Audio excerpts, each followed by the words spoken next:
This story follows a typical transmigration plot, where a game developer is reincarnated as the villain character in the very game he created with his own hands. But before diving into the thick of it, let's get a bit of background on the game and the unfortunate developer whose fate is about to take a twisted turn. It's the middle of the night, and Kim Woo-jin has finally fixed the bug that had been bugging the hell out of him for weeks. He just finished the game route of a side character known as Decolane von Grahan Euclean. Decolane is one of the intermediate bosses in the game and a named villain. There were countless errors Woo-jin had to fix because he needed to optimize the game so that no matter what route the player chose, Deculane's death was inevitable.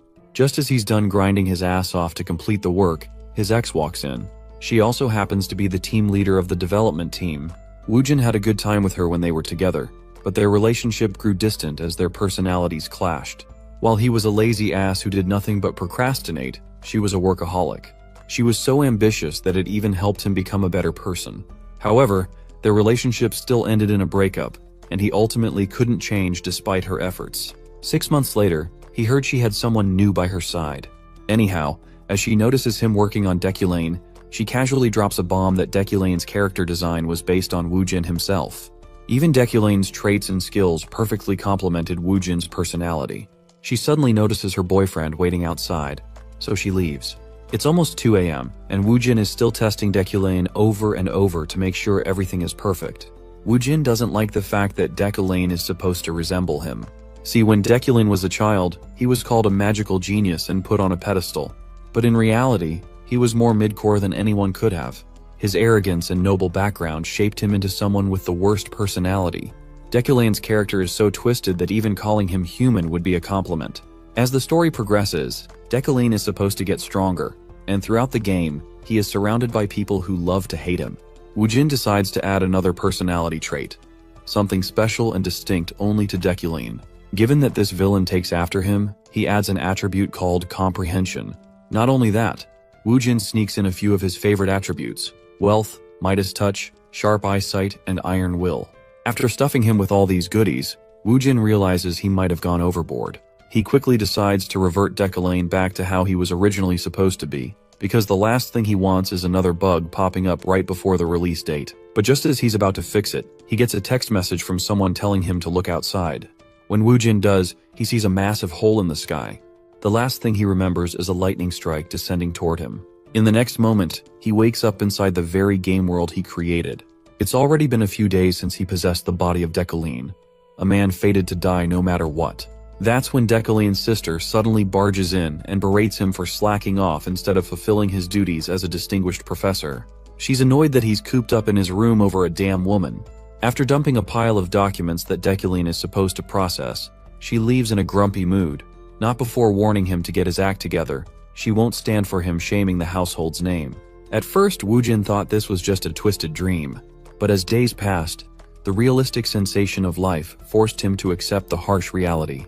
He still doesn't know if this is some kind of afterlife since he did die from that lightning strike. Whatever the case, one thing is certain: he has now literally become the villain of the game he once developed. Decolane von Grahan Euclean. If you've forgotten, let me remind you, he's the middle boss in the game. No matter which route you take, he is the root of all problems and the ultimate enemy of everyone. He is responsible for causing pain to countless characters. Another thing Woo-jin is concerned about is that he has no clue which part of the story he's currently in. The only thing he knows is how much mana he possesses. Even so, he has no idea how fast it runs out. He's not joking when he says that everyone, including himself, tested the game around 1,000 times during development, and this character only barely survived once. Deculane was created solely to die and serve his purpose as the middle boss. Woo-jin then glances at the documents Deculane's sister threw at him before storming out. Her name is Yariel von Grahan Euclean, Deculane's half-sister, and the one currently serving as the head of House Euclean in his stead. And it just so happens that Deculane doesn't share a typical sibling bond with her. Deculane also has a fiancée, and her name is Julie. Given how Yariel mentioned Julie in such a bad tone, Woo-jin suspects something must have happened between him and her. The document in his hand turns out to be a contract. Apparently, he has already signed himself up as Professor Deculane at the Impartial University, responsible for teaching basic magic and mana mindset. Looks like he has no choice but to attend the lectures he's supposed to deliver. While he has zero experience teaching, This opportunity also allows him to step outside and gather intel on the current circumstances of this world. A system notification pops up, blinking in front of him. It shows that his primary survival goal is to become necessary to the game. For the side quest, he is supposed to deliver a lecture in university. If he completes the quest, he'll be granted 0.5 store currency. He recalls how there are routes where Dekulane dies because of Uriel's actions. To avoid that, he gets up to fulfill his current mission. Not to mention, that store currency will be crucial for his survival. Though he's not quite sure which topic he's supposed to deliver a lecture on, he figures he doesn't have to worry about it. After all, he has the comprehension skill he added before being transmigrated into the game. This attribute helps him understand literally anything. The only thing he needs is a little mana to activate it. As he prepares and changes into something more formal, he notices how drastically different this place is from where he used to live. Yet, at the same time, he moves through everything effortlessly, as if he had lived his entire life as Dekulane. Under normal circumstances, he would have felt out of place wearing clothes like these, but now they feel elegant and bring him comfort. And it's all thanks to one of Dekulane's attributes: intimidation, dignity, and aesthetic sense. It's as if Dekulane is allowing him to completely take over this body. Woojin doesn't even feel the urge to say anything that would be considered rude. The formality that Kim Woojin once found rigid now feels natural. Although his main purpose is to gather information, this walk toward his first lecture feels completely normal, as if he's always belonged here. He can absolutely feel himself fulfilling the role of a noble, one of the superior members of the aristocracy. It's a stark contrast to the life he originally had. Kim Woojin was a nobody from South Korea, with fairly average looks, a lazy, supposedly pathetic guy who was even dumped by a girl. But now, as Dekulane, he wants to embody the role of a noble properly. As he proceeds to enter his car, he recalls that he has never been in such a luxurious vehicle before. Speaking of nice cars, he remembers his ex's boyfriend, who also had one just to flex. Suddenly, he notices a young boy sitting in the adjacent seat. When the boy realizes Dekulane is there, he frantically greets the professor and proceeds to hand over some documents. Seeing this, Dekulane entertains the possibility that this person is perhaps his assistant, or maybe even his secretary.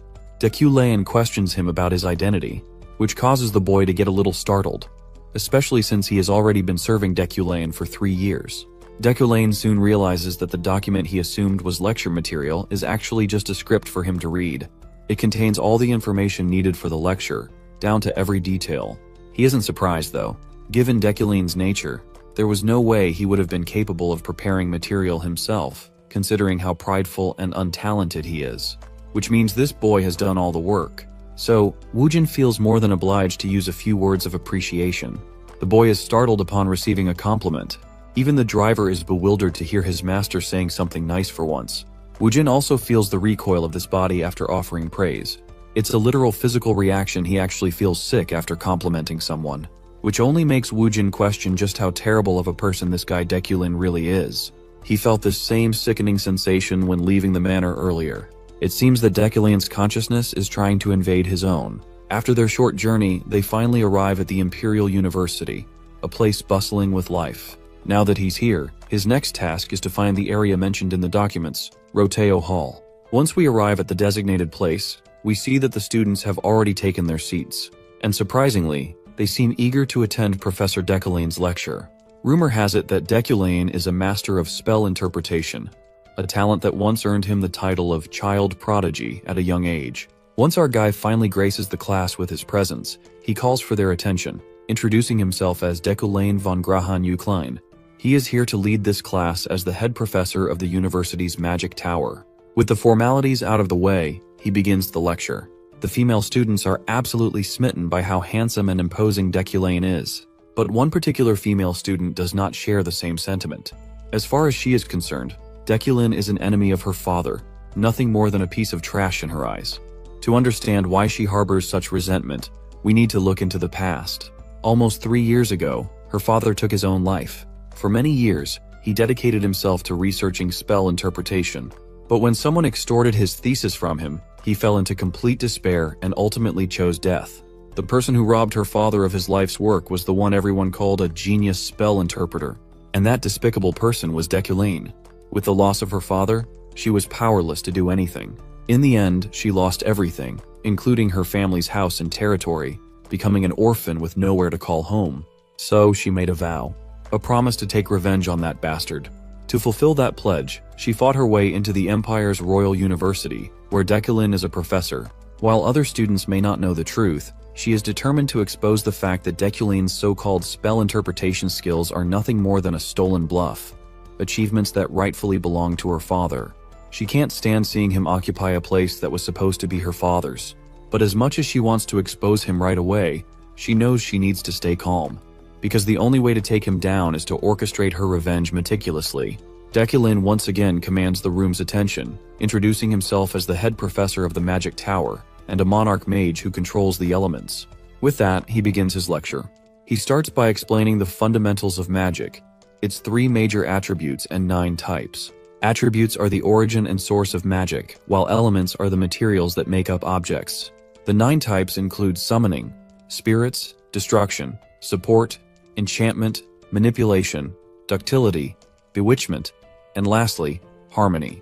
As Woojin continues delivering the lecture, he realizes that this job is actually much easier than he initially thought. It's his first time teaching, and he is unfamiliar with the theory of magic. Yet even though he is simply reading from a script, he understands everything perfectly. Not only that, but Dekulin's natural presence and overwhelming grace make the students hang on to his every word. Even the burdensome traits of elitism, like maintaining interest and eye contact, feel natural rather than oppressive. Perhaps the current Dekulin truly possesses the qualities of a great teacher. We then return to the lecture's content, where we learn how the use of mana differs depending on where it is stored in the body. Normally, mages store mana in their heads, as it is the easiest place to imagine spells. Knights store mana in their hearts, allowing them to emit it through their blood vessels. Lastly, there is the inner core, which combines internal and external mana, making it the most universally effective storage method.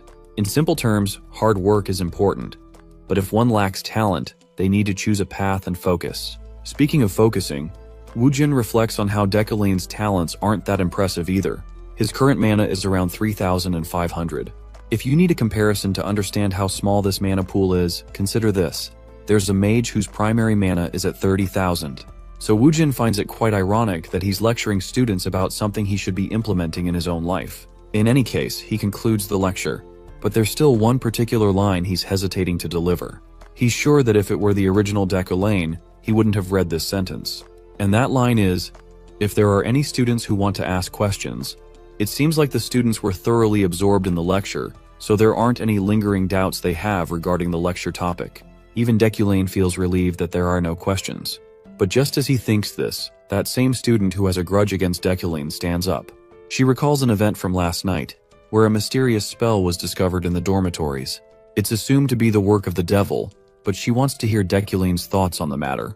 Before answering her query, Dekulin can't help but call her out for her lack of ethics. She was supposed to mention her name and affiliation before asking any questions. He's not willing to respond to someone who doesn't even know basic classroom etiquette. With that said, he begins to leave.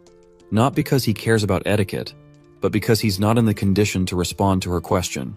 After all, his comprehension skills consume a huge amount of mana, and he currently has only 2,000 left in reserve out of the 3,375 he originally had.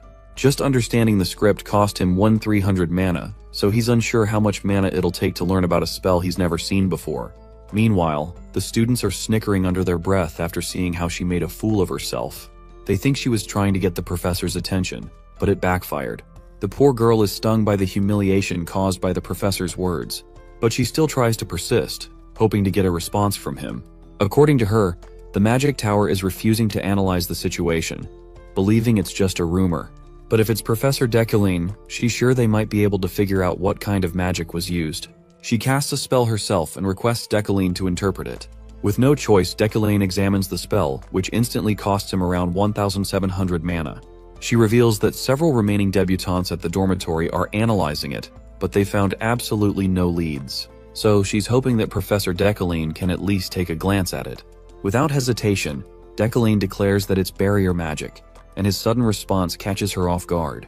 He continues to elaborate that it's a bewitchment-type barrier spell, which means the caster of this spell intended to trap everyone in the dormitory. Now that he's answered her query, he dismisses her, telling her not to persist further.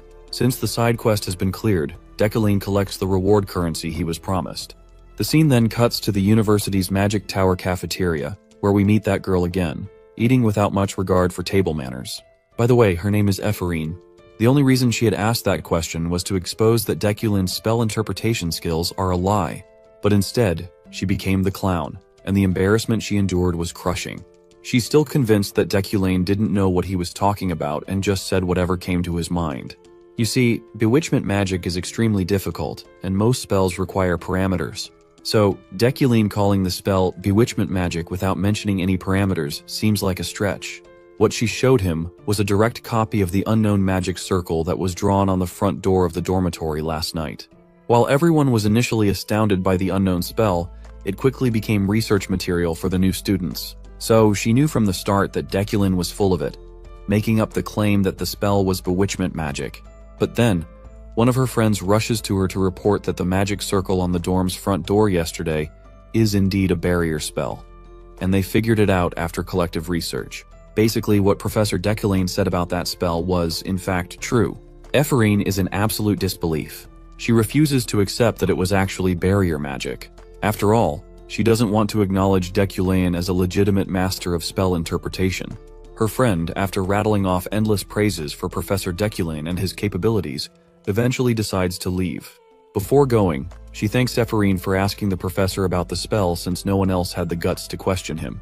Even so, Ephorine remains unconvinced that Decaline gave the correct answer on purpose. She believes it was just a fluke.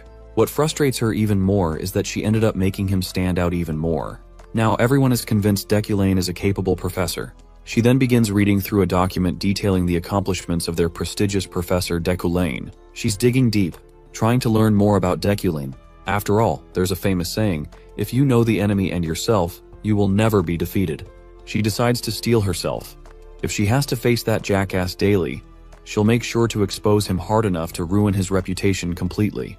The scene shifts to Decaline, who is still dreading the worst possible outcome that could have occurred in the classroom. You see, the moment he looked at that spell, his comprehension skill activated automatically. Just looking at the spell circle, with its tangled lines and intricate structure, was enough to drain every bit of mana he had left. And most importantly, even after sacrificing all that mana, he was unable to understand what the spell actually was. Even if he had twice the mana he has now, he wouldn't have been able to grasp the principles behind it. But for now, he's just relieved that everything worked out in his favor. Just as he continues walking, his path is suddenly blocked by a woman clad in white knight armor. With white hair and light-colored eyes, she's a familiar sight. Decaline immediately recognizes her because he's seen her countless times while working on this game. She is Julie Von Dea Freyden, his supposed fiancée, and a named character who will eventually become the pinnacle of knighthood, though he wasn't expecting to cross paths with her this early. Regardless, he responds to her greeting promptly, claiming that he's doing fine. But Julie doesn't seem convinced. She questions how he can be doing fine after breaking the promise they made a week ago. Of course, Woojin has no clue what promise she's talking about. Since he wants to avoid unnecessary drama this early on, he decides to brush it off. He tries to walk past her, casually claiming that he doesn't recall making any promise. But Julie quickly blocks his path again. She won't let him run away like last time. Seeing how serious she is about this promise thing, Decaline realizes she won't let him go without an answer. So he reiterates the same thing, claiming to have forgotten and using his recent fever as an excuse. He requests that she remind him exactly which promise she's talking about. At this point, the story flashes back to 1 week ago. Julie had made a promise to him. If he was truthful to himself and confessed his pretenses and arrogance to everyone, she would always be by his side, even if the world crumbled. Back in the present, poor Julie is on the brink of tears. She wonders if she placed her trust in the wrong person. With a sulking expression, she steps aside, giving him permission to leave. Decaline doesn't even bother to ask what's bothering her and simply walks away, something that, of course, annoys the hell out of Julie, though she doesn't voice it. Their engagement was purely out of convenience. With the union of Decaline, a talented mage, and Julie, a talented knight, the heads of their families believed that it would greatly benefit both sides, expanding their influence. The Euclines and the Freydens, two powerful noble bloodlines, would dominate together. For this reason alone, there was no one to object the marriage, and this is why Julie has been roped to marry him, even though she does not love him a single bit. However, The two households later realized that Decalene's talents never truly existed in the first place. He was not the talented mage everyone thought he was. Perhaps Decalene did not wish to acknowledge it, but he had lied to the world by calling himself a genius at analyzing spells, ultimately becoming a professor.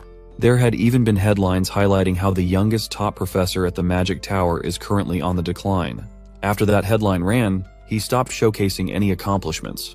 But despite this, the Euclines and the Freydens tried to keep it quiet, and Julie was sure it was because neither household wanted to become the topic of gossip. They didn't want their flaws exposed to the public, but Julie couldn't forgive the situation either. She had accepted the marriage without love, but she could not stand the lies, which conflicted with her beliefs as a knight. To her surprise, Decalene had agreed to honor her beliefs by remaining a truthful person. But now, it seemed to her that it was just another load of bullcrap after all. Before we continue, let's take a moment to provide some background on the Imperial University and the Magic Tower. The Imperial University is the best university in this game, and its magic department is the top department of all. One could compare the magic department to the equivalent of Korean University Medical School, and the Magic Tower to the Korean National University Hospital. Woojin takes note of the grandeur of this place. It has a large campus, with a garden that's carefully maintained, resembling an American college campus. His team members, and he had spent many nights working together to create this atmosphere. While he would love to experience this beautiful place, his only regret is that he wishes he were in someone else's body, not the one he currently occupies. Suddenly, Woojin notices someone following him. As he turns, he crashes into the person who was closely trailing him. It turns out to be his assistant, who was carrying a lot of documents. The papers scatter all over the ground after the crash. Decalene didn't immediately recognize it was Alan. He had instinctively thought that someone might have been trying to ambush him. After getting back to his office, Alan finally presents the documents he was rushing to deliver. It's a list of sponsorships for the new mages this year. The Magic Tower is similar to research facilities in the real world, so funding is required for the development of magic. Professors at the Magic Tower sponsor the new mages they deem worthy. As Decalene goes through the profiles of each candidate, one particular name stands out. The name is highlighted in gold, which he assumes is due to his attribute. This attribute is known as Wealthy Magnate. It allows him to attract wealth and become an exceptional financier with an uncanny intuition for profitable ventures. The more information provided, the more accurate his intuition becomes. Then there's another attribute known as Sharp Eyesight. This ability allows one to visually perceive institutions, attributes, mana points, and similar elements. It is primarily used in conjunction with other traits rather than on its own. The reason Decalene is able to identify this promising candidate is due to the combination of his two attributes, Wealthy Magnate and Sharp Eyesight. It's now evident that individuals with names shining in this glittering gold light are sure to bring him wealth. There are a few others like this, but one name stands out the most. That name belongs to none other than Ephraim Luna, the very girl who is actively seeking his downfall. To think that Decalene's abilities have led him to see her as the most potential candidate for prosperity, even though she is determined to destroy his career. Decalene recognizes her as one of the main characters in the game. According to the developers, the only information he knows about her is that she lost her father due to Decalene's actions. He also takes note that Ephraim seems to have no sponsors for some reason. When he questions Alan about it, his assistant reveals that everyone is cautious when it comes to her. Well, it's no surprise. After all, no one wants to anger Decalene by sponsoring someone who might become his enemy. One thing is commendable about Ephraim, however. Despite not attending the academy and learning magic through self-study, her talent speaks volumes. The potential in her is limitless. Yet, Ephraim Luna is his enemy, or rather, he is her enemy, since he is the one responsible for her father's death. If things proceed as they did in the original game, Decalene knows he might very well end up dead. After all, he is destined to die in the game. He also has the attribute Villain's Fate, which ensures that the entire world hates him and wants him dead. However, anything or anyone that fails to kill him ultimately makes him stronger. In the game, Decalene dies in countless ways, such as by sword, by poison, by assassination.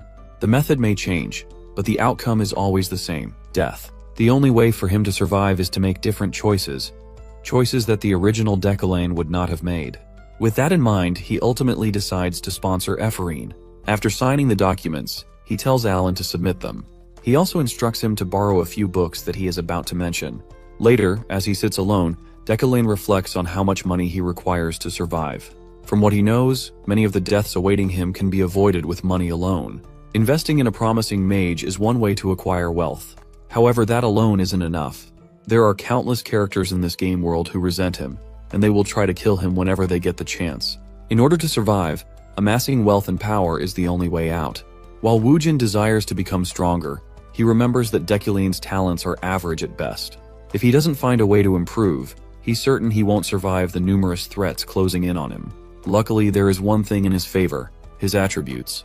Deculane can't control all 4 elements as he boasts, but he definitely has potential in manipulating earth and fire. Combining earth, fire, and metal results in the formation of Deculane's unique attribute, Midas Touch. This attribute consumes the user's mana to unlock the potential of a target. Deculane's talents in manipulating metal also allow him to wield ki-controlled, levitating blades. While it sounds grandiose, these chi-controlled blades are essentially just telekinesis at its core. However, in this world, telekinesis is not widely known or understood. If Deculane learns basic manipulation magic, he can compensate for his lack of raw power by manipulating metal objects.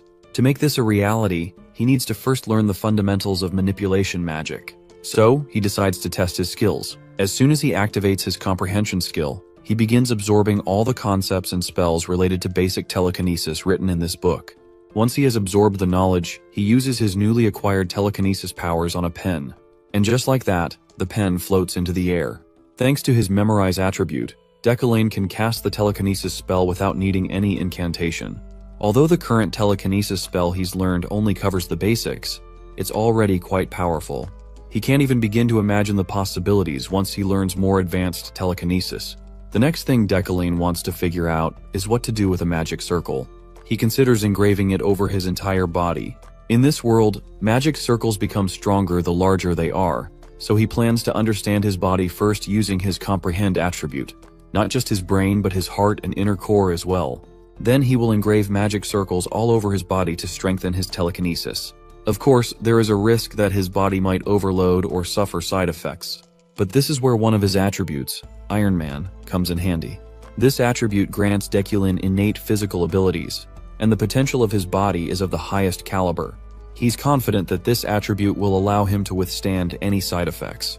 As soon as he starts the process of engraving the magic circle onto his body, excruciating pain triggers throughout his body. A pain unlike anything he's ever felt. It feels as though every bone is breaking, and every muscle is being torn apart. However, as grueling as this experience is, Deculane won't waver. Not a single groan escapes his lips. After all, this is the elegance required of a noble.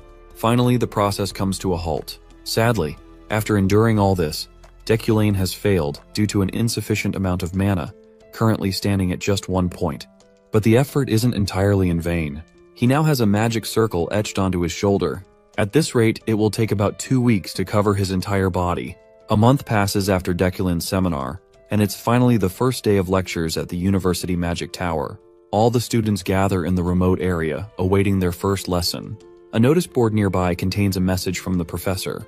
The professor wishes to test everyone's abilities, so the students will have to prove themselves by performing on their own in a place already rich with elements. The students are all quite astounded that their teacher just left them to study on their own. The one who is most annoyed by this is, of course, Ephorine. While she curses him under her breath, a girl walks past her and intentionally bumps into her. Naturally, Ephorine, already irritated, turns to confront the girl who just bumped into her. But when she recognizes the person in front of her, her expression quickly contorts into shock. It's none other than Sylvia von Josephine Elaide. The two girls lock eyes for a brief moment, but Sylvia just proceeds to walk away, ignoring Ephorine as though she doesn't even know her. Later, as Ephorine is focused on performing a task, her mind is still preoccupied with the encounter. She is certain the girl she encountered is from House Elaide. About 10 years ago, the Illades, fearing Ephorine's potential, surrounded their manor with troops and threatened them. So it's beyond Ephorine's understanding that Sylvia doesn't recognize her. Suddenly, the structure she is creating with her magic starts to falter, and Ephorine feels a heavy pressure in the air. It's as if her mana is being sucked somewhere. When she looks in the direction of the disturbance, she spots Sylvia, who has just created an enormous structure which is 1,000 times larger than the one Ephorine was making. Naturally, Ephorine is furious, as the turbulence caused by Sylvia's magic has completely disrupted her work. But Sylvia pays no attention to the noise around her, continuing her task undisturbed. This only infuriates Ephraim further. The fact that Sylvia doesn't even acknowledge her existence is maddening. In an effort to get Sylvia's attention, Ephraim decides to provoke her.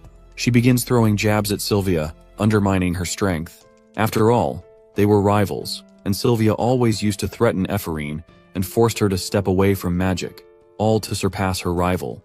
But once again, Sylvia refuses to acknowledge Ephraim's presence. She claims she doesn't recognize Ephraim but mentions having heard about the death of the impudent, negligent noble. Of course, Ephraim is enraged to hear this disrespectful trash talk about her father. Without a second thought, she leaps into the air, her magic activated around her balled-up fist. She's determined to make Sylvia regret what she just said. The enraged Ephraim lunges forth with a powerful strike, attempting to punish Sylvia for her disgusting words about her father. In response, the blonde conjures a protective barrier, her eyes flickering in doubt of her own ability. The collision results in an explosive boom, sending rumbles of winds across the bodies of the students, who groan before the impact. The aftermath of the explosion leads to the students checking on each other's health. When the dust settles, Ephraim is made visible, her left hand grabbing hold of Sylvia's head, roaring at the blonde for ever daring to insult her deceased father. As she continues to threaten Sylvia, Ephraim's eyes dart behind, realizing that some kind of mystical dark light has been created in the distance. The students panic and scream, while Ephraim questions if what she's seeing is a void. It's the same spot where both of their mana collided earlier, causing a rupture in space that is now engulfing everything around it. Realizing that the void is at risk of causing an explosion, the students panic even more and attempt to run away. Even Ephraim understands the risk of the situation at hand. The explosion could send metal fragments bursting everywhere like shrapnel, inevitably spelling everyone's doom. The space-devouring ball of black continues to eat away at its surroundings. Ephraim does her best to contain the magic with her might. All of a sudden, she no longer hears its sound or feels its weight, as if the void stopped on its own. When she opens her eyes, a towering man clad in aesthetic noble attire is standing before them. It's their professor, and he has just saved their lives. Deculane's sudden appearance is shocking, but what's even more shocking is the fact that he stopped the fragments using ice magic in an instant. Following that, Deculane left his students' mouths open as he displayed telekinesis magic to control the ice fragments. The sight itself left his students with an impression of the beauty and wonders of magic. Ephraim understands the use of enchantment magic in this case. However, even she could feel enraptured by the mesmerizing use of it before their eyes. With the shards taken care of, the professor spoke, his words denoting the end of the lecture. Turning a strong glare to Sylvia and Ephraim, Deculane tells everyone to leave aside from the troublemakers responsible for creating the situation. Right now, Ephraim's face tells you all you need to know. It's the definition of an "oh shit, I'm so fucked" moment. In the next scene, we jump all the way to the interrogation room. There, Deculane awaited the arrival of the other professors, namely Retlin and Relin, who are the professors of the Spirit Studies and Support Studies departments. Welcoming them is a woman sitting next to Deculane, the chairwoman of the university, Adeline Sigelian. With all the professors seated, they now turn to curiously question the daring student who attempted to strike down a lady of the ill-aid house. Turns out, Ephraim is classified as a nobody, to the point they discriminate against her worth based on her nameless background. Of course, the situation was prevented thanks to Deculane's intervention, impressing all the other professors. Giving it some thought, Deculane understands the outcome that will result from this disciplinary meeting. It's obvious that the daughter of one of the most influential families will be seen as the victim, while the fallen noble Ephraim, a mere commoner before the university's eyes, will be seen as the evil perpetrator. Hence, Deculane feels the urge to involve himself and bring about a shift to that perspective. After all, ever since he set his eyes on Ephraim, he could sense douses of scarlet energy just leaking out of her body. It's as clear as day to a villain character like him, an attribute called the villain's fate. Basically, when the entire world wants you to die, there's trouble brewing. And if he can't influence the outcome soon, his inevitable death will creep closer and closer. The official meeting to conclude Ephraim and Sylvia's fate is sprung into action. Relin is the first one to roar at the Ephraim for senselessly engaging in conflict and jeopardizing the safety of many students. It was only thanks to Deculane's personal involvement that nothing grave happened. In response, dejected as she is, Ephraim states that she cannot mention her reason for the attack.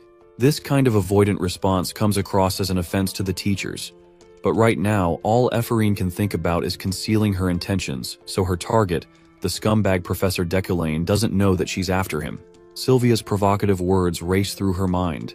But even if that is the truth, she can't risk saying anything in front of her one and only target.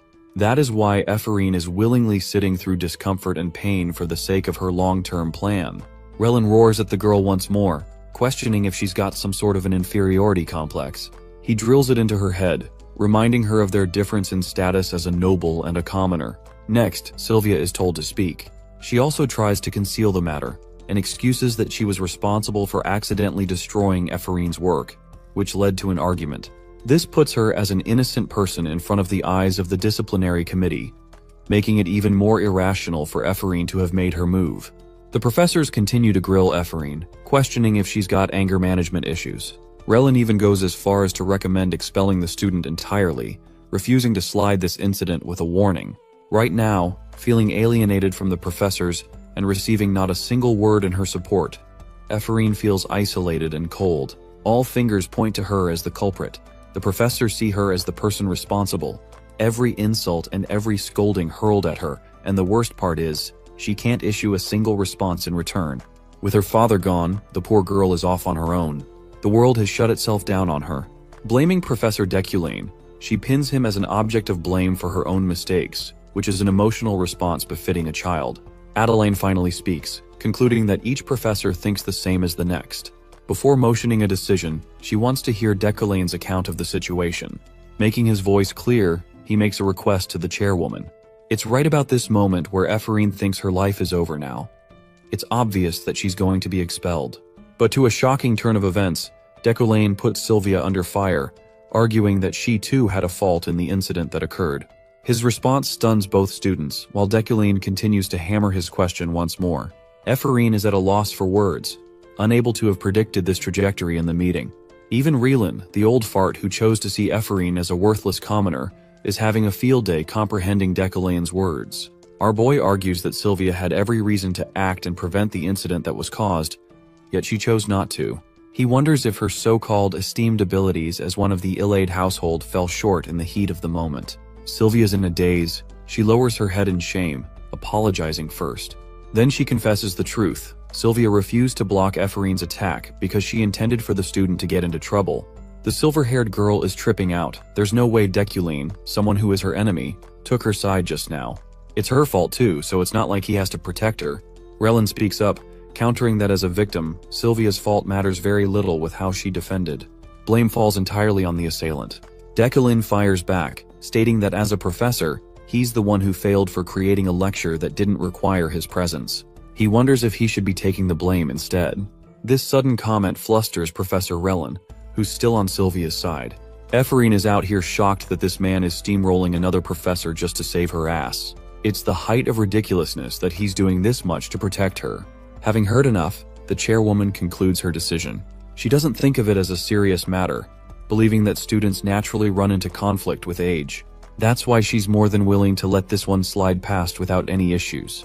Adelaine tells both students to return home as there won't be any consequences this time. Ephraim is having mixed feelings. She was fully prepared to eat an expulsion in her face, and knowing Professor Deculane's personality, things should have concluded that way. So it doesn't make any sense how things concluded the way they did. After the meeting, Relin applauds Deculane's unique insight and analysis on viewing a situation. But our boy's attention turns to Ephraim, who calls for his attention and musters the resolve to ask him a question. She internalizes that if he's familiar with the name Luna, and recalls his association with her father, the one who he put through living hell, causing the man to take his own life to end the pain. Being a master of anticipation, Deculane expected her to reach out to him.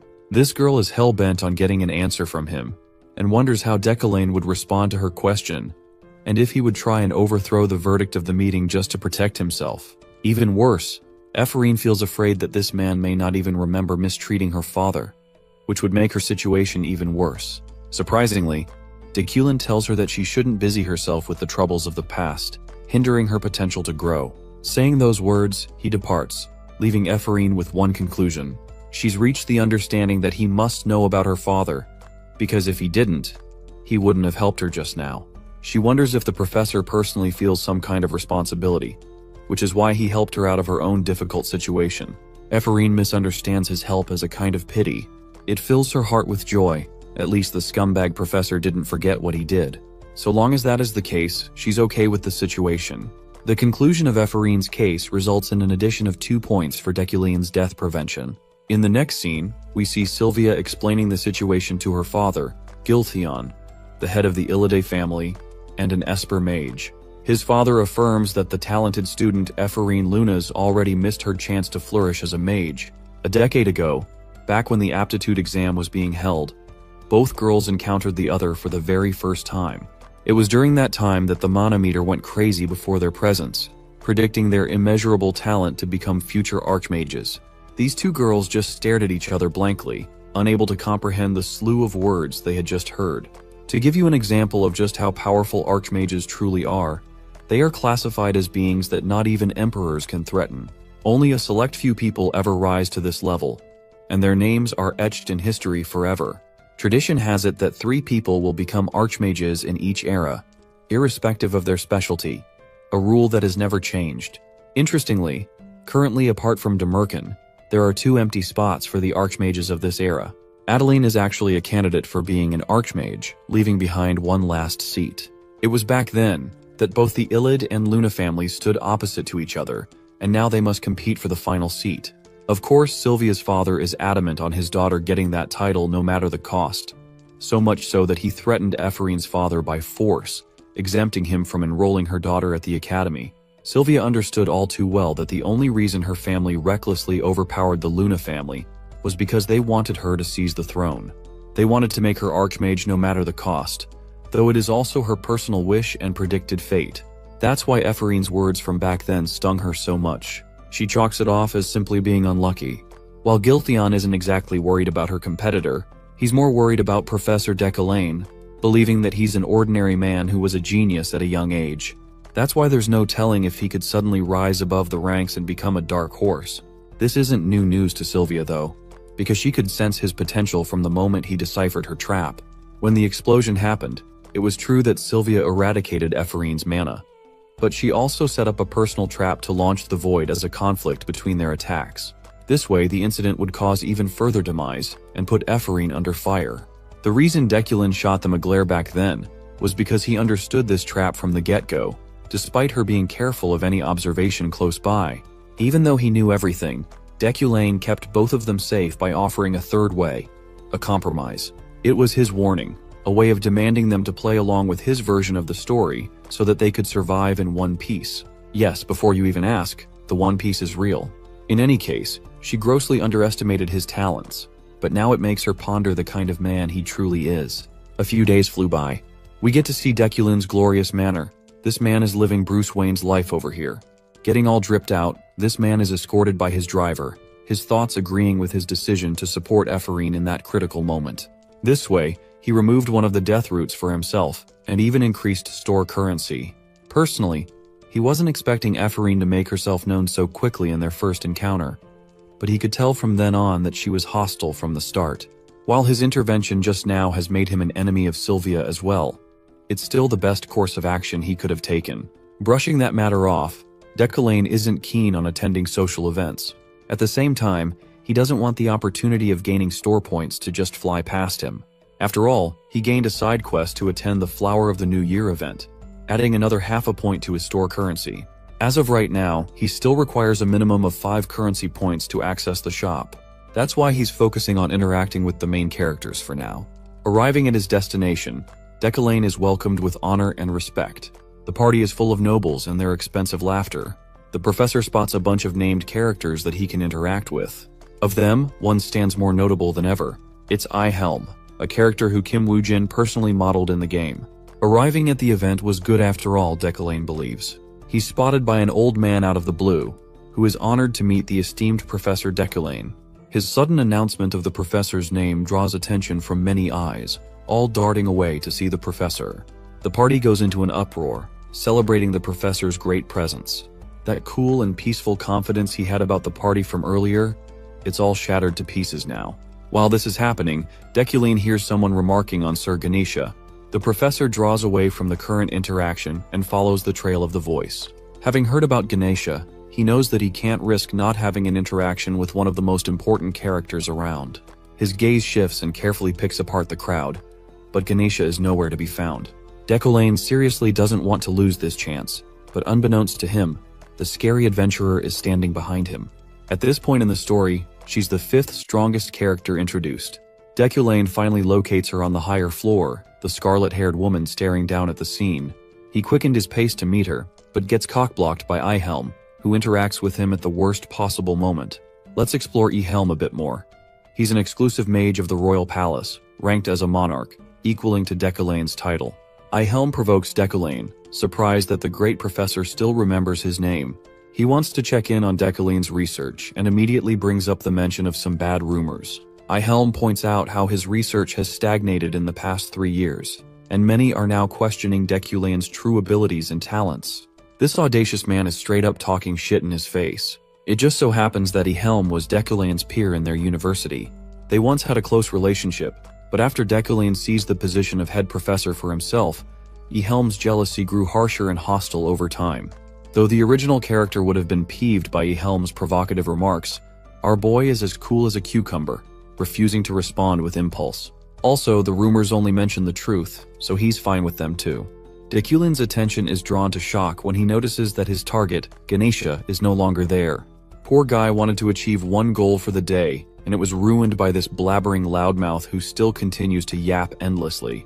Walking right past him, Decollane annoyingly swears at him and even calls him a piece of rotten cheese. I loved that insult so much I'm gonna be using that as his nickname from now on. Rotten Cheese is left bewildered by the statement. The chill professor refuses to say another word and quickly moves on to locate Ganesha, fearing that she may leave the society even before he can acquaint himself with her. His plan is in shambles as we speak. His sudden disappearance from the event causes a bunch of people to wonder where he went. Decollane really wanted to end the rotten cheese then and there, but he was limited to his response because of the people around them. To his shock, Ganesha calls his name. She's there standing right next to him. She's curious if he came looking for her. It's true that Decollane found her unexpectedly, having escaped the clutches of the imbeciles in the gathering event. Still, her reaction makes him wonder if these two have previously met each other in the past. The Scarlet Adventurer lets out a chuckle at his response, when he confesses he merely got lost. Ganesha calls out his little lie and knows he was looking. She apologizes for messing up their earlier mission, and even requests letting the matter go. Now it's confirmed that they had a previous relationship based on commissions. The adventurer apologizes once more for failing to recruit a talented child under his wing. It's because of her personal attachment that she ruined the mission, refusing to hand the child over to him. Now, of course, our boy is curious about the context of this discussion, and he's gained an understanding of Decollane's decisions.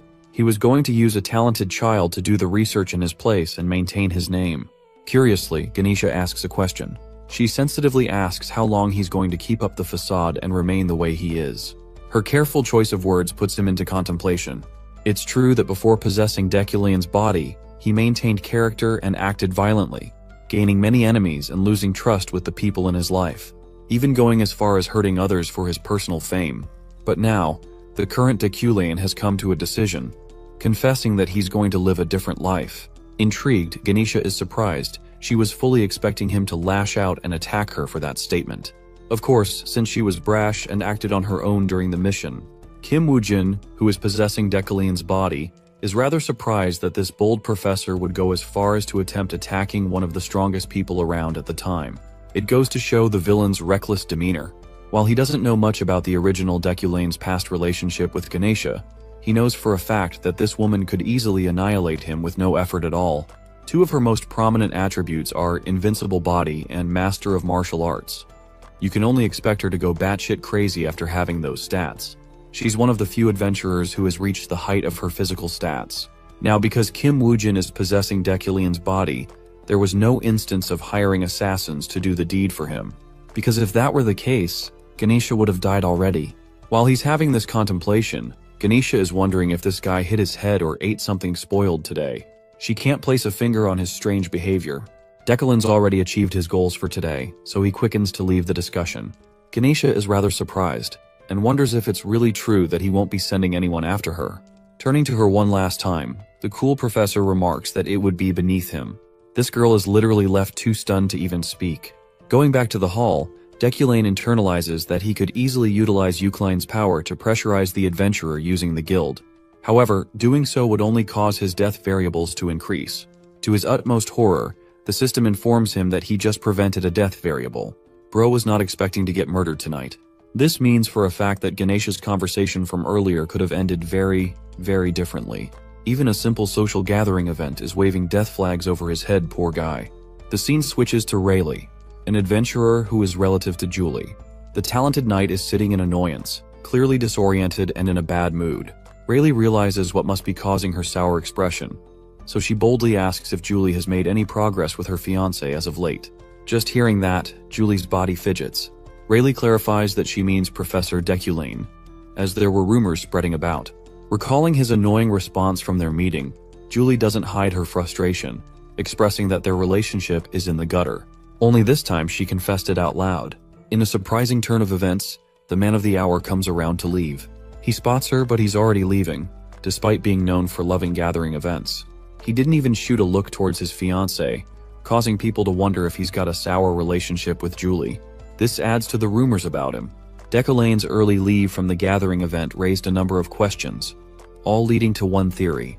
They think it's because Julie and him had a fallout, but of course not even the game developer Kim Woojin could have predicted this turn of events. A week has passed since he attended the social gathering event. This man has been putting in the work, looking at his damn muscles as he finesses that pull-up.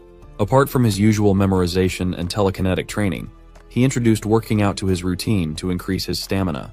It's mostly because he nearly died from experimenting with some crazy shit. Just a few days ago, this guy was on the floor, coughing out blood in his miserable condition. Any normal mage would have died from what he did. The only reason he survived is thanks to his Iron Man attribute. Bro is Tony Stark. In a quest to achieve greater strength after encountering Ganesha, he attempted to engrave fire control alongside his telekinetic powers. This would aid his metal manipulation overall. He wanted to upgrade his core magic for his telekinetic ability, cutting off the time needed to learn additional magic. However, this method was extremely reckless even for him, and it was only after experiencing the incredible strain on his body that he felt the need to dedicate some time to training. That's how he came to develop a workout routine. By the end of his routine, this guy is looking like David Lade with his aesthetics. With his morning workout wrapped up, it's time to go to class. The scene jumps ahead to Professor Deculane's office, where we see Alan delivering the professor a message from the magic tower. The sender is classified as someone from a high rank. Prying open the message, Deculane learns that there's an audit hearing in 6 months regarding his research. They just want him to prepare some documents for the hearing by that time. Of course, this is troublesome, because this means Deculane's research is put under fire and under question for being delayed.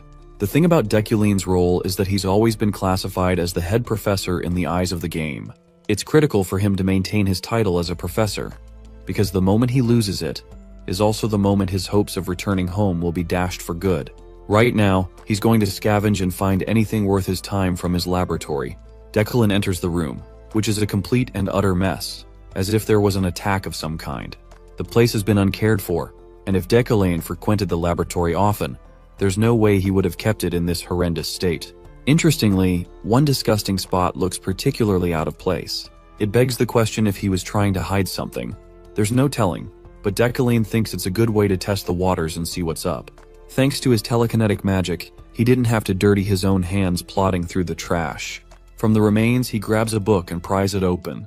It seems like Deculane encrypted his life's work to ensure that it wouldn't get stolen. Be that as it may, our boy can easily use his comprehension skills to bypass this issue.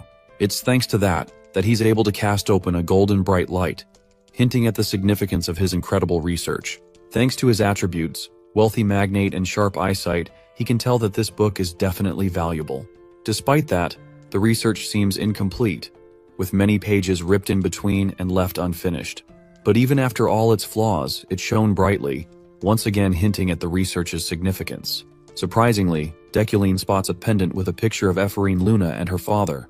This helps him piece together their relationship. Turns out that her father was working under him as a researcher. That's why the Luna family despises Professor Deculane, who tortured her father for his own fame. It's because of Deculane that Ephraim has navigated a brutal life. But now, things will be different. He's made up his mind to complete the research with the help of his comprehension skill, and right after its completion, he's going to add her father's name as a contributor to the research as a co-author. Character development in a way you didn't expect. The scene switches to one of the cafes of the university. Here, some of the commoners have decided to band up as their own group, sticking for each other in the time of need. If they don't, the nobles will pull the rug from under their feet. Asking for Ephorine's opinion, the girl puts her on the spot. Ephorine doesn't know how to feel about the situation. After all, she is a fallen noble herself. Still, she's fine with forgetting about her previous life, because right now, she doesn't even have a residence in her name. The orange-haired girl proudly accepts Ephorine as one of their own, the rest of them denoting her as the representative of the commoners. One of the girls, donning a shorter hairstyle, suggests they get permission from a professor to approve their club officially. It seems like the biggest obstacle in their path at the moment. At first they bring up Professor Relin, but knowing his attitude for always protecting nobles, he's out of the count. Then there's Professor Carmel, who also shuns commoners. One of them adds that Professor Deculane wouldn't be a good pick either. While this is happening, Ephorine is too busy salivating at the sight of a beautiful strawberry dessert. The orange-haired girl erupts in confidence, believing that they should definitely ask for Professor Deculane's help. They're all hoping that Ephorine will be the one to make the request on their behalf, a role that she clearly didn't sign up for is evident by her shocked expression. One guy agrees, believing that Deculane's their best shot, as he looks down on everyone, no matter the status. The fact that Ephorine escaped punishment thanks to him is enough to conclude that Deculane favors her a bit. Or at least that's what these guys think. The girl clarifies that there's nothing of the sort going on. She genuinely feels upset that the conversation has taken a shift like this. Ephorine wants nothing to do with Deculane after all. Refusing the request, she bolts away. But the orange-haired girl chases after her anyway, hoping that she'll reconsider it once more. Ephorine clarifies that whatever they're thinking is not going to happen. Julia suddenly freezes at the sight of someone. Ephorine wonders what caused her to stagger like that. It's only when she turns to meet Deculane's gaze that she realizes it's the devil himself. She certainly wasn't expecting to encounter him in the worst timing possible. Julia runs the heck away, leaving it all to rest on her shoulders. Ephorine is there, not knowing what to say, as the professor is already leaving. Hesitating, she makes her move, grabbing his attention. She requests the creation of a club that requires an approval from his end. In the end, this tsundere mustered up the will to ask him despite her embarrassment. She reasons that he usually doesn't approve requests from commoners, which is why she is also worried. Though Julia's approach was ridiculous, her suggestion was actually right. Ephorine believes they should just try their luck and see if it works. To her shock, Deculane takes the letter and actually signs it, even requesting a note of details to be sent to his office. Ephorine is starstruck as she's handed the paper back, unable to believe that he actually approved the creation of the club. She just can't figure out his damn personality. Julia runs all giddied up, thankful that Ephorine successfully managed to get a signature. Meanwhile, the troubled girl wonders why he's doing all of this. He's being exclusively nice to her for no reason. Fast forwarding to the lecture, Deculane teaches the students about elements, which are supposed to be the building blocks of magic. And yet, many mages are still unaware about the difference between categorical and pure elements. As he's giving his lecture, Ephorine's thoughts drift away elsewhere, not knowing if the professor's actions are rooted in guilt or even sympathy. This man, the one who drove her father to his grave, despite his nice gestures, all of it feels fake to her. She thinks that if he truly feels responsible, then he should drop the act and reveal the truth to the world. Seeing her visibly fidget in annoyance, Julia wonders if she's all right. This snaps the girl out of her contemplation. Julia thinks her friend is annoyed because of the students across the table. Ephorine is confused at first, but quickly realizes that it's the nobles along with Sylvia, who have a terrible impression of her. After all, her stunt from that day made her an enemy of every noble family. Ephorine tells Julia that it's all right. She just wants to focus on the lecture for now. Zooming in on Deculane's lecture, he explains the significance of magic circles. However, she knew that his lectures used to be different. Right now, Deculane is expertly explaining how each spell is affected by adding strokes to the magic circle. He furthers the main topic of learning for today, something he terms flowing fire. The thing is, Ephorine is right. Deculane's lectures initially used to be a showboat of his talents and authority as a professor, but the lectures conducted by Kim Woojin right now were recreations of the beauty of magic, and they showcased a fundamental understanding of magic. It shocked the students, even Sylvia, who had once forgone her childlike curiosity of magic because of her natural-born aptitude as a mage. Deculane continues, showing them the magic circle responsible for water. Combining this with the fire circle, it creates a unique phenomenon. The purple magic circle steals the attention of the crowd, allowing liquid smooth fire to flow like water. The students are thrilled and amazed. Sylvia most notably can't believe that his lectures challenge such theoretical depths. Typically, mages deemed geniuses actually conjured magic using their intuition and natural talent. Theory meant very little to them, and if every mage prioritized theory, then that meant the commonality of magic in one container. It's true that focusing too much on theory could steal all your time from actually learning magic through understanding and intuition. Theoretical understanding is usually terrible and obstructive to the learning process. That's the unfortunate paradox.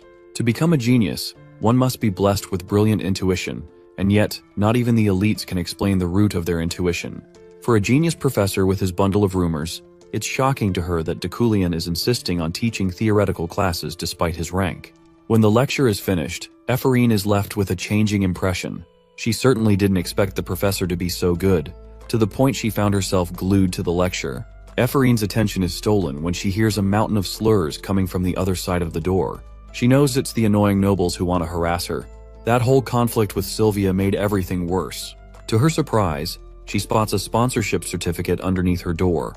Of course, her initial reaction is that it must be a damn prank. There's no way she got sponsored when everyone in House Elad hates her. Ephraim gives the situation credit, recognizing that she can later use this in a report.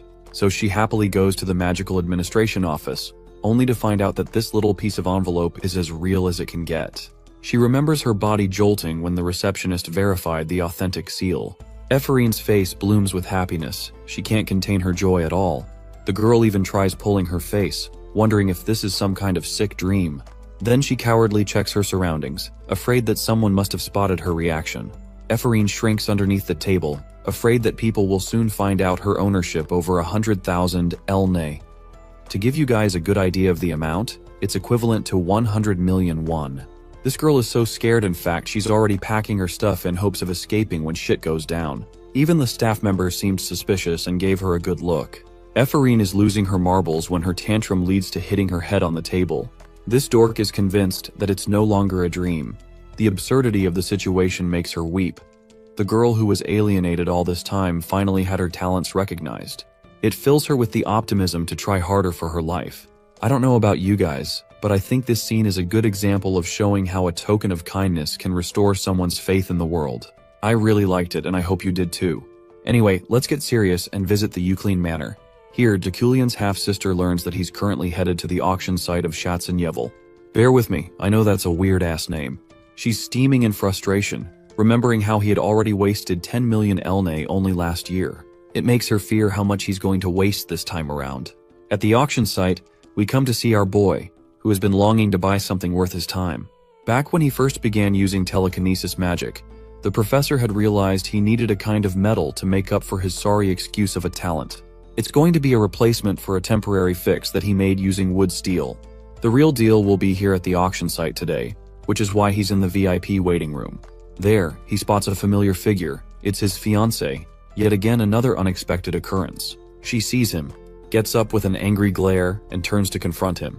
The knight is practically irritated with his damn appearance. It's the definition of your girlfriend getting mad at you for ignoring her. Julie brings up the occurrence of Sylvia and Ephraim, whom he had detained to be judged before the committee. Knowing that it's pretty old news, the mage questions why she's bringing it up, and if she's going to blame him for that. Julie holds a stern expression, hounding him for crushing the dreams of newbie students through his annoying attitude. She highly advises him against repeating past mistakes. Julie finishes up by saying that it's her final piece of advice for him, her words hinting at an indication of a breakup. Calming his mind, Deucalion understands her intentions to break the relationship. But in reality, he actually favors this turn of events. Despite her enamoring appearance, he doesn't really intend to marry a woman over something insignificant, even in a fake life. Then there's the fact that she's a walking red flag full of death variables for him to encounter. This means the dude could literally face death on the day of their marriage. Deucalion chooses to remain silent until she turns away, his thoughts wondering why she came here, knowing she's not the type to attend auctions. Choosing to annoy her, he provokes Julie by asking if she came all the way here to get on his nerves. It embarrasses the girl, who brushes away any such thoughts, stating that she came here looking for something. Deucalion tells her to calm down, because the chick went from 0 to 100 in the span of a second. She's left all pouting and annoyance.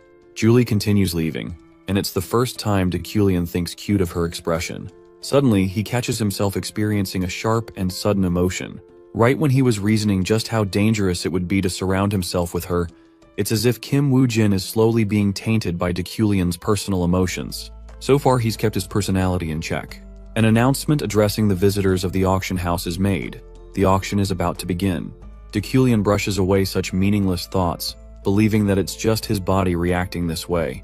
Back to the scene of the auction house, he's patiently awaiting as the first item gets revealed. It's a special vase made by a unique artisan from the East. Its significance is so loud that golden shimmers of light reach all the way to Deculian, the same light he checked with his research papers. The light's insistent glow is proof that he should get it. The host entertains a bunch of bids, until Deculian bids the highest at 2.5 million elne. The item is sold at the immediate price. The only reason he acquired the vase is because it represents a greater value than the money put up for it. He's got more than enough in his mega bank account. I'm serious. This guy has 200 million in his damn account. Andrew Tate who? A bunch of high-value items are all snatched by Deculian, including a special ring, a pair of special scissors, and a rune necklace. Even after all of that, this man has the gall to bid for 5.5 million. The people at the auction house are shocked to find Professor Deculian making such wild bids. His fiancée, on the other hand, deems him as a mere attention seeker with nothing better to do with his life. She thinks their personalities clash too much, as he wasted so much money without cause. Still, she came here with a goal of her own. She wants to obtain the Winter's Fire for herself. The host finally presents the last object of the auction, an item so rare that it's impossible to find, an ore representing great history. It's the magic of nature itself, the Winter's Fire. The ethereal snow flare stone is revealed in all its beauty, stunning both Deculian and his fiancée. This stone is one of the 10 rarest metals found in the game. Normally used to forge swords, this item is the height of paradoxical wonders, maintaining the essence of both heat and cold energies. Only dragon bones surpass them in value. Still, it's Deculian's best bet, but Julie is also invested. Parties place their bets all the way up to 30 million elne. Julie is extremely confident in her bid and is about to win, her face lighting up with happiness. But then, one man intervenes, placing an offer of 31 million elne, stealing the limelight. She turns in annoyance, unable to accept what his damn fiancé is scheming. She doesn't want him to interfere with the only object she's after. She places a bid of 32 million, which is countered by 33 million by the professor. They're a bit surprised that the professor wants to obtain a sword forging stone. They wonder if he wants to give it to his fiancée. They all think it must be the reason he's preventing her from making the purchase. Deculian all of a sudden realizes that he's fighting against Julie so far. This confirms her personal ambitions to obtain the snowflake stone, which means if he obtains the object, she'll carry a grudge for life. At the same time, he wants it badly, because it's the first time in 3 years that the stone has made its appearance. While it's a gamble, a major risk, Deculian is ready to walk that line. So he's ready to meet Julie with his fullest might. The price shoots up all the way up to 42 million, and it's at that number that the object is sold to Professor Deculian. The people applaud in the epic battle that took place, which is funny because when you really think about it, these guys were just flaunting money. They also think Julie is the one who was being overly stubborn, because in their worldview, Deculian obtained the stone to give it to her to begin with. Right now, the knight is fuming, her blood boiling in anger. The events have all conspired similarly to last year. Deculian offered her riches and jewelry to enjoy on her engagement day, but she vividly remembers it as the worst day of her life. Damn, the worst she could say is no, always ends in disaster. The Deculian of that time wanted to flaunt his power and wealth, which is why she detested him so much. She felt humiliated if anything, her face showcasing her annoyance. All this time, there's only one thing she's been wanting from Deculian, and he refuses to give it to her. And no, you perverted gremlins, I know what you're thinking, but that's not what it means. Leaving the room, she ruined her engagement day for herself. But that act left a bruise on the professor's ego. Despite her dignity as a knight, she ended up in a relationship with a professor with a shitty personality. Of course, she was granted captaincy for it, but people gossiped all kinds of nasty rumors around her. She knew all too well that he was responsible for spreading those crappy rumors to begin with. It only made her hate him even more, and it was that day she decided that this man was unworthy of her love. Right now, Julie is facing a similar feeling, but to her surprise, her fiancé is approaching her. Donning a soft expression, he asks if she was after the snow flare stone as well. Beaming in fury, She takes it as a provocation, ready to argue with him. But Julie is completely shocked when she hears the words, "I'm sorry," releasing from his mouth. She takes a second to process what the heck he just said. Deculian politely takes his leave, having paralyzed her on her feet. Julie's mind is racing with a billion thoughts, not knowing the purpose of his apology. She knows that Deculian isn't even the type to apologize. As she's walking away, she finds the majestic Josephine, her older sister, who tells her to come for a ride. The scene cuts to the professor, who understands Julie's frustration for having taken her object of interest. It's pretty surprising that he didn't encounter any death variables despite what happened. It only makes him wonder about Deculian's original asshole personality, which led her to take his life in one of the routes. In any case, he is welcomed home by his maids, who seem to be visibly upset by something. When they mention Yariel's visit, Deculian freezes at the sight of his half-sister. The girl vanishes and appears right behind him, confronting him for having spent so much money recklessly. She wanted to spend it on mines, and yet here he is, casually dwindling it on an auction. To salvage the situation, he tells her that he brought something that will return them the money with profit added on top. But of course, his sister is extremely pissed, pinning him as a man who is using her like a disposable piece of garbage. Even Deculian understands that the current situation is dangerous. His poor sister is sobbing that she's only there to clean up the consequences of his reckless actions. I honestly think she's so valid for confronting him. Uriel highlights their financial troubles, with her doing her best to support them, and yet he spent all of her precious money. Her aura shifts in a tinge of red, her voice adopting a serious tone, marking him as an asshole who gambled all of the money that rightfully belonged to their estate. Deculian is on red alert by his sister's pulsating dangerous aura. His villain's fate attribute activates at the sight of danger, meaning he's near enough a death experience. There's also the sight of a golden light coming from her aura, which leads him to an understanding. If he doesn't do something about the situation, he's destined to die. And if he does intervene, it may rack in a lot of profits. It's basically an opportunity hidden in catastrophe. Of course, Deculian knows just the way to handle this situation. He tells Yariel not to worry, which is arguably the worst way to handle the situation after what she just said. She roars at him with her concerns, highlighting every single problem she went through, the struggles she faced just for the sake of her ungrateful ass of a brother. In response, Deculian tells her that she didn't have to suffer through all of that. Again, Yariel points to him for being the reason they actively lost so much money after the death of their parents. And the fact that he obliterated $150 million in one day is no joke. To make her shut up, Deculian shocks her with a declaration. He's ready to hand her the position of the head of the house. It stops her dead in her tracks, unable to comprehend what he just said. Deculian reiterates his point, confirming that he'll do exactly as he said. Uriel went from nearly murdering him to now being flustered at his comment. She thinks he's fucking around, but he thinks she's just dragging it out. Deculian even states that he's ready to swear on it if she's refusing to accept his words. Uriel is shocked that he's willing to go as far as to take a dangerous oath, risking death just to keep his word. She doesn't know where all of this is coming from, even wondering if he suffered a concussion on the way here. Her brother is fine with her refusing to believe him. Uriel inevitably accepts, though she's ready to put him in the grave if he goes back on his words. Saying so, she leaves immediately to fix his latest mess. With Uriel gone, Deculian gains 2 points for preventing a death variable. He takes a sigh of relief, grateful that nothing major happened. He's fine with handing over the position without worry. He thinks if things continue to flow at this rate, his escape is near. Interestingly, Ganesha surprises him with her presence, commenting that his words were really true, that he's adamant on changing. She leaps in, apologizing for dropping by.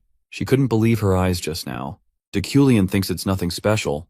His sister would just make up for a better househead than him.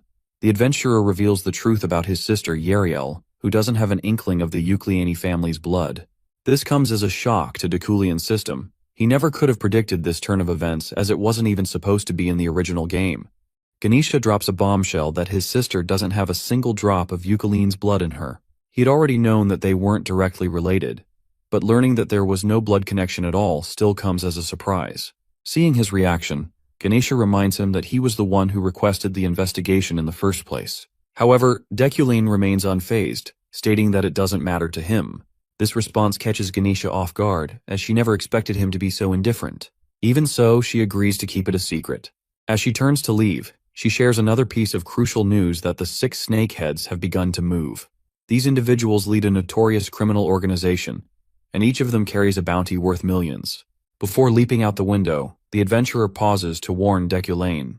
The 6 snakeheads are after the item he purchased at the auction, and he should be more cautious. It seems like he's been neglecting his magical defenses lately. With that, she vanishes into the night, leaving behind a white kerchief. As for the revelation about his sister, Deculain isn't bothered by it. To him it changes nothing. After all, he isn't the real Deculain, and whether she's biologically related or not, he will always consider her family. Meanwhile, in the forest, Ganesha and her men sit around a campfire, discussing Deculain's recent change in demeanor. She seems flattered by his words, but one of her men teases her, pointing out that she has always had a soft spot for handsome men, making her opinion biased. Ganesha, now furious, threatens to cut him into pieces. As the argument escalates, Rayleigh, an adventurer and a relative of Julie, expresses her surprise at Deculain's apparent human side. Dusting herself off, Ganesha confirms the change and assures everyone that they no longer need to find a magic slave for Deculain. She suggests they return and instructs the group to keep everything they heard today a secret. With that, they activate teleportation magic, vanishing into the sky in a bright flash. The next day, inside the magic tower at Imperial University, Deculain browses the system store and comes across a level 1 attribute that enhances both mana output and quality. However, it costs 10 and although he now has access to the store, he lacks the necessary currency to purchase anything. The store only allows skills to be bought using store currency, which is limited per level. Each time he gains access, the cost of skills doubles. Deculain understands that he can't afford to rush or waste this opportunity. He has been carefully integrating his training into his routine, but he recognizes that his physical strength is lacking. To improve, he needs better mana quality, which will allow him to train more effectively. He requires 4 more store currency to make the purchase and decides to find a way to obtain them quickly. As he considers his next move, Alan arrives, looking concerned. He hands Deculain the latest issue of Wizard Journal. Flipping through the pages, Deculain spots a wanted notice for a man known as the Wizard Killer, Lockhart, who has been seen roaming the outskirts of the area. Deculain is well aware that the Wizard Killer poses a serious threat to mage players and has already started making appearances. However, since he is not an ordinary mage, he isn't too concerned. Instead, he sees this as a valuable opportunity to earn store credits and secretly hopes to encounter him. Turning to Alan, Deculain reassures him that there's no need to fear and instructs him to head to the library and wait there. Then, out of nowhere, he asks Alan if he wants to become an assistant professor. The unexpected question leaves Alan completely stunned. He can't believe Deculain would recommend him for such a position, especially when he has always criticized his lack of talent. As Alan bombards him with questions, Deculain simply tells him to be quiet and hands him a bangle engraved with the Eucaline emblem. Overwhelmed with excitement, Alan thanks him, while Deculain considers how useful Alan's skills in organizing documents and handling minor errands will be in the future. He doesn't want him to leave, especially since many who resented Deculain's cold nature have already walked away. Yet Alan remained loyal, handling everything without complaint. To further support him, Deculain gives Alan a generous sum of money and suggests he treat himself to a good meal. With that, Deculain heads to the staff-only library, leaving Alan in shock. His purpose for visiting is to study Luna's research papers on the creation of pure elements. However, as he reviews them, he finds numerous mistakes and decides to correct them. He is also searching for valuable grimoires related to manipulation magic. As he walks through the library's aisles, his gaze lands on Sylvia, who is browsing through the books. She shouldn't be there as it's staff-only library. 10 minutes earlier, Sylvia had been searching for study materials in the executive reading room, a space typically reserved for faculty members.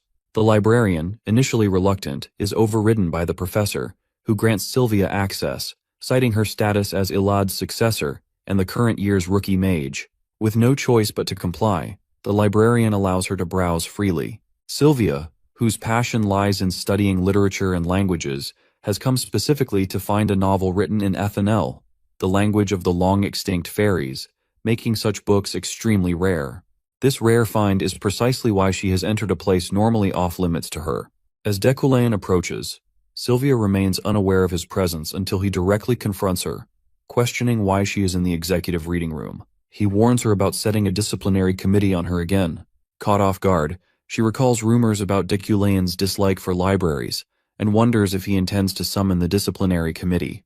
She explains that she has received permission from Professor Relin to be there while searching for a particular document.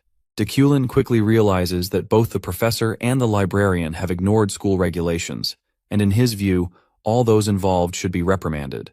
Just as Sylvia processes his words, he picks up the book she is holding and immediately recognizes it as an Ethanel novel.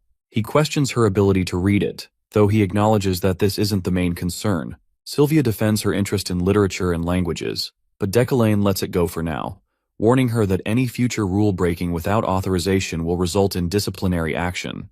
He advises her to have someone else borrow books on her behalf, rather than relying on her family's influence.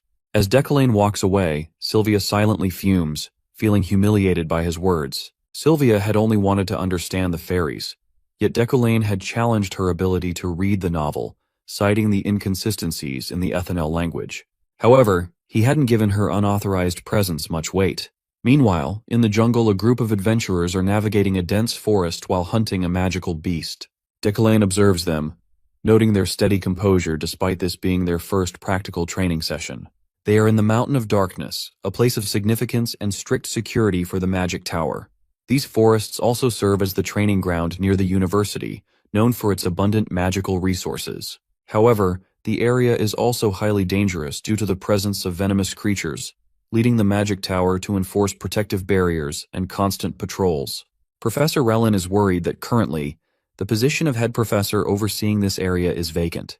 To everyone's surprise, Deculin steps up and volunteers for the role, earning the approval of his colleagues. As he takes charge, another professor silently acknowledges that this is exactly how a leader should act. Internally, Deculin is driven by a side quest notification, the Darkness of the Magic Tower, which offers store currency and an additional achievement reward. A mysterious pull draws him toward the mountain, likely the true reason behind this quest. This quest signals a major shift in the game, turning it into a horror experience. As the head professor is decided, everyone starts to pack up and start the venture. 9 hours later, at the cafe near the Magic Tower, Ephraim and her friends are enjoying snacks. Celebrating her achievement of reaching 100,000 NA, she eagerly offers to treat them.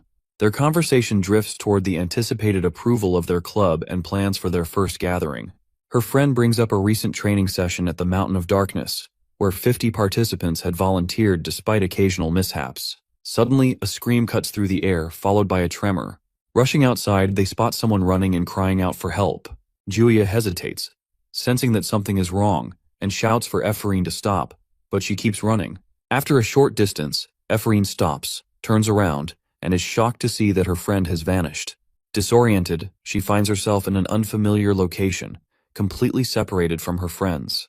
Recalling the person who had been calling for help, she spots a figure and calls out to them. However, as they approach, she quickly senses danger. The person lets out a horrifying scream, revealing a monstrous form. Now certain she is under attack, Ephraim readies herself to fight. Just then, Deculin unexpectedly appears, startling her. She immediately accuses him of harming the woman, questioning his authority to attack a civilian. Deculin, unfazed, tells her to take a closer look. As the illusion fades, it becomes clear that the figure is not human but a demon. Deculin explains that Sylvia had been caught in a deceptive spell, a common trick used by demons. Ephraim attempts to step in, but Deculin coldly tells her to stay out of it. The demon suddenly lunges at Deculin, forcing him to engage. Furious at its attempted escape, he launches into battle, demonstrating his overwhelming power. Deculin, analyzing the creature, identifies its primary ability as illusion magic, and notes the glowing core on its forehead. Thanks to his own resistance to mental attacks, the demon's illusions have no effect on him. Deculin's blood boils with rage, a result of his inherited Eucaline lineage, one known for its exceptional strength in hunting demons. This bloodline not only purifies surrounding mana and enhances its quality, but also intensifies the user's aggression. The ancient legacy of the Eucaline line, feared for its relentless pursuit of demons, comes alive within him. Deculin, fully embracing his instincts, swears to destroy the creature. His fury surges as the monster demon charges at him with all its power. Meanwhile, Deculin just completes the side quest, earning store currency and officially defeating his first demon. With the Eucaline attribute now unlocked, he calls the creature filthy before finishing it off. However, upon closer inspection, he is shaken by its appearance. A realization strikes him. The presence of this demon is not random. It is a sign that the game, even without a player, is moving forward. The next day, in the university building, Ephraim wakes up disoriented and terrified, letting out a scream as she finds herself in a ward bed. The nurse beside her asks if she is awake. Ephraim vaguely remembers being in the forest but struggles to recall specific details. The nurse informs her that a demon had appeared at the Mountain of Darkness and that she had been caught in its illusion, causing her to lose consciousness. She was found and brought to safety. Much to her frustration, she learns that it was Professor Decollane who saved her. Looking at the clock, she asks what day it is, only for the nurse to shock her by revealing that she has been unconscious for 36 hours. It is now Wednesday, meaning she is already late. Spotting her two friends, Ephraim rushes to class, barely making it in time. Her friend, relieved to see her, expresses concern, explaining that she had visited the clinic while Ephraim remained unresponsive. As they settle in, they discover that today's lesson will be a special class. Moments later, Deculin enters, accompanied by Alan carrying a box. Ephraim, puzzled, wonders about his identity. Without hesitation, Deculin announces that this is Alan, who will be assisting him as a teaching aide. The students are surprised by Deculane's decision, as he was known for teaching alone. Many speculate that becoming his teaching assistant could be a way to build one's resume, though with Deculin, that seems unlikely. Ephraim is reminded of her father, who, despite his skills, was unable to secure a teaching assistant position at 30. She questions Deculin's sudden decision to take on a mage as an assistant. Deculane announces that today's lecture will be based on experience. The students, including Sylvia, are given a 3-hour task with a timer. As Ephraim begins her assignment, she can't shake the thoughts of her father's inheritance. She notices a similarity between her bracelet and Deculine's, making her question her father's past relationship with Deculine and his recent generosity. She resolves to complete the task. Meanwhile, Sylvia finishes in just 25 minutes and 15 seconds. Her peers are astonished, noting she didn't even take half an hour. Alan and Deculin observe silently, and after a brief moment, Deculin permits Sylvia to leave. Though relieved, Sylvia is filled with hatred toward him. Ephraim struggles with her task as time passes. One by one, Deculin dismisses the students once their 3 hours are up. Eventually, only Ephraim remains. She knows she is done for and slams her head on the table, trying to think of something. Recalling Sylvia, she realizes that not only did she fail to surpass her, but she was also the only one who accomplished nothing by the end of the class. She calls herself stupid for being unable to complete such a simple task. Berating herself, she mutters that she is incompetent and a failure. As she sinks deeper into despair, she suddenly hears Deculin's voice, revealing that 5 hours and 40 minutes have already passed.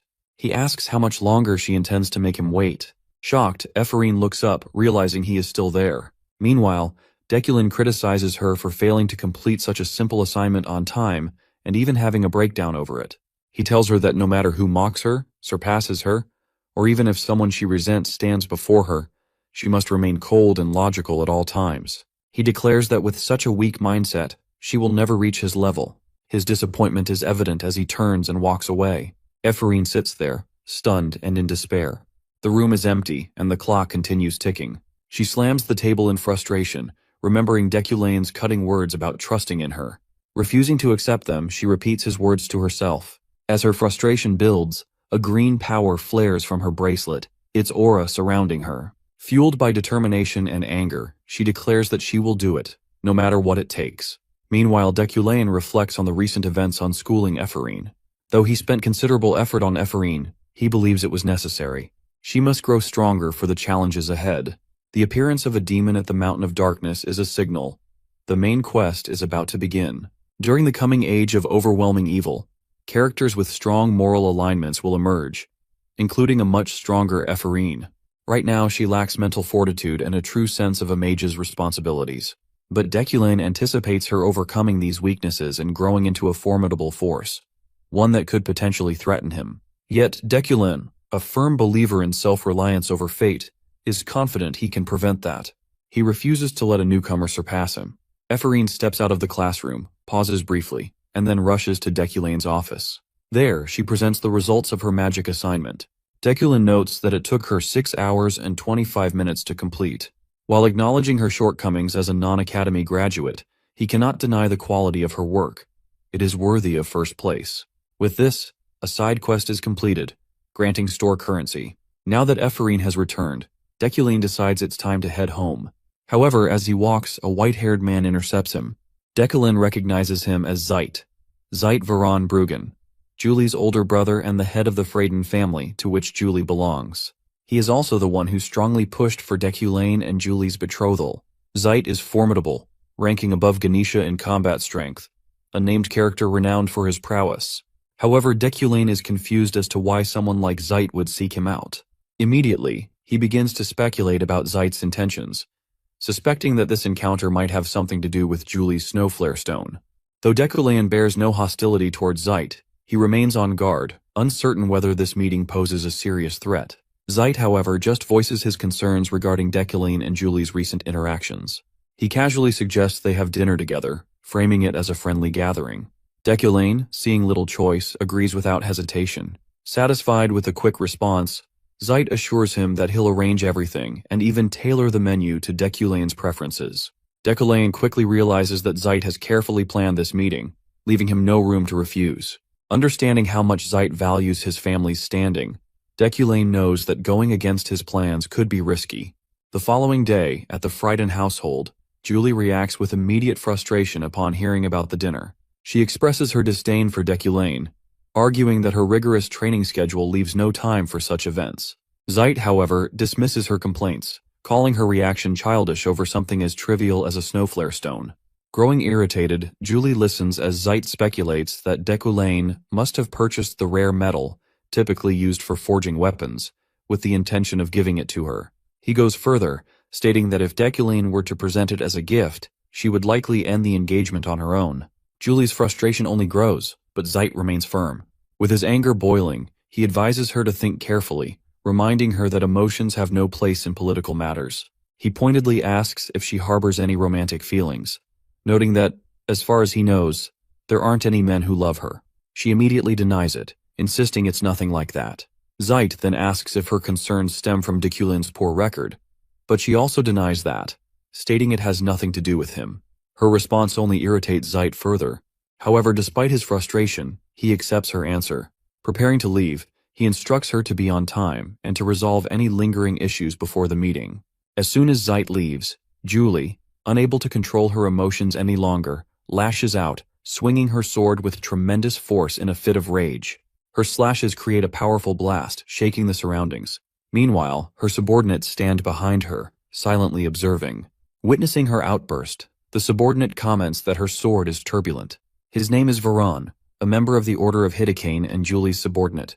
Julie quickly apologizes for showing him such a disgraceful side of herself, but Veron understands. He also believes it is unfair for the current head of the household to pressure her into marrying someone like Deculain.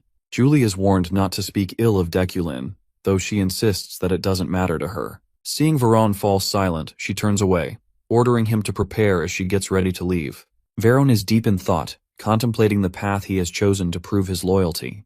It's a task that only he can accomplish, and he is determined to see it through, believing it will bring Julie happiness. At the Berkt Assembly of Elders, a conference is underway regarding the appearance of a demon in the Mountain of Darkness. The elders discuss the magecraft they developed using mystic arts to combat demonic entities, realizing that it is now time to take action. To address the situation, the conference leader orders his men to send letters to the 12 sorcerers, summoning them to Berkt. With that, the letters are dispatched. Meanwhile, Deculain finishes organizing the items he obtained from the auction. He prepares to equip Rufarin's ring, which enhances mana recovery, and the ancient rune necklace, designed to store mana. Following Ganesha's advice to prevent theft, he plans to secure the rest of the items in a vault. However, an issue arises. The Frost Flame Stone isn't responding as expected. While he knew it wouldn't be easy to use right away, he is surprised that his telekinesis has no effect on it. Suspecting that the stone's mana is actively resisting him, he recalls spending a significant amount on it. He recalls reading about a related concept during his visit to the library, the idea of communion, a method used to tame legendary swords by establishing a connection with them. He wonders if this process involves forming an understanding of the sword itself. Deciding to attempt it himself, Deculain reaches out to the stone. The moment he makes contact, a sudden surge of energy pulses through him. To his surprise, he successfully gains a 0.1% comprehension of it, increasing his mana by 300. However, at this pace, he estimates that fully mastering it would take at least a year, as it demands an immense amount of mana. Wondering if this slow progress is his only option, he sets the thought aside for now and shifts his focus to his upcoming plans. Reviewing his schedule, He notes the dinner arranged by Zeit. However, upon noticing the date, he tenses. This event was scheduled before he possessed this body, and in just 3 days, the death anniversary looms. Both events weigh heavily on his mind. When Deculain arrives at the restaurant, von Meschel, Veron is already there. Julie, who left earlier, should already be inside. Zeit greets her warmly, complimenting her appearance. Deculain, catching sight of her, is momentarily taken aback. She looks stunning, a stark contrast to her usual battle-ready attire. He acknowledges the effort she put into her appearance, feeling a sense of admiration. Another figure stands beside Julie, having helped her choose the dress. Deculain, focused entirely on Julie, hadn't even noticed him at first. Then, an unexpected introduction takes place. He meets Josephine, Julie's sister. She isn't just any relative. She is a named character he must tread carefully around. She's someone who would use any means necessary to get what she wants. In other words, she is a sociopath. She is the mastermind behind Shadow, an undercover intelligence network that operates behind the scenes and possesses strength comparable to that of Zeit. Her only real attachment is to Julie, and anyone who threatens her sister risks invoking her wrath. Deculain understands why Josephine hasn't acted against him yet, but the way she watches him makes it clear. Her hostility is just beneath the surface, and if he ever crosses a line with Julie, she won't hesitate. As he steps into the room, Deculain immediately recognizes the situation as a critical and potentially deadly obstacle. To navigate it safely, he must prove his sincerity regarding Julie. Zeit wastes no time and directly asks Deculain when he plans to hold the engagement ceremony, reminding him that 3 years have already passed. Before Deculain can respond, Julie interjects, but Zeit stops her, stating that the adults are talking. Deculain is about to reply but hesitates, troubled by the immense aura emanating from Julie's sister. Looking at her, he declares that he is leaving the relationship entirely in Julie's hands, stating that if she doesn't want it, he will gladly accept her decision. Julie is visibly shaken by this statement. Zeit, concerned by how easily the engagement could be dismissed, voices his doubts, stating that the family heads won't approve of such a decision. Still trembling, Julie turns to the head of the family and requests a private discussion. Zeit thinks for a moment, then agrees, and he and Julie's sister leave together. Deculain watches them go, trying to decipher Zeit's true intentions. Meanwhile, Josephine, holding a glass of wine, also wants to know what they are planning. Deculain thinks about Josephine and realizes that she is using some kind of skill to listen in on the conversation behind the door. Given her earlier laughter, he suspects it was merely a distraction to conceal a listening device. However, he sees this as an opportunity. If he can convince Josephine that his love for Julie is genuine, he might be able to neutralize this dangerous situation. Looking directly at Julie, Deculain begins to speak. He declares that he has already spoken his truth, leaving her confused. He insists that the engagement isn't something he can simply undo at will. At this point, things have progressed beyond their control. Growing frustrated, Julie questions his reasoning. She reminds him that before their engagement, he used her influence to arrange it, even negotiating with his family's elders by offering compensation. Julie's anger flares as she raises her voice.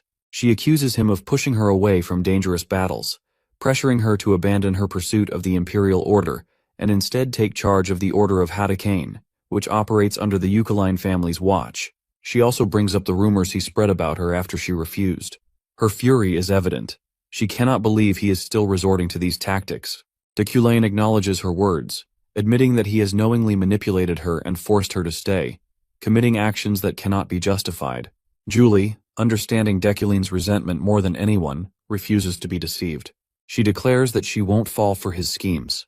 Deculain concedes that he has held Julie back and admits the wrongfulness of his actions. She listens as he shifts his focus, pointing out that both her older sister and brother have overstepped their boundaries. If not for the weight of family reputation, they would have no reason to oppose breaking the engagement.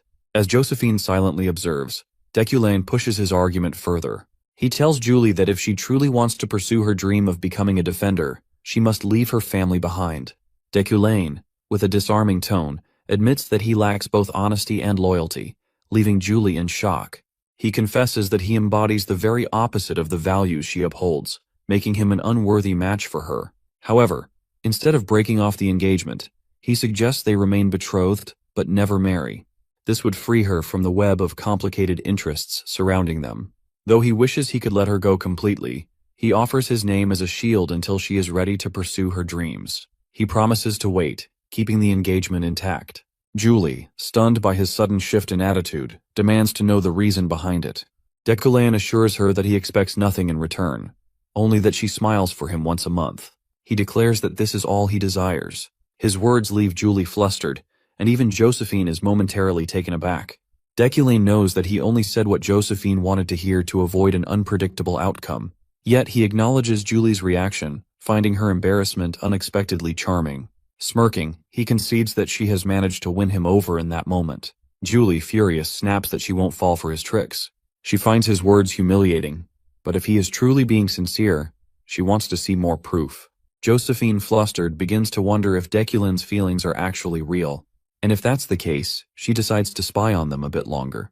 With that, Deculain successfully avoids a death variable and gains 2 store currency. 3 days pass quickly, and the anniversary of a significant death arrives. Deculain arrives at the cemetery in his car, making his way through with emotions stirring within him. The setting sun casts a golden glow over the overgrown grass and scattered tombstones.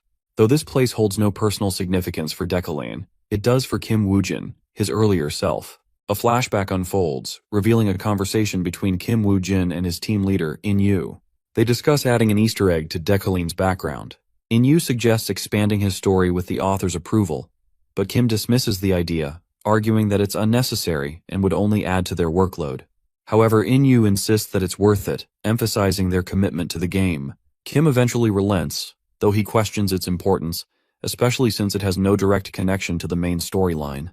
In-yu, however, finds the idea meaningful, and insists that they must put their hearts into the game. Kim once again denies it, finding it meaningless and pointing out that In-yu didn't even ask for his opinion before deciding to include it. Still, she believes it's a good idea and won't be useless at all, as she claims that Deculain has a bereaved fiancé in his past. Kim reflects on her past enthusiasm for creative additions, wondering what she found so intriguing about Deculain's lost fiancé. He contemplates whether it was done for their team's sake, or simply a way to care for those around her. He also wonders what kind of joke was hidden within the Easter egg that had once made her laugh.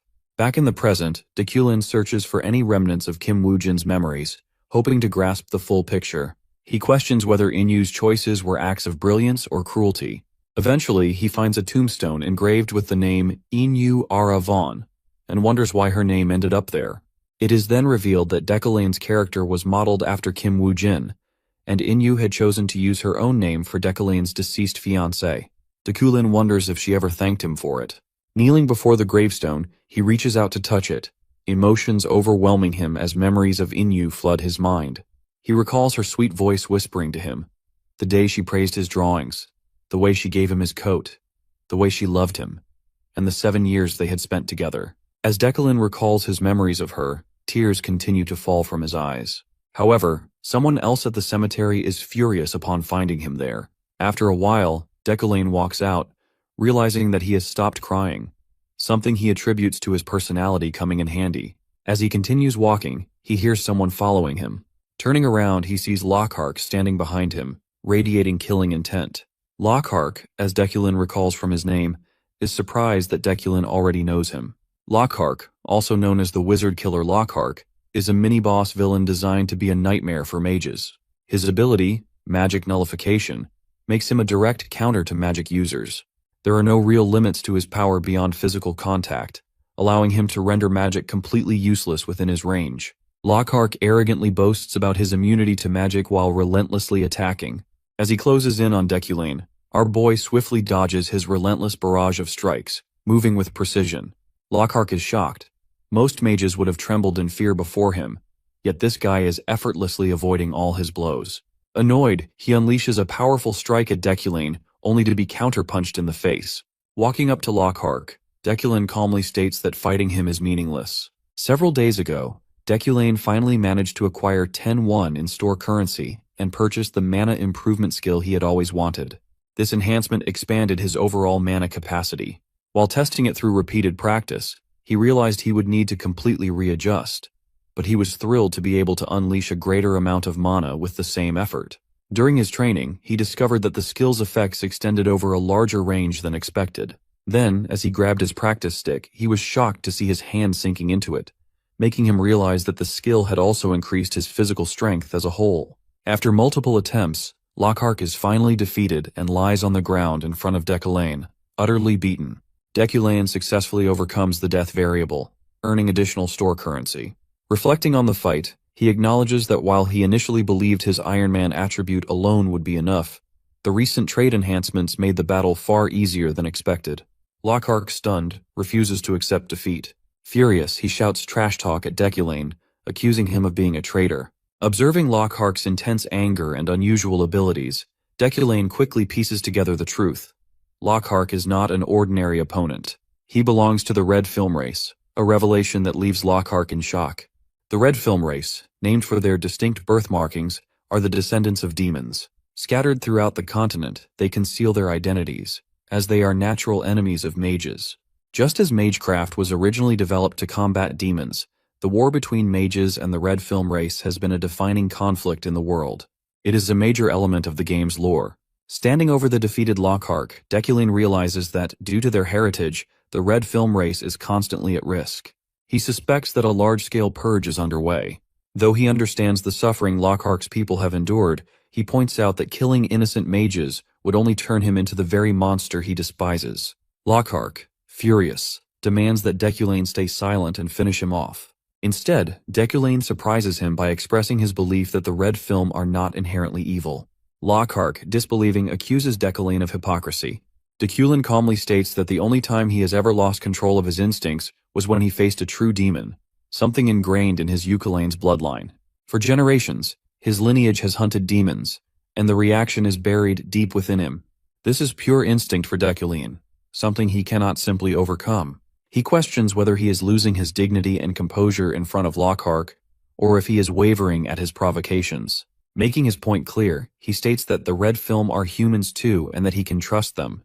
As the other inspectors arrive, Decollane swiftly knocks Lockhart out cold to ensure he can be safely arrested without resistance.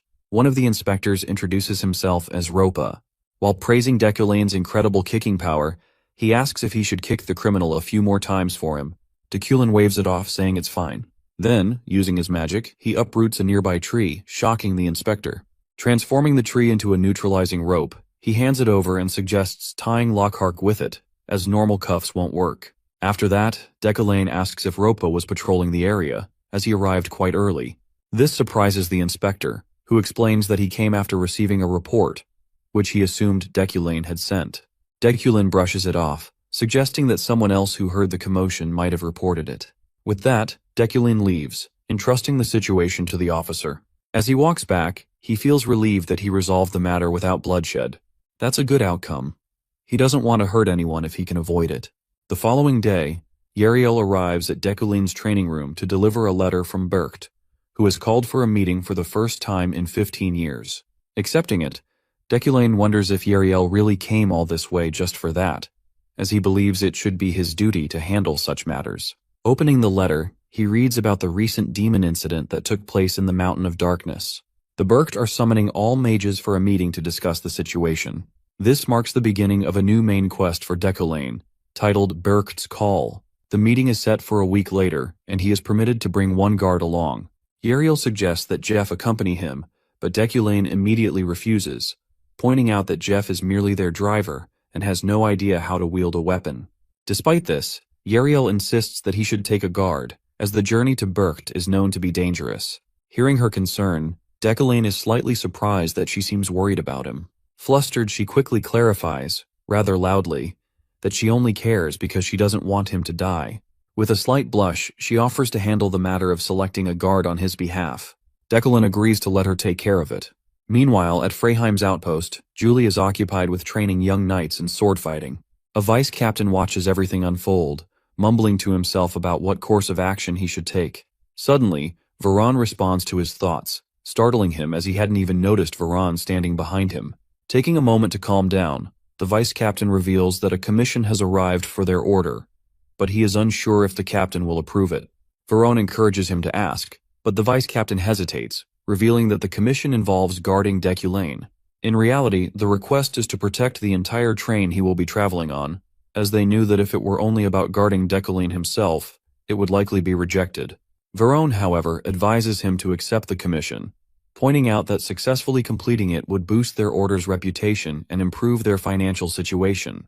Despite this, the vice captain still worries about Julie's reaction.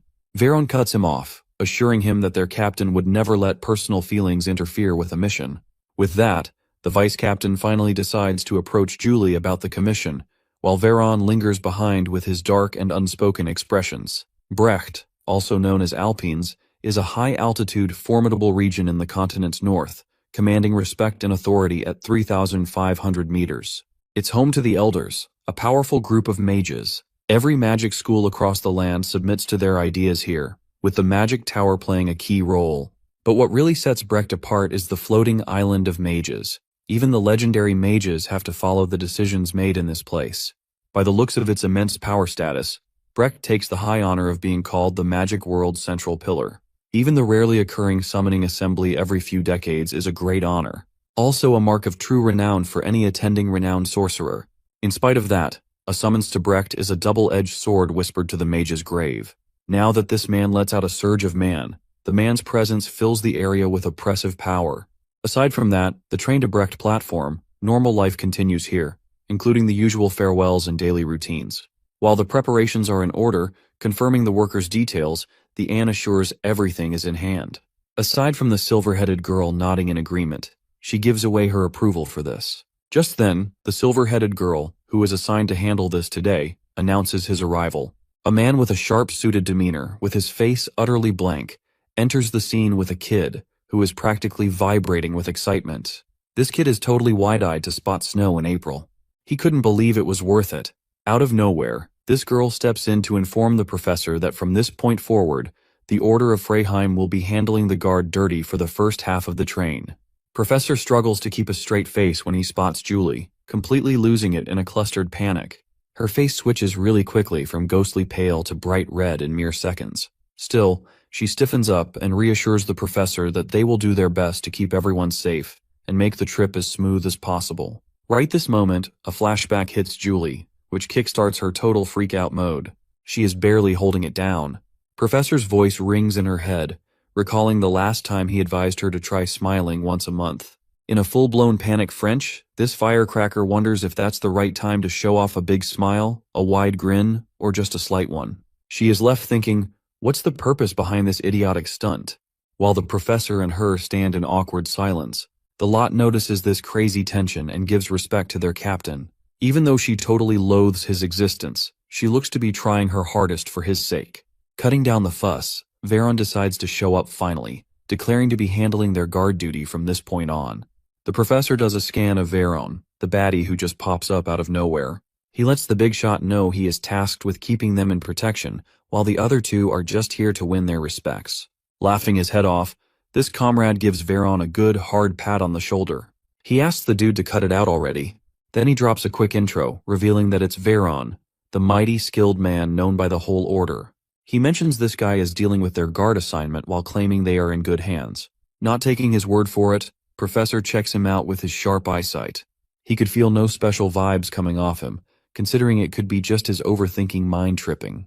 Moving on, Veron describes the mages as having full-blown security, with one escort talked per cabin. Without further ado, he insists on assigning himself to their cabin. That settles it. Time for their departure. She wishes them a quick, nice trip. Then she bolts out of there, but a quick head turn while flashing a smile his way. This forceful grin might crack her face soon enough. Meanwhile, the professor is totally clueless about what's up with her. Her lackey wonders if Julie is right in her head. But the professor quickly realizes that this bimbo kept her word. Several hours later, he settles inside the train quite nicely. Professor informs Veron to catch a quick nap, as they have plenty of time to chill. At this thought, Veron decides to opt for a quick slumber. In the meantime, the professor's mind is left wondering over this summon from Brecht, aka the mage's grave. In his point of view, there's a big reason behind Brecht's superiority as the pillar of the magic world, while keeping up as the contrasting second face. He thinks it over if it has any relation to the unexpected events that rise to the occasion each time the summoning assembles comes by. Knowing the possibility of a train attack, he figures Decollane dies at the hands of a game of wits, and he isn't planning to choose the reckless way to go. For now, he is out to figure out which train guarantees their safety, while the red lingers with the fate of being blown up. For a quickie, this guy knows the cheat of buying intel to learn which train got the highest chances.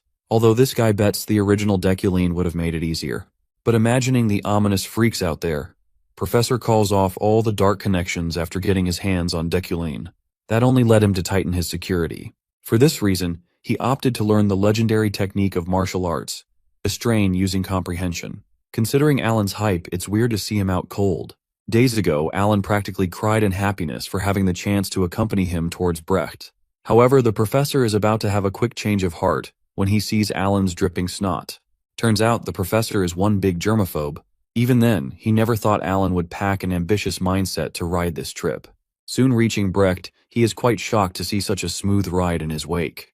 Even after blunt preparation, George's suit, jacket, and shoes level up his defensive capabilities and unleash his full potential of Midas Touch.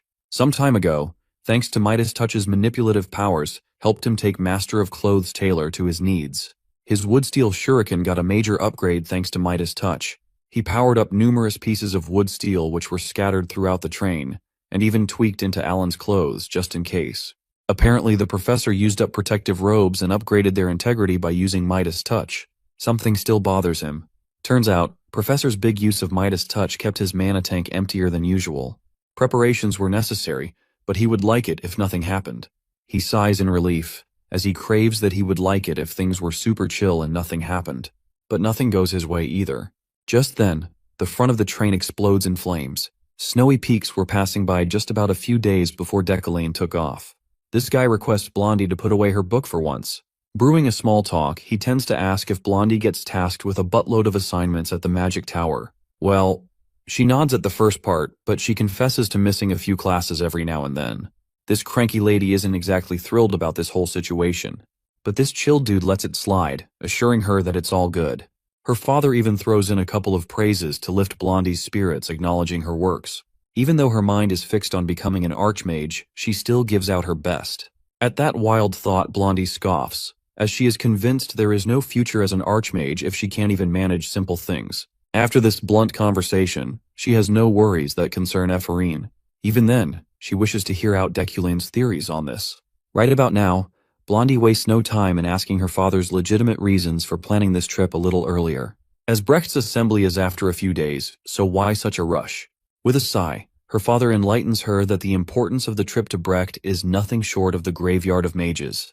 All of a sudden, Blondie's newfound curiosity craves to know more. At that thought, her father lets her know that it's a legit story, while she always thought of it as nothing but a bedtime story. This hits her like a thunderbolt. Dropping the brutal truth bomb, he claims that each Brecht's summoning somehow takes the lives of mages. A few of them never make it back alive like 15 years ago, a total score of 11 tasted death. Taking a look back, he describes to Blondie that receiving an invite to Brecht is a testament to their family's prestige. Being chosen among 20 families, there is no backing out of this one. Not to mention, attending this event would totally carve their names in history books. But absentees are destined to face harsh expulsion from the regime. Not to mention, any absent family gets kicked out pretty quickly, and a new one takes their spot with no fuss whatsoever. That's when her father checks out Blondie's smarts, asking if she can pick an easy way to clear out the prestigious trash. Taken aback, she couldn't believe her ears. As it turns out, the infamous trip to Brecht is more than just an assembly, and does a quick job of dumping out trash. This ruthless game of ambitious sorcerers targets to take down the existing ones, carving their own path to prestige. That said, her father rests his case on explaining why choosing to travel early. Apparently, this dude's sources leak intel about a shady group scheming to ambush the late departing trains. As a precautionary measure, her father decides to take her along for the ride.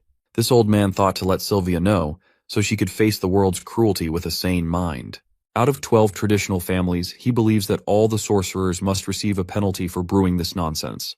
Without skipping a beat, he is quick to admit that straight-up dying on their way to Brecht is basically just like dying a magical natural death. A few days later, Alan and Professor enjoy their cozy slumber in the train with no care in the world. Right then, out of nowhere, a huge explosion snaps Veron and Professor back to reality, while Alan freaks out to spot a blinding light. Panic rises high as Alan has trouble speaking out his concerns. Without missing a beat, the little guy jumps a mile high in shock to spot the train floating in midair. As it turns out, the professor's quick thinking of using telekinesis took hold of the train and put it right back on track. While Astarn's martial arts were impressive, memorizing telekinesis before their departure came in handy. In the meantime, a bunch of creepers lurking on the train's roof are plotting a major heist, taking down a train packed with nothing but professors. But their huge payout keeps them motivated, and they are ready to strike. Diving in head first, the professor smirks at this bunch of morons who think they can take on him. Knowing these dumb fools picked the wrong cart to mess around, their luck just ran out. Just now, Professor wastes no time, pulling out shards of wood and steel. He stabs the thugs and lets them have a taste of death. Alan's jaw practically hits the floor in shock, so Professor knocks the kid out as it's time to rest. Without further ado, he orders Veron to evacuate Alan and other passengers to safety, as he has a bone to pick with these thugs. That said, he tosses the filthy trash out of the train. That said, he figures that Iron Man's 5 senses would easily map out the differences, but no time to overthink here. The professor gets on board to handle things here and sort this mess out later. He turns to the remaining thugs, letting them know they signed their own deaths today. While Veron stands guard to Alan, the professor gets their show rolling. Alongside lowering the explosive damage, putting the train back on track, and taking the thugs to their deaths, this all took a toll on his mana reservoirs. Left with 103657, everything settles here while Veron notifies of safely evacuating each passenger. Out of the blue, professors feel something is off about Veron. He cannot shake off this feeling that this dude's gaze is downright unsettling, but he can't blame this guy for having his guard up. Apparently that's not it. Just then, Veron's body erupts with the murderous intent of the villain's fate. This catches Professor off guard. Seeing this sneaky jerk unleashing his true colors, he can't believe he actually let his guard down. Thus, Veron admires Professor's survival tactics, but he is ready to kill him with his own hands. Things just got seriously creepy in here. With everyone out to safety, Veron fulfilled his duty, which left him to get his reward. That means it's time for Professor Deculine to say goodbye, as it's game over already. Caught at such a bad time, with his mana battery already running dangerously low, the professor is completely taken aback. He never imagined his own guard would lift a blade against him. That said, curiosity takes hold, and he tends to ask Veron if he is acting alone or if someone's pulling the strings here. When asked if Julia is the mastermind behind this operation, Vernon's fury goes off the roof. Boiling fumes, his murderous intent spikes as he glares at Professor, who got his breath numbered. That said, Veron orders Professor to quit mouthing his master's name from his filthy mouth. Dripping with fury, he warns Professor that any casual slip of the tongue might serve him much worse than what he has already planned. Even then, Veron thinks of Julia, as an upstanding knight who wouldn't go to such lengths. His eyes are filled with bloodlust, and he is quick to announce that he plans on killing the professor himself for Master Julia. With a look that screams kill, Professor can't seem to pinpoint what's wrong with this dude. To top it off, his most trusted Freehium guy turned out to be a maddening rogue. That wasn't on today's agenda. A trusted member of Freehium everyone looks up to who went down such a path, much to their dismay. With the remaining 10, Professor wonders if he has a shot against this powered-up beast with nothing to lose here. Without a second thought, he quits wasting time, claiming to no longer serve him as his guard. Giving off a fierce glare, he lunges forward at full speed. His blade cut through the air with a lethal intent to kill. That totally surprises Professor, leaving him no choice but to cancel telekinesis on this train. Just like that, the train goes off balance. Somewhere else, Sylvia's servant knocks on the door to see if Lady's ready to try out Breck's special snow cone. Without wasting another breath, this girl tells Sirio, the Elade's family, to eat it all. Aside from Professor Deculine and Rewind, Sirio claims that everyone has arrived. Sirio tends to ask if Sylvia is on hold for someone important, but no words come out of her mouth as Sirio leaves her be. After that, Sylvia takes a trip down memory lane. Feeling a pang of guilt, she watches the whole thing from a distance. The day she visited her late mother, Cielia von Elemen Ilade, was just another normal day. She poured her heart out and kept ranting about her school life and how this one teacher, Deculine, gets on her nerves. His never-ending assignments are a pain in the head, and he possibly thinks of himself as the only professor alive or something. But just then, a faint sound interrupts her chatter. Curiously, she peeks around the tombstones only to spot Deculine's noble posture. Deculine never gave off the vibes of a mourner, but Sylvia is totally thrown off to see him taking his time out to visit a grave. Honestly, he is full of surprises. Just as then, Sylvia's jaw hits the floor to see a teardrop sliding down Deculine's cheeks. She is rendered speechless by the sight of a tear falling from Deculine's eyes, breaking his nearly perfect picture of his icy demeanor. The icy cold Professor Deculine cries, and Sylvia's entire perspective of him shifts greatly. At that moment, she couldn't see the high and mighty arrogant professor, but someone who had lost someone dear to him. His tears look like shooting stars that live rent-free in her mind. That's when her father's intel crashes back into her thoughts. She recalls a shady groups scheming to attack the late-arriving trains. Growing anxious as Deculane hasn't made it to Brecht yet, she recalls his lecture notes. That motivates her to try out something, so she whips out a magic stone. Clutching this medium, she plans to make something out of this. Considering magic's 3 attributes built by using the caster as the source, she owns 3 primary colors of magic already. Channeling her mana, she shapes the magic stone into a bird. Swift. With a silent command, she passes her intentions, hoping it to be Sylvia's set of eyes. Swift takes a quick flight, ready to show her everything. Meanwhile, Professor Deculane is barely hanging in there with a few broken bones. Other than that, the train luckily didn't slide to the ground. Thanks to Iron Man, it would take a little time until he recovers soon. Hiding in there, out of sight, he thought he could buy himself some time, but Veron had other plans. That vicious freak out for Professor's blood wouldn't quit toying with him. Deculane can't believe this guy is still in one piece. He tries crushing his flesh when throwing a wood steel, but Veron dodges like a pro. His protective QI takes Professor by surprise, and Veron admires this dying dude's strong hold on life. Such a pitiful way to cling to life. These two engage in a fierce battle. In the meantime, the Professor has to admit Version had the upper hand all along. In his perfect condition, he knows defeating him wouldn't be an easy task.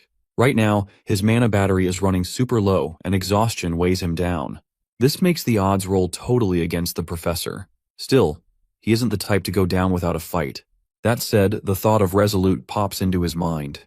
That's the ace up his sleeves now. This skill alone unleashes a full-fledged surge of mental power that lasts until the battle ends. However, if one resolves waivers, their body will remain standing and won't bend at all. With a disengaged mind, the magic would still work. Thus, Deculane won't ever bend in such a peril. Besides that, Veron is proving to be a raging monster out for blood, and goes full beast mode at Deculane. Charging at him with his sword, Deculane knows that Veron's one cut and he is as good as dead. He is left wondering if he will wake up again in his office or not. Suddenly, a splash of blood paints the whole room red, and Swift races to the crash site, as Sylvia's set of eyes. Veron's wild instincts go into overdrive and his mind goes haywire for vengeance. He leaps into action, ready to settle this once and for all. But something unexpected halts him in his tracks. A sudden interruption catches Veron's attention. He takes notice of the space around him wavering unnaturally, making him lose his footing and lower his guard. In that instant, Deculane's little trick plays out perfectly as he catches the lad off guard. In a flash, Veron's hand is suddenly split and thrown away with a fountain of blood. Letting out a blood-curdling cry, his screams cut through the chaos. But Deculane, still unsure of what just happened, knows one thing. It's time to end this battle.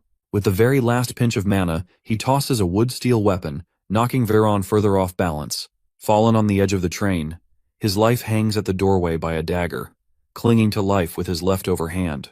Right then, Deculane steps out with the smirk of a victor. Veron, gasping for breath, demands to see his cards. He wishes to know what sort of trickery Deculane pulled at the last to flip the tables around. But even Deculane has no clue what happened.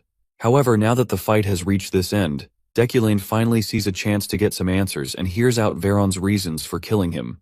Deculane is looking for answers, and he is fully aware of never having any beef with Vero. Thus, it doesn't make sense for him to go this far.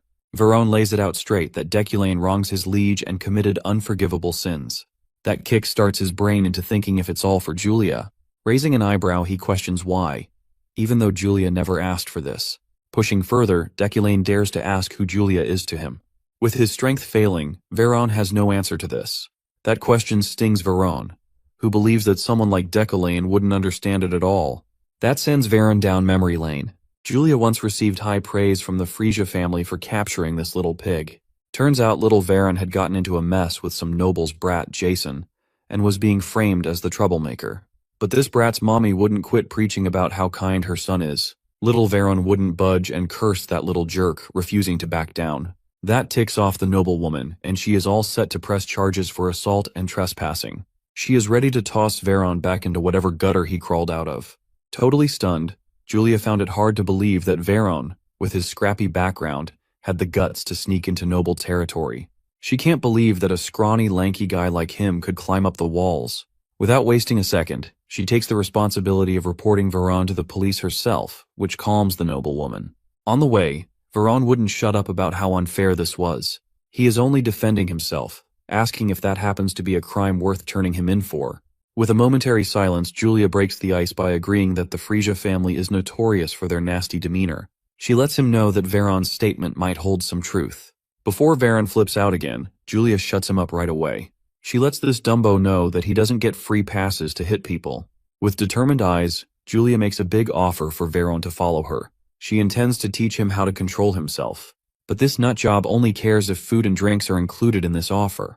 And just like that, he met his liege, Julia, who took him in as her own. Soon, he joined the Night Order, but his crappy personality was never his strong suit for making friends. Thanks to his nasty attitude, people kept a distance, which left only Julia, the one person who actually gave a damn about him. As long as he was by her side, everything felt right. Julia stood firm, always helping others and never turning away from injustice. Over time, Veron's respect for her grew, turning into something more than just an apprenticeship. He soon fell for her, but he knew he could never act on it, leaving those emotions nothing but a burden for her. His feelings, no matter how strong, would only hold her back. Although Veron claims his emotion is nothing but a burden to Julia, which is why he is dead set on killing Deculane, he is pretty sure that Deculane would be the end of his liege. This man would become the sole reason for Julia's demise, and to him, it's all pretty clear. Every disaster in this twisted game is a ripple effect of Deculane's actions, and this guy knows that Veron's prediction isn't wrong at all. But Deculane, unfazed, tells Veron that he is wrong and that he will change the outcome of Deculane's fate. He will make sure this guy won't walk down the path of destruction. That said, he swears of never harming Julia and offers Veron a hand.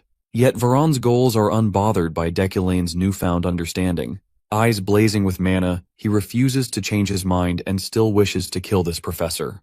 With a heavy sigh, Deculane knows that his stubborn choice will haunt Julia for eternity. Now there is only one thing left to do, so he kicks Veron off the train. In the meantime, Julia's subordinates catch her in deep thought, probably worrying for Veron. She brushes it off, knowing Veron is capable enough to take care of himself. Falling through the endless sky, Veron lets his tears fall freely. He can only hope his liege a happy life. Swift flies like a free bird, letting her maker see the full crash site. Having a full view, Sylvia finally gets the hang of this situation. She realizes that Deculane killed his own guard, and the guard went down the cliff and into oblivion. Keeping a full focus, she gets a full understanding of how this situation proceeds to such a grave ending. Learning the night Veron had motives of killing Professor Deculane first, but failed miserably, she learns that in his act of self-defense, Professor Deculane had no option but to eliminate him by kicking the knight off the train. Soon enough, Sirio calls Sylvia's attention back to Earth, alarming that the assembly is about to start. Giving off a concerned look, she leaves it be, but her mind wouldn't quit thinking about Deculane. She holds on to the hope that Deculane will appear in time, avoiding any further trouble. Moving on, the minions are excited to catch the sight of their vice chief, Lilia Fremian, of the Security Bureau. Thus, Lilia, out on patrol, verifies the site of the explosion and attack. Guards come clean that it's the right place, but with the Brecht assembly happening soon, that's just to be expected, like it's no biggie. Adjusting to the norm, Lilia questions if there are any casualties. Giving out a flat yes. These guys confirm the status of 2 people still missing if not injured. Taken aback, she hears them out, naming Knight Veron and Professor Deculian. That takes her by surprise. Moreover, they guide Lilia to their supervisor for further details on this matter. Right then, Lilia's eyes fall on the body of a little kid, probably passed out.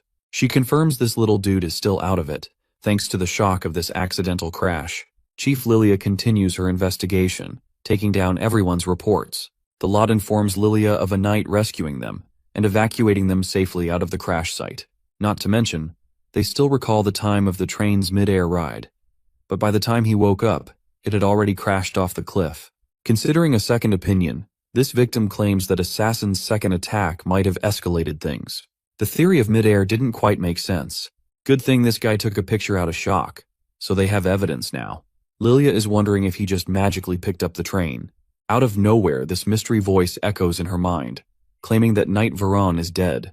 Not just that, it also admits that Veron pulled this whole thing off, and did his best to eliminate Deculane, but failed miserably. Keeping it short, Head Professor Deculane survived, Chief Lilia is totally caught off guard by this creepy telepathic message lending support for her investigation of the crime scene.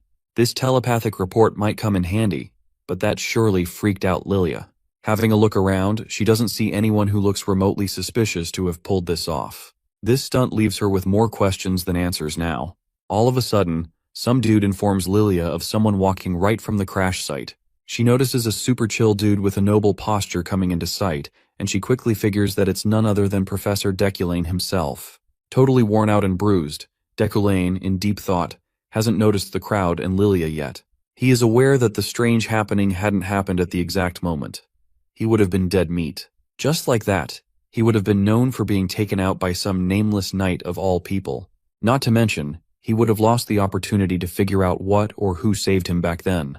Like Veron, he would have ended up at the bottom of that cliff, forgotten and powerless. The realization hits hard that he stood no chance against Veron. He felt utterly powerless against his own guard. But the real question lingers in his mind. Who in the world saved him back then? Without skipping a beat, Lilia calls for head Professor Deculane's attention, verifying his safety. With a quick intro, she claims to be the Lilia Fremienne from the Security Bureau. Thus, she lets him know that he has to fill out the report to help the investigation process. Ignoring her blabber, Deculane asks for what time it is, and she mentions 3:30. While he is in a much deeper thought to figure out, he is spared 6 hours to make it back in time. Out to do her duty, Lilia gets down to discuss what has happened so far, but this professor is not even the least bit interested. Instead, he tends to ask her if this is the only way to Brecht.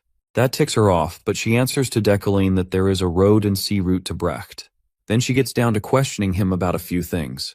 But Deculane vanishes in a blink. When asked, no one, not even the workers, had a clue where the professor disappeared. Lilia figures out that Deculane has pulled off a speed spell to slip away her grasp.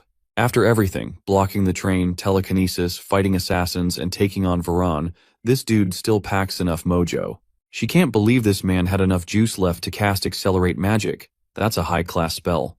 That pisses her off, confirming that Lockhart was right about this guy. Meanwhile, at the Brecht Assemble, the hall is packed, and it's 9:30. Sylvia still waits for Deculane's return. The host, all formal and out of sight, thanks the attendees for answering their summons. Then, out of nowhere, a monstrous surge of mana totally creeps out Sylvia, who is quick to notice that is none other than Dezekton, the great leader of Brecht, a living legend who had abandoned the outside world on his own terms. Looking at him, she knew to challenge the Archmage title, she had to reach his level. Now the roll call starts, marking the attendance of Giltheon of the Illid family, Ethansik of the Bran family, Baroon of the Veorad, and Helm of the Rewind. Just when Eucline of the Deculane family's name is called out, silence flows to the table, with zero response. The host decides to call their names 3 times, and if no response, then this family will face elimination from the 12 sorcerers. This escalates the gossip like wildfire, how the head of the Deculane family's downfall started with Eucline's coming. Their first summoning was marked to be 200 years ago, and it would be a big tragedy for their demise. Sylvia hears it all, how they trash talk about the current head of the Deculane family, being a serious letdown compared to his ancestors. Laughter echoes through the hall for the talentless prick, as the host calls Deculane's name 3 times. Right about now, the host is about to move on. The doors burst open with a force that silenced the room. Standing there, Eucline of the Deculane family marks his attendance, catching everyone off guard. The meeting that had started in shocked silence progressed smoothly and swiftly. The first item on the agenda was the demon that had appeared in the Mountain of Darkness. It was discussed with no opposition. Ethansel, the presiding head of divinity and head of House Bran, expressed her opinion. She wanted to put more eyes on the matter regarding a demon appearing near the capital. She proposed that each school cooperate with the church and that mages be dispatched into suspicious regions. Everybody agreed, and the meeting proceeded with their first short break. Deculane took a deep breath of exhaustion. He ran like crazy to reach Bercht as fast as he could. He could not afford to be late. Now he is devoid of mana or stamina in his tank. Despite his fatigue, his outward appearance hasn't been impacted. He still looked as slick and composed as ever. Deculane's noble traits and attributes are annoyingly incredible. As the council petered out of the round table, a certain someone called the professor with a worried voice. It was the teary-eyed Alan who had just arrived. He apologetically asked if his boss was all right. He was told to wait outside since he arrived when the meeting had already started. The professor assured him that there was no need to worry. After that suspicious interaction on the train, Deculain can no longer think of this child as innocent anymore. He's certain that something is off about Alan's identity. He can't quite pinpoint what it is yet, but it reminded him of a famous movie in his previous world. So, he instructed Alan to always stand next to him from now on. Keep your friends close, but your enemies closer. He wants to keep a closer eye on Alan going forward. He is determined to find out what this pipsqueak really is in due time, no matter what. After the short break, the council convened to go back to the round table of discussion. The next agenda on the docket is one of grave importance and controversy. They must figure out what to do about the blood shroud sorcerer who had been killing mages. It is a sensitive topic, so this won't be concluded as easily as the previous agenda. The head of the Veyorad family, Vethan, made a big show of smacking his hand against the table and giving an impassioned speech. He views the blood shroud race as cockroaches who have been secretly breeding and laying eggs within human society, corroding human lands. Ethansel, head of House Bran, immediately opposed such distasteful comments. Besides, they do not have the means to differentiate blood shrouds from other races at all. Vethan proposed that they could just invent a method using the paltry clues they have about the race's features. He believes eradicating these cockroaches is possible with the power of the Imperial Magic Tower. Deculain maintained his silence. He knew that opinions would clash from the start, but it's getting heated too fast. As far as they know, blood shrouds can recognize one another, and they are gathering forces in secret. That must mean that they have a power structure and a leader at the helm. Vethan fears that they are scheming about something sinister. Ethansel refused to buy into this fear-mongering based simply on Vethan's delusional speculation. The silent majority held their tongue, but they quietly agreed with the rambling madman. The notion of a blood shroud figurehead hiding and planning makes them feel uneasy and disgusted. They were in this situation 60 years ago, and the council's indecisiveness cost them the lives of countless mages. The tension in the round table was so thick that you could cut it with a knife. After what seemed like a lifetime of silent stalemate, Giltian von Ludwig Illide spoke up and tossed the ball to Deculain of Uklein. After all, the professor came from a long line of great exorcists who stood at the spearhead of eradicating demons since time immemorial. As someone from the present, Deculain is well versed in these types of situations. Blind hatred always leads to unnecessary grief and misfortunes. Setting the bleak future aside, suppressing the blood shrouds right now would be plainly wrong. Even if he can't stop the council's vote, he can always just delay their decision to the best of his abilities for the sake of the future main quest. The world had already branded the blood shrouds as the common enemy, a blunder for sure. So Deculain spoke up. While it is true that long ago the blood shrouds were viewed as humanity's enemy, reviewing every single piece of literature pertaining to the war would make it clear that all the bloodshed stemmed from a simple misunderstanding. Vethan grimaced upon hearing such a ridiculous statement. Deculain continued that 237 years ago, during the Rodrin witch incident, Rodrin was falsely accused and punished. From that incident, the Great Suppression occurred, leading to the death of countless blood shrouds. Refusing to accept the injustice, they retaliated. More blood was shed from both sides, and the cycle of violence continued. In Deculain's cold and fact-driven eyes, the incident 60 years ago simply got ugly because of politics. Some greedy pig discovered a mana stone mine in blood shroud lands and made up some ridiculous accusations to seize the precious resources. That greedy pig was one of Deculain's ancestors, a Uklein. Vethan had long since closed his ears, blinded by his rage. He is certain that those cockroaches are born with demonic energy coursing through their veins. The Uklein family should know that better than anyone. Deculain resented that implication. His family's tradition is hunting demons, not killing blood shrouds, no matter how hard Vethan tries to conflate those two different things. The professor asked that rambling man if he could take responsibility for all the heinous shit he's been spouting since earlier. Accusing humans of being demons is a serious crime. The one spouting such hateful rhetoric can easily be indicted of being the thing they hate most. With Vethan Veyorad stomping away like a child who didn't get what he wanted, the first meeting wrapped up inconclusively. The blood shroud agenda was moved to the next day. As the council went on their own way to retire to their rooms, we saw Giltheon doting on his daughter. He doesn't want to be separated from Sylvia, but an archaic rule demands that Berkt members be isolated throughout the summit. While the father was teary-eyed, the daughter was unamused. She prefers getting away from his dad as much as possible. Before going their own ways, Giltheon warned his daughter that the Berkt mages have abnormally high mana densities. With such a high concentration centered in one place, all sorts of magical phenomena can occur at night. It's imperative that Sylvia reads the hotel regulations.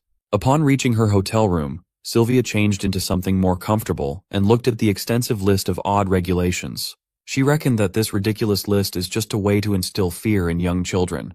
Deep into the night, she dozed off without any problems until something whisked her away from her dreams. She got up, feeling a dryness in her throat, and drank some water. Suddenly, her sleepiness vanished upon feeling an intense feeling of being surrounded by mana. The walls of her room seemingly peeled away, exposing a different plane. When she looked around, her bed and everything that was supposed to be there were gone. The space suddenly morphed into an unfamiliar hallway. Hurriedly, she pulled out the list of rules, frantically scanning if she accidentally made a wrong move. From her peripheral vision, she caught a glimpse of a bright light, peeling her eyes away from the piece of paper.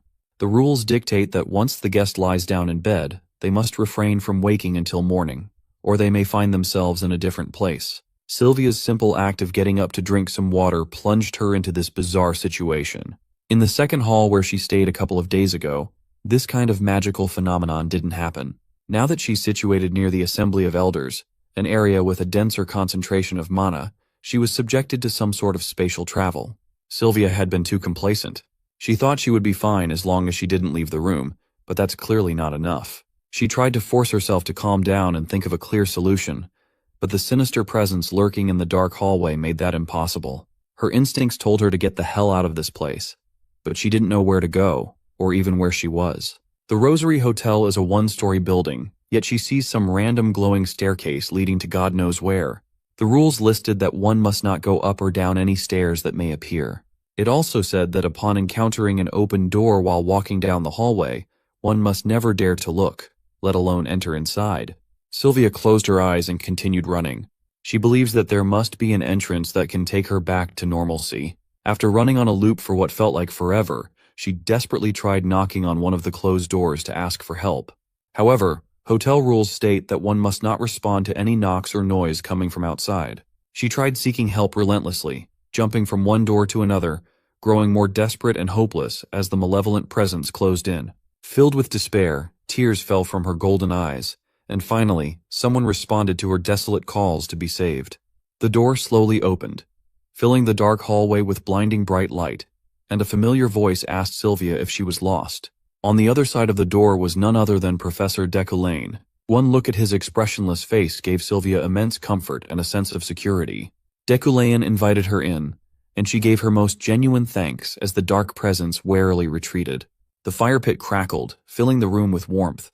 Sylvia explained how she got up from bed for a brief moment and ended up in the hallway, being chased by an unknown entity. The professor expected as much.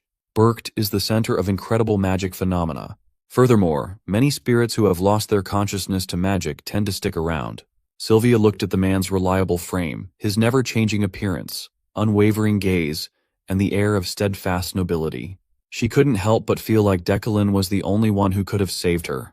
Her reverie was broken by a bizarre gurgling sound coming from the door. A slimy substance is slowly seeping through the tiny gaps in Decoulain's entryway. A few moments later, the ghostly slime took the shape of a vengeful spirit made of pure darkness, hungry for life.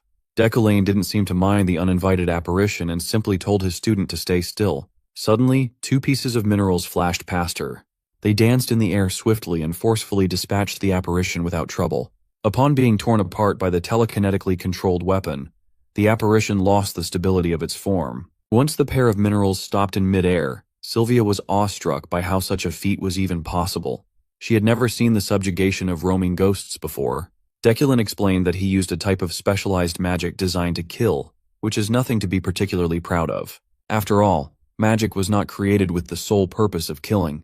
Hearing him say such noble words after saving her from such a hopeless plight tugged at the young woman's heartstrings. She felt compelled to show the man what she was capable of. So, she conjured a flowing flame that made the professor look away from the book he was reading to Aura Farm. Next, Sylvia displayed her raging lightning. Then we moved on to metallization, forming flower-like figures made of pure metal. With a blue hue, she also showed off her beautiful goblin fire. After showing the professor the spells that she was most proud of, Sylvia pouted at the fact that he barely even paid attention. Trying to get his attention by going in the opposite direction and doing something half-heartedly, she summoned a glittering light. It seemed to work. Decoulain calmly corrected the tiny bit of instability in the air magic circle she embedded into the fire, and the result of the adjustment was stunning. Now that he's got the professor's attention, Sylvia steeled her resolve and asked the professor what's holding her back, her weakness. Hearing such a ridiculous query, Deculane turned his eyes back to his book and advised Sylvia to figure out her flaws by herself. Like a child, Sylvia protested that he helped Ephorine to correct hers. She was mistaken. Ephorine found out what she was lacking by herself. Seeing the golden child of the current generation so frustrated at her already monstrous capabilities, the professor asked her to cease her impatience. Time is on her side after all. As long as she continues her dedication to the craft, improvement will naturally come. Like everyone else, she must slowly work towards the pinnacle, one step at a time, and avoid shortcuts. Sylvia is one of the only 3 people who possesses the talent to reach the top of the magic world, after all. For some reason, such a compliment from Deculane reminded her of the countless empty platitudes she had heard about her astounding talents fated for the next Archmage. Since she was a child, she had heard it all, but even back then, she could see through the insincere and stale flattery. However, when the praise comes from Deculane, it feels reassuring and real, more genuine than anything she had ever heard. Since it was late and it was dangerous to walk in the hallways, Sylvia spent the night sleeping on the professor's bed. Don't call the FBI yet. Our boy spent the night at his desk, reading books. In the dead of the night, his study was interrupted by a whiff of opportunity. A golden light is calling him to come outside. An energy that he's never felt before is telling him to go out. So, the professor decided to go on a little late-night excursion. His wealthy magnate ability is tingling, and he's not one to turn down free treasure if he can help it. The mountain path is largely inaccessible, so he might just chance upon an incredibly rare item hiding in the woods. One of the reasons for the path's inaccessibility is the sinister spirits roaming around. One such spirit, an apparition with twisted limbs sprouting all over its body, tried to sneak up on Deculane to feed on fear. However, the professor did not even bat an eye on such cheap scares. The apparition tried, and he simply treated the thing like it didn't exist. Deculane finally stopped leisurely walking and turned to the spirit. Instead of running from fear or exorcising the apparition, he simply asked the thing if it happened to see an item possessing a lot of magic nearby. After being treated like it's just some sort of random guy, the spirit took off running and crying while cursing Deculane in an indecipherable tongue. The professor was annoyed that he didn't even get an answer from a local spirit, albeit an evil one. Nevertheless, his diligent search eventually led him to the thing he'd been looking for. Upon closer inspection, he identified it as a purified mana tree fragment. This naturally mana-rich wood has been purified by lightning, making it an excellent crafting material. After coming into this world, he completely committed himself to training and research without resting. However, he eventually reached a slump because of Deculane's middling talent. If he can make a wand out of this extraordinary fragment, he can supplement his talent and grow his power faster. For a random midnight stroll in the woods, the rewards are far greater than he could have imagined. The next day came, and the reopened meeting progressed with a strange atmosphere, to say the least. Just like yesterday, Vethan Veyorad came in swinging with his ridiculous questions about the alleged demon blood flowing in the veins of blood shrouds. This time, Deculane opposed him with equal intensity. He argued that if salt is added to water, you can't call water salt instead. The heated discussion between the 2 pillars of Bercht made many of the attending sorcerers flustered. Some of them are starting to think that the professor is siding with the enemy instead of humanity. They thought he would be the one championing the eradication of blood shrouds, but he's doing the opposite. Even Gilthian was stumped as to what picture the man was trying to paint. Sylvia, still sitting beside her father, can see the wheels turning inside everyone's mind. She could tell that everyone's opinion of Deculane was starting to sour. They think he has an ulterior motive, but they would be wrong. In her perspective, the professor is just stating the obvious. Seeing that a conclusion is impossible to reach at this rate, the arbiters decided that the matter regarding the blood shrouds would be postponed for the next meeting. They can't let the other agendas in the docket be sidelined by a single issue. Unlike the blood shroud issue, the other discussions progressed quickly, and the meeting came to a close after several days. By the time the Bercht summit had concluded, Deculane had surely incurred bad blood against Vethan Veyorad. While he did not wish for this outcome, he needed to buy time for the sake of the main quest in the coming future, and becoming estranged from some people was the price to pay for that. Deculane stayed at Bercht a few more days after the summit. Today he's visiting the shopping district. Inside one of the magic shops he was familiar with, he was wondering how to properly use the purified mana tree fragment as the base of his new wand, and what materials would go with it perfectly. While he was browsing through the wares, Alan frantically called to his attention. His assistant pointed at someone, claiming that the person was the hero who made it possible for him to arrive at Berkt in one piece. Dekulin recognized her as Lilia Primian, the vice chief of the security bureau. So, they decided to take a break from shopping and treated Lilia to a meal as a form of courtesy to repay her for escorting Alan to safety. She appreciated the gesture and informed the professor that the investigation regarding the incident had properly concluded. Taking this as an opportunity to gain intel, he asked what happened to the escort guard, Veron. She plainly stated that the guy died due to the ambush.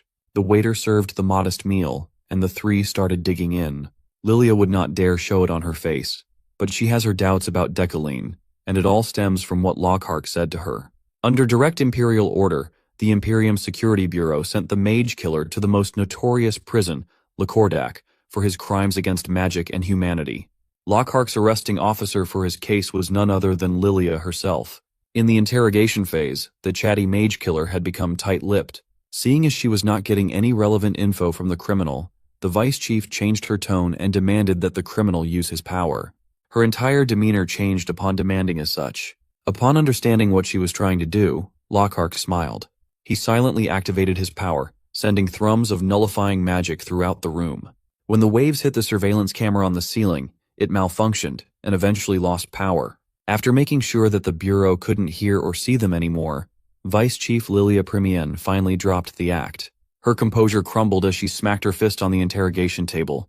With rage, she cursed Lockhart for being caught like a fucking idiot. She had already told the kid not to be rash, yet he continued sullying the name of their kind, setting back the Blood Shroud plan because he just couldn't stop killing mages. In all honesty, Lilia just wants to kill this imbecile to get it over with. If it's revealed that he's a Blood Shroud, the public opinion will worsen beyond repair, putting pressure on her. Lockhart does not respect what she's doing for the cause. He thinks she's just leeching off the empire that hates their kind. Blood Shrouds are seen as different immediately upon birth, but they are not so easy to expose. Lockhart thinks humanity is simply terrified of the demonic abilities they are born with. Even so, their kind are not the only ones who are born with said abilities. Another mistake that the criminal makes is provoking Decaline when they are supposed to silently keep an eye on the Eucleans. Currently, they are supposed to be observers. If the man causes any trouble, they will escalate to assassination, not the other way around. Upon hearing that the Blood Shrouds are thinking of killing Decaline, Lockhart uncharacteristically calls the man a true noble who should not be touched.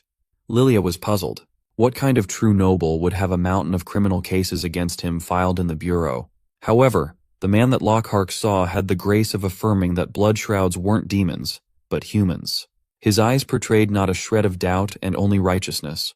The criminal genuinely believes that if there were more nobles like Decaline in this world, then their kind would not be forced to hide their identity anymore. They can live alongside everybody else. He didn't even kill Lockhart, even though he knew of his origin. He had the power and the law to back him up. Yet he stayed his hand. Even though Lockhart is not one to joke around, Lilia still refuses to buy such horse shit. The Euclane family stood at the forefront of slaughtering and oppressing their people after all. The criminal argued that if they start treating the descendants of said ancestors based on the crimes of the past, they would be no different than demons. Realistically speaking, Lilia won't be able to stay in a position of power without getting caught sooner or later. However, she's confident in her ability to blend in. Humans and Blood Shrouds are indistinguishable from each other after all. The only glaring distinction is a certain food that Blood Shrouds cannot eat. Changing the topic, Vice Chief Lilia heard murmurs about the Emperor's worsening health. Someone new will soon be appointed to take the throne, and they have no idea how the new Emperor will view Blood Shrouds. They must lay low. For now, Lockhart will be locked down in Lakordak. Back to the present, Lilia chewed on her steak while eyeing this so-called true noble with utmost vigilance. No matter how hard she looked, all she could see was some annoying aristocrat. Suddenly, an uninvited guest walked up to their table, and the pungent smell of alcohol assaulted her nostrils. Without taking his eyes off his plate, Decaline nonchalantly dismissed the drunkard without sparing a glance. It was the annoying brat, Ilhelm von Garion Rewind. Even after being shooed away, he insisted on staying and giving Decaline a piece of his mind. While the confrontation was happening, grim news hit the Order of Freyheim. Julie von Diaphragm was just informed of the fate of one of her most valued knights. Hearing that Veron had perished during the escort mission to Berkt shook her to the core. She stood up and ordered her men to get ready to depart. Julie wants to hear what the hell happened from Decaline's mouth. Back in the restaurant, Vice Chief Lilia awkwardly stopped her meal upon Ilhelm's midday drunken intrusion. She recognized the brat as the current head of the Rewind family. Caught in the middle of two opposing powerful noble clans, she was confused, to say the least. Ilhelm wanted to get some clarity about Deculane's odd stance in the meeting. He can't wrap his empty head around it. He wanted to know why a U-clan would side with the Bloodshroud so vehemently. Overhearing such a bombshell, Lilia almost let her real reaction show. Ilhelm remembers this peer of his, declaring that he wanted to annihilate those Bloodshrouds before. So what changed? Even before that, Deculane always blabbered on about how such lowly species should not have the right to live at all. Furthermore, he published a paper condemning Bloodshrouds at the university. Ilhelm tried to get a rise out of the professor, accusing him of finding a Bloodshroud slave to perhaps conduct research for such a talentless hack. Surprisingly, Alan defended his boss vigorously. Carefully dabbing his lips with a napkin, Deculane instructed his assistant to pipe down. It's all good. They simply shouldn't waste words against a man with a brain akin to rotten cheese. Such a surface-level line of thought is obvious to come from someone like Ilhelm. Ilhelm took the insult pretty well, all things considered. He just reminded Deculane that there are only 3 months left until the university's research presentation. Everyone will see if the professor's shit talk is all for show then. Vice Chief Lilia tried her best to stay calm upon hearing a string of ridiculous revelations. Why would a U-clan make an enemy of everyone else by siding with the Bloodshrouds? She could not believe that the man with so many pending criminal charges in the Bureau would do such a thing. Maybe Lockhart's last words before being thrown to prison have their merits. The seed of Deculane had been successfully planted inside the mind of the Security Bureau's vice chief. The day after that memorable lunch, Deculane finally pulled the trigger and commissioned one of the best-named craftsmen to make a wand for him before leaving Bercht. Interacting with the man gave him a subquest to complete, Rockaloc's wand. To activate the quest, he needed sufficient fame, a kind heart, top-quality materials, and 2 or more visits. Upon completion, he'll receive 1 point of store currency and a wand crafted by Rockalock. Thanks to fulfilling every condition, he was able to clear the quest without a problem. After getting his new wand, Deculane and Alan boarded the train homebound. On the way back to the Empire, they shared the same carriage as the raging noble, Vethan. The guy did not bother hiding his hostility at all. Thankfully, no conflicts actually erupted throughout the long ride. It was just really uncomfortable. In his mind, the professor just wanted to get back to the magic tower. Finally, they got off the tension-filled carriage. There's only one more train transfer left, and they will soon see different scenery other than snow. On the platform, the whole order of Freyheim, led by Julie, had been waiting for them to disembark. Without pleasantries, she directly asked her fiancé about the ambush and threw him some polite words for making it out safely. It's obvious that she had already heard about the news of Veron's passing. While Deculane doesn't know what version of the story the Order heard, it's obvious that they are not happy that he is the only one who survived, unlike their colleague. Julie, on the other hand, looked and sounded devastated. She heard that Deculane and Veron worked together to save the civilians. So she just wanted to ask one more question. She simply wanted to know what Veron's last moments were like. Julie's grieving and expectant eyes met Deculane's. For a moment, the professor did not know how to respond. Before today, he was planning to tell her everything. The truth, the whole truth, and nothing but the truth. He was prepared to recount how Veron tried to kill him, and that things ended up this way after a bloody fight. He wanted to be truthful to Julie, at the very least. But now that he's standing in front of her, seeing the grief, Deculane can't seem to bring himself to say anything. He debated whether to tell her the truth or to let her live without knowledge of the all-too-cruel truth. Julie's conviction will never waver, but her heart is not as ironclad as she presents to the world. That's the nature of the Julie he knew. If she hears the truth, she will certainly blame herself for everything. She'll claim her subordinates' wrongdoings as her own, and severely torment herself with guilt. With a heavy heart, Deculane would play the villain and withhold what truly happened on that train. He will undoubtedly receive the ire of others, but he's gotten used to that. They stood in silence for a while, long enough for the train attendant to call on the passengers heading to the Empire. It's time for Deculane and Alan to board the 4th train. So he gave his fiancée a brief answer that in Veron's last moments he was emotional. Technically, he just withheld a few more details, yet Julie still looked devastated. She politely thanked him for taking the time for this brief talk before they headed over north to escort their comrades' remains. Seeing her walk away, Deculane lamented. He felt laughable and pathetic for not being able to get a grip on the feelings that the previous Deculane had for Julie. After making sure that the Order of Freyheim was out of earshot, Alan expressed how rude those men were. They were also victims of the ambush, yet they did not even bother hiding their resentment and distaste. The professor didn't mind. Those knights are simply foolish. Unbeknownst to them, Sylvia had seen the whole conversation from a distance. She ran over to the professor and asked him why he held back. Deculain asked what she was talking about, but she refused to elaborate. Instead, she rummaged through her bag and handed him a gift, some sort of old book. After handing the gift to the professor, she ran away without saying another word. Deculain was stumped, and so was Alan. This trip has gone far too long. It had been exhausting until the very end. He just wanted to get home and rest. Finally, the professor and his assistant boarded the last train and made their way back to the magic tower. Upon arriving at the outskirts of Bercht, Julie demanded the rundown of what happened to Veron. The local authorities recounted how, during the first ambush, Professor Deculain took care of the situation and rescued civilians with Veron. With the second ambush, the train fell upside down, and that's when Veron fell. However, the VIP car miraculously hung by the cliff. To summarize, the two heroes tried their best to salvage an unsalvageable situation, and it cost Veron his life. Julie listened intently and thanked the local officer after the rundown. Her men asked if they could take home some keepsakes, but nothing survived. Furthermore, it is an unwritten law that crimes unfolding on the way to Bercht around this season shall be left alone. Julie had lost her reliable right arm, and he left this world in vain. The grief and sadness she's feeling was suffocating. Before heading back to the magic tower, Deculain swung by the family house to be greeted by his sister's reprimand. She just found out that he wrote another family check in Bercht, and she is livid. Yariel had already told him multiple times before that the family was in dire financial straits, yet he was spending like he had an infinite money glitch. At this rate, they won't last for more than 2 months. Admittedly, the fee to create the wand was greater than he was expecting, but he had to get it no matter the cost. Commissioning a named craftsman is no joke. Still, he was surprised to hear that their finances could only hold out for another 2 months. This is a wake-up call to take some sort of action. So, he asked his sister to calm down for a moment while he secured more funds. Deculain led Yariel to the warehouse where his recently acquired treasures were stored. This incensed Miss Eucline.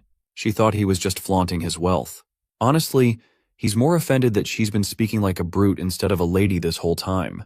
Yariel almost committed homicide right then and there. This guy is pushing the family to the brink of bankruptcy, and he has the balls to criticize her way of speaking. Meanwhile, Deculain is pondering the real reason why his wealthy magnate ability shone at the sight of these wares. At that time, he just thought they were art investments that could be used to store monetary value. However, he just recently came to a realization while he was getting ready to leave Bercht. He just found a way to exponentially expand his wealth, and that is by using his other broken ability, Midas Touch.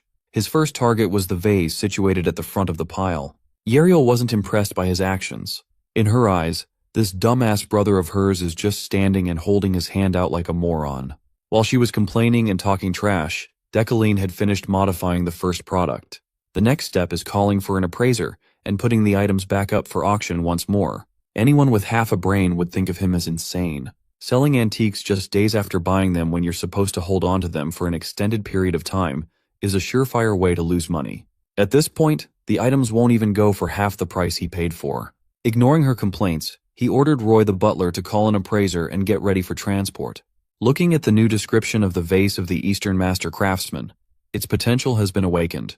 It now has the special effect of holding flowers that will never wilt. Additionally, said flowers will slowly transform, with each petal possessing varied effects ranging from mid to high-class fatigue recovery. He bought this vase for 2.5 million elne, but it had now turned into an item that he would have a hard time letting go. The transport team arrived fast, not even giving Yariel the time to yap and oppose the decision. In her perspective, this is just a dumb band-aid solution that will bankrupt them sooner or later. Absolutely tired of arguing with his sister, Deculain dismissed her concerns and got ready for work. Back in the University Magic Tower, the new Magic Exploration Club had established its own club room. Inside were 5 students of humble backgrounds playing cards in their downtime. One of them was Ephorine, who pushed her hand with a killer gaze. It was a full house with kings. Her clubmates were taken aback. When it comes to cards, she is practically unbeatable. She'll do anything to be exempt from cleaning duties for a whole week. The atmosphere in the clubroom was cozy and fun.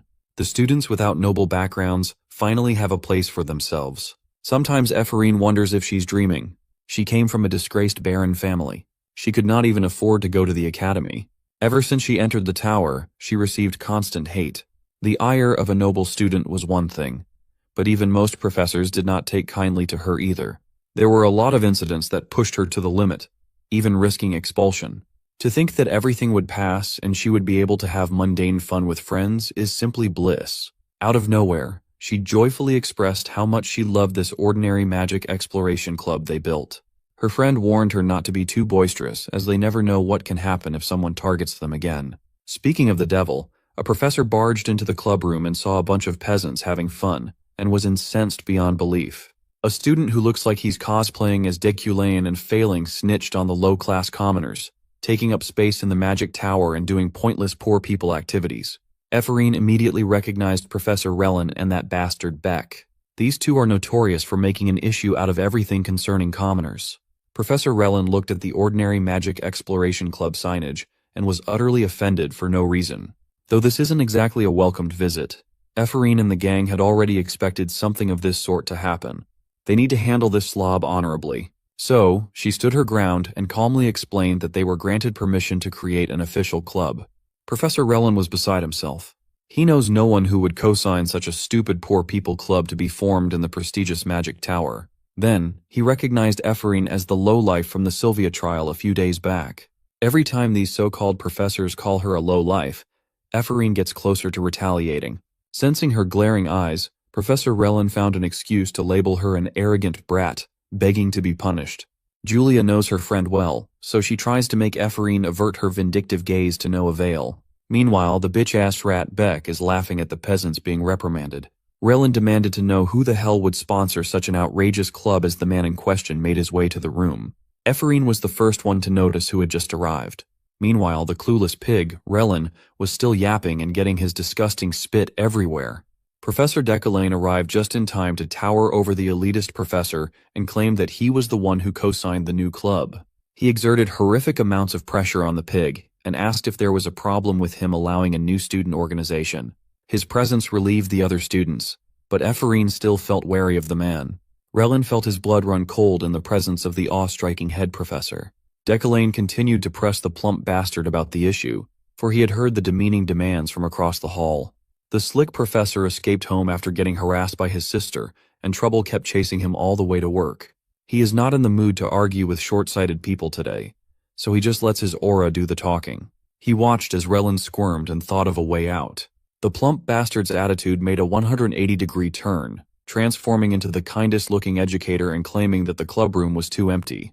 He claimed that the mages of the Imperial University's Magic Tower needed better equipment and furniture, which was why he had been enraged earlier. He just lost his temper because the precious students weren't getting the resources they deserved.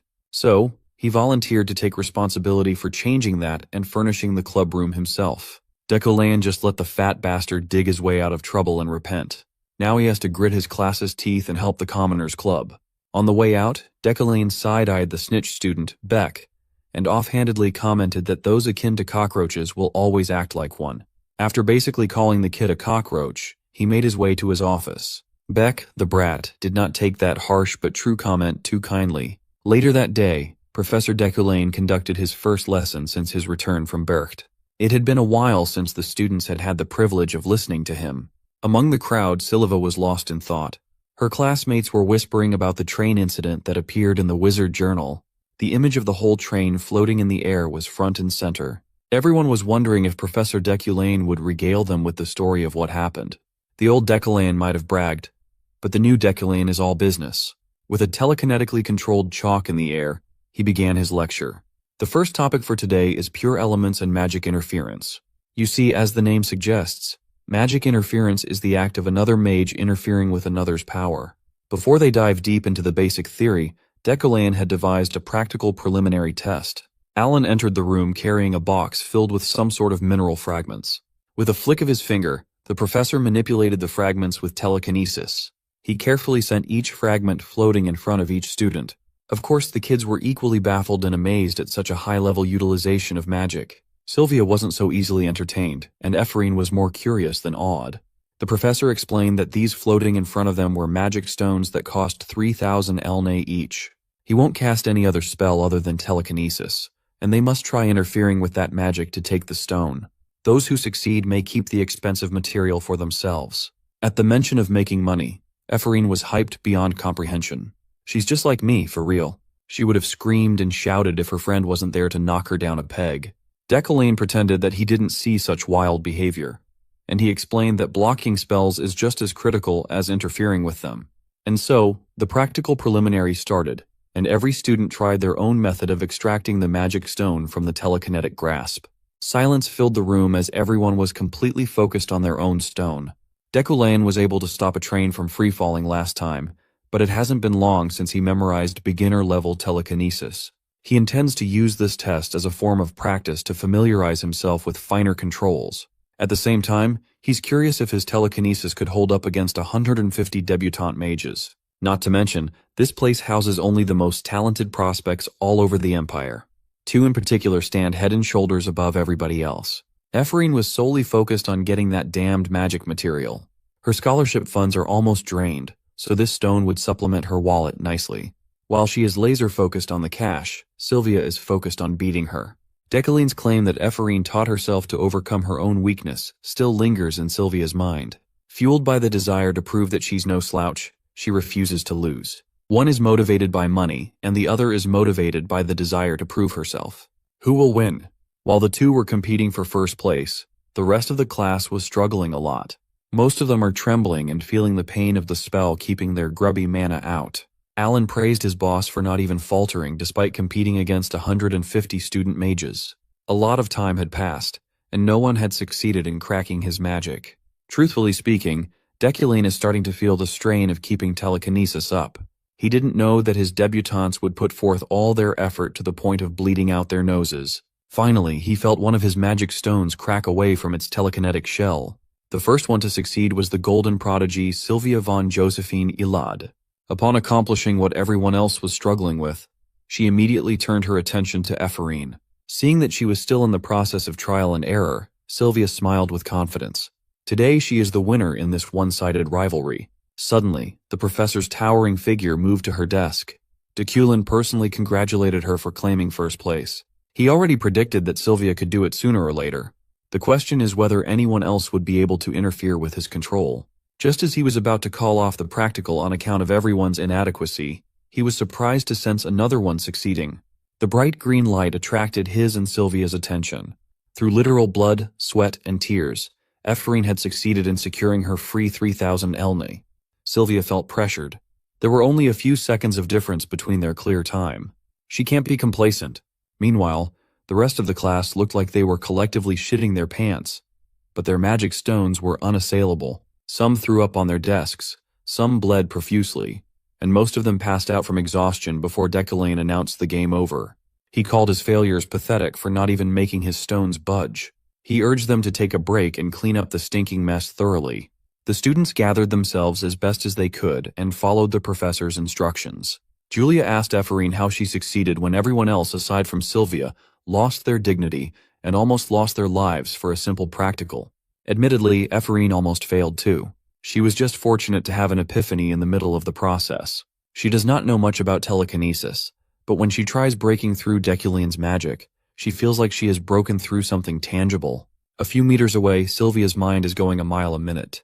She simply cannot accept that the one who ranked at the bottom of the previous exam caught up to her pace so quickly. She knows for sure that no special considerations were given to the girl. She suspected that the rumors about Decollane teaching the commoner girl in private after work sessions were true. If that's the case, then Decollane must have lied to her back in Berkt. She simply cannot fathom what the half-wit commoner has that she doesn't. The prodigious young lady of Illade had the gall to call Ephraim arrogant without looking at herself in the mirror. After all the puke and blood were cleaned up, the debutantes returned to their seats in better shape. In that warm-up practical, everyone tried their best to perform magic interference, but missed out on the easiest way to stop his telekinesis. The 2 people who were successful might have an idea of what he's talking about. The method is hidden in the mana. Instead of the spell itself, one must interfere with the opposing mana.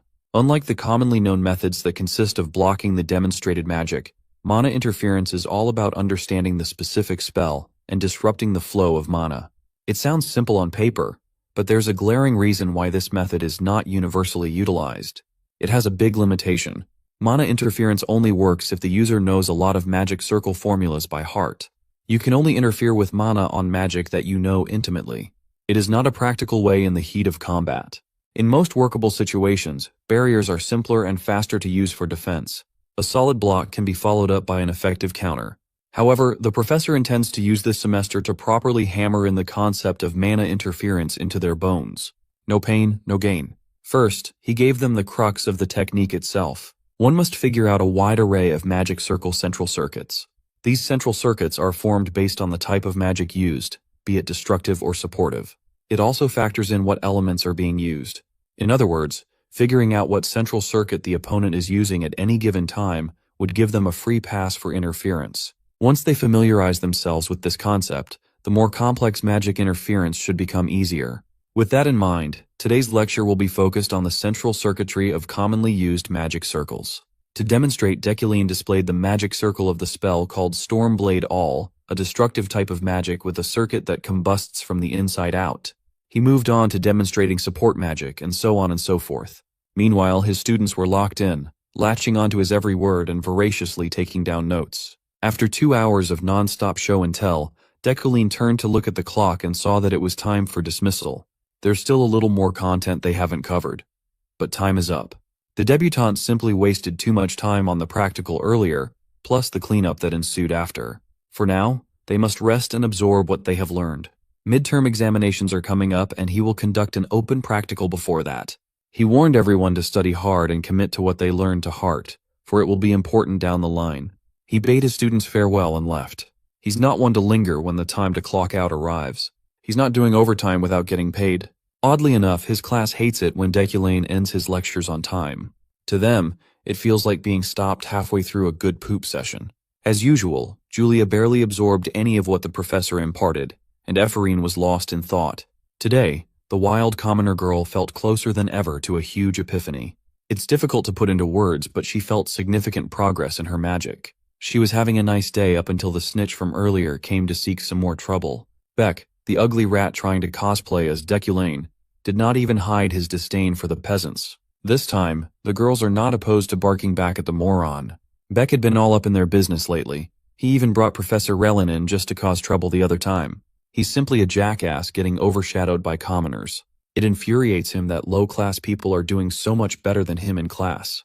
Today, Ephraim is in a good mood, so she doesn't want to sully it by stooping down to the rat's level. That's what she was thinking before Beck brought up her family. He asked where she got the resources to bribe the professor to favor her when her house didn't have a penny to their name. This time, she's rearing to bust some ass and tear some smug noble's face off. Beck continued his provocations, bringing up the rumors about Ephraim's private lessons with Professor Deculine after hours. Naturally, she vehemently denied such scandalous allegations. Not far from the commotion, Sylvia was listening intently. If the rumors are not true, Beck demands a proper explanation for how a half-wit who didn't even come from the academy managed to outpace everyone. The smug bastard reckoned that the professor must have felt pity and gave the poor girl the mana stone as a gift. Since she has no home, a broke-ass orphan with dead parents can only scrape by through miserable means. At this rate, if Beck says one more word, Ephraim might lose control and commit murder right then and there. Refusing to back down with an air of arrogance, Beck dared her to make a move. Sylvia watched even closer as the conflict rose to its climax. Ephraim would have torn through Beck's conceited face with her bare fist if Julia wasn't there to keep her level-headed. She reminded her friend that another punishment would essentially spell an end to her career before it even started. At this important junction, Ephraim remembered the professor's advice that mages should maintain a cold and calculating disposition at all times. So she tried her best to rear in the rage and stayed her hand. She smiled and thanked her friend for keeping her grounded. She was worked up, but she's okay now. Ephraim just goes a little crazy when trying to converse with idiots, so she apologizes and pretends as though Beck doesn't exist at all. She led the way and invited Julia to get something to eat in the cafeteria. From a few seats away, Sylvia quietly observed and reevaluated Ephraim in her mind. Sure, the wild commoner girl managed to hold her temper, but that doesn't mean she's no longer pissed off. She really wants to teach that moron Beck a lesson he will never forget. Just as she was thinking of ways to deal with the elitist bastard out loud, she came across the golden prodigy, seemingly waiting for her to pass by an alleyway. Sylvia opened her mouth without a hint of conceit and asked if they could talk in private. Ephorine had no idea what this invitation to talk could possibly mean. She asked if Sylvia was trying to throw her hands again. Today is not the day for that, so if that's the case, she'll pass. Seeing how unreceptive she was, Sylvia just went ahead and asked her question of whether Ephorine was being tutored by Deculine outside of school hours. Of course, this allegation offended the commoner. She took it as another noble trying to pick a fight. The rumors don't even make sense. They have the worst student-professor relationship, so the secret tutorial allegations simply sound insulting. While Ephorine was fuming and rearing for a fight, Sylvia silently assessed her response. Upon seeing that the commoner was being genuine, she turned around to leave. Before going, she left Ephorine some relevant tidbits of information. As far as she knows, the professor hasn't stepped foot into a laboratory in 3 years. He hasn't returned once since Ephorine's father passed away. Blind as ever, the commoner took this info as confirmation that the scammer simply could not do anything right without her dad's help. He was a genius after all. Since Ephorine was so confident in her assessment, Sylvia asked if she knew that Deculine had been going to the lab every day for the past 3 months too.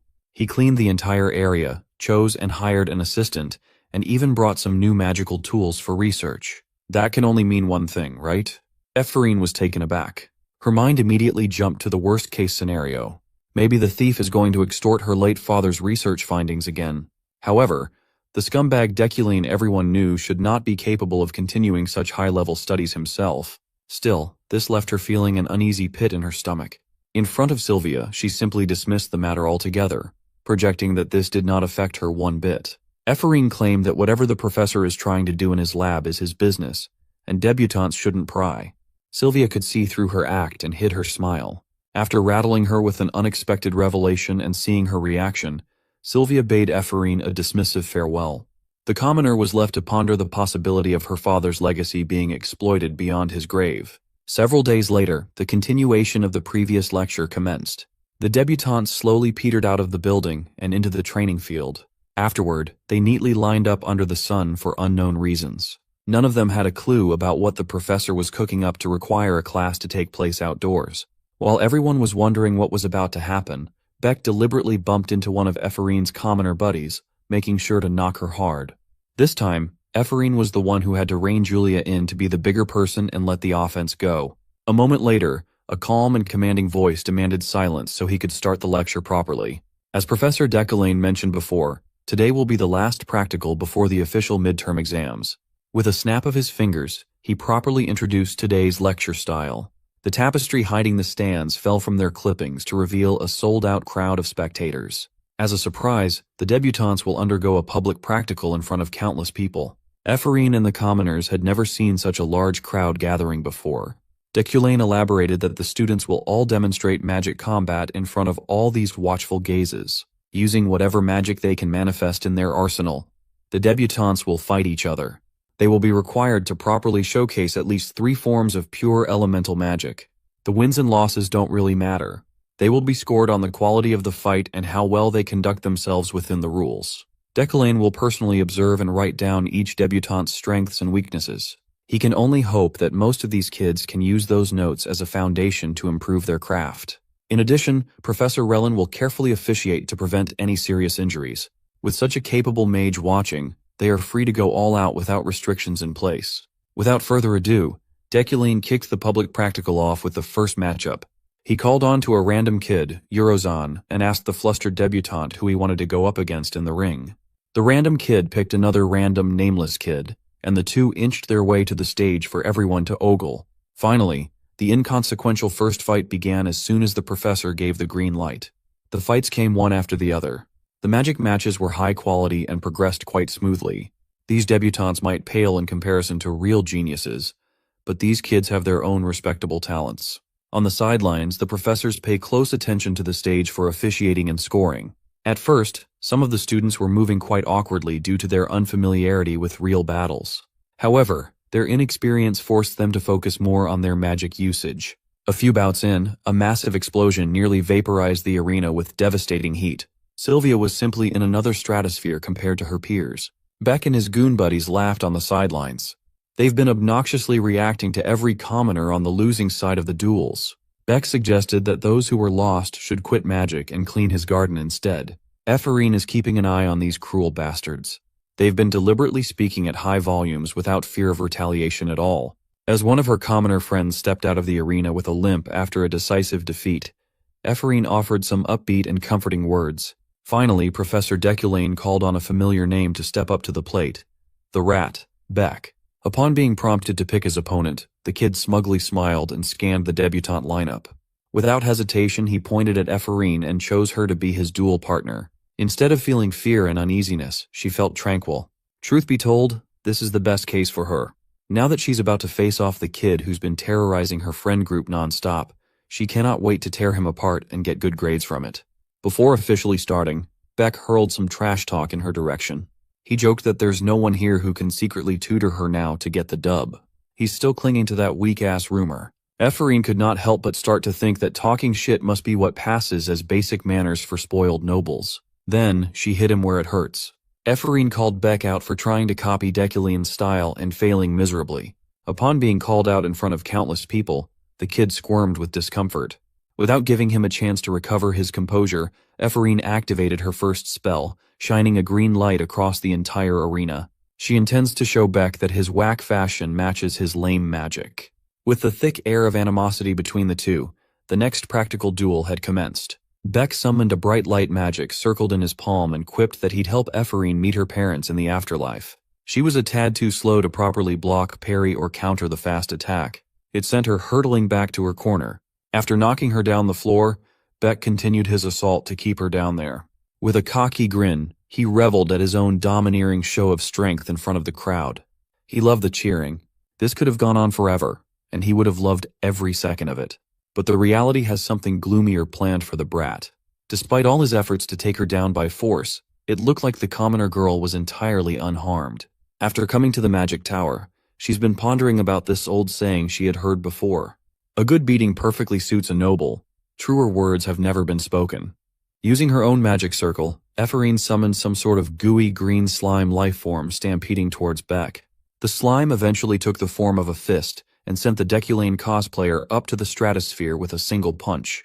When Beck landed back on the ground, he was crying and traumatized. Someone better check his underwear for some yellow. Maybe there's also some brown in there. Ephraim would not miss this chance to gloat and bask in victory while towering over the defeated rat.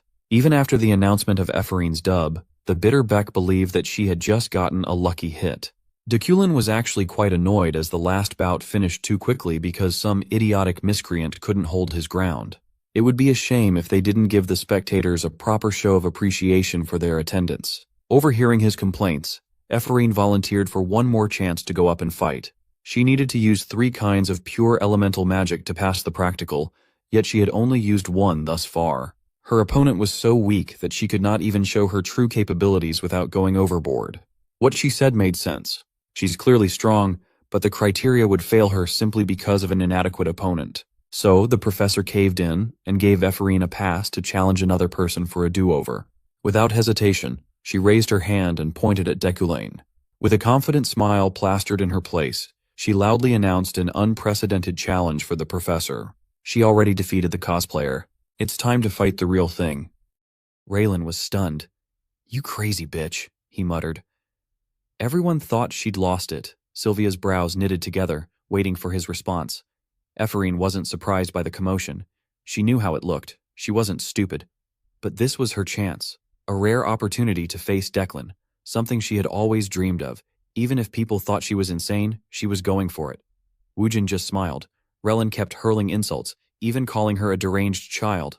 Our MC, meanwhile, was calm and told him to relax, leaving Rellin confused by his attitude. Then Woojin gave his answer. He accepted. He had said anyone could be challenged, and no rules were in place to stop her. Still, he made it clear a professor couldn't go all out against a student, so he laid out the conditions. He wouldn't attack first.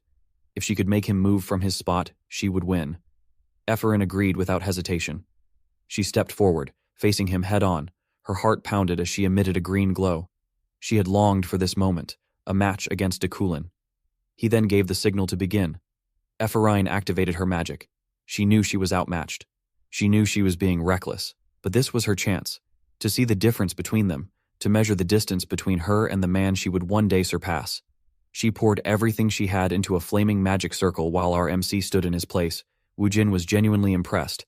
An explosion burst before him, but Ephraim wasn't done yet. This time, she used earth magic.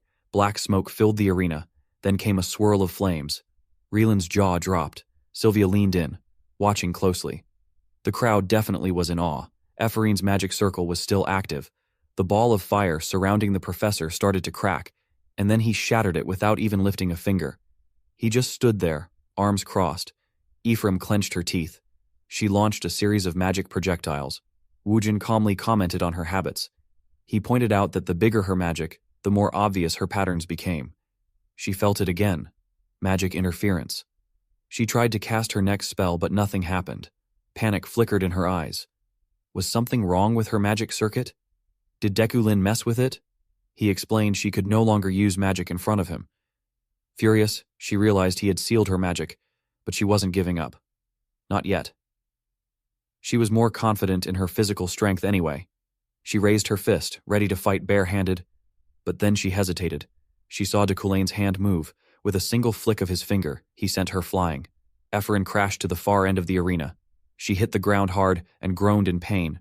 Woojin carefully observed how Ephraim skillfully combined pure wind and fire elements, then followed it up with an earth-based dust explosion. Her magical instincts were remarkable. Still, he knew that no matter how good someone's sense for magic was, it meant nothing without control. What made it all possible was Ephraim's unique talent. Vessel, with that green bracelet, she could wield all elemental magic, a power anyone in the world would envy.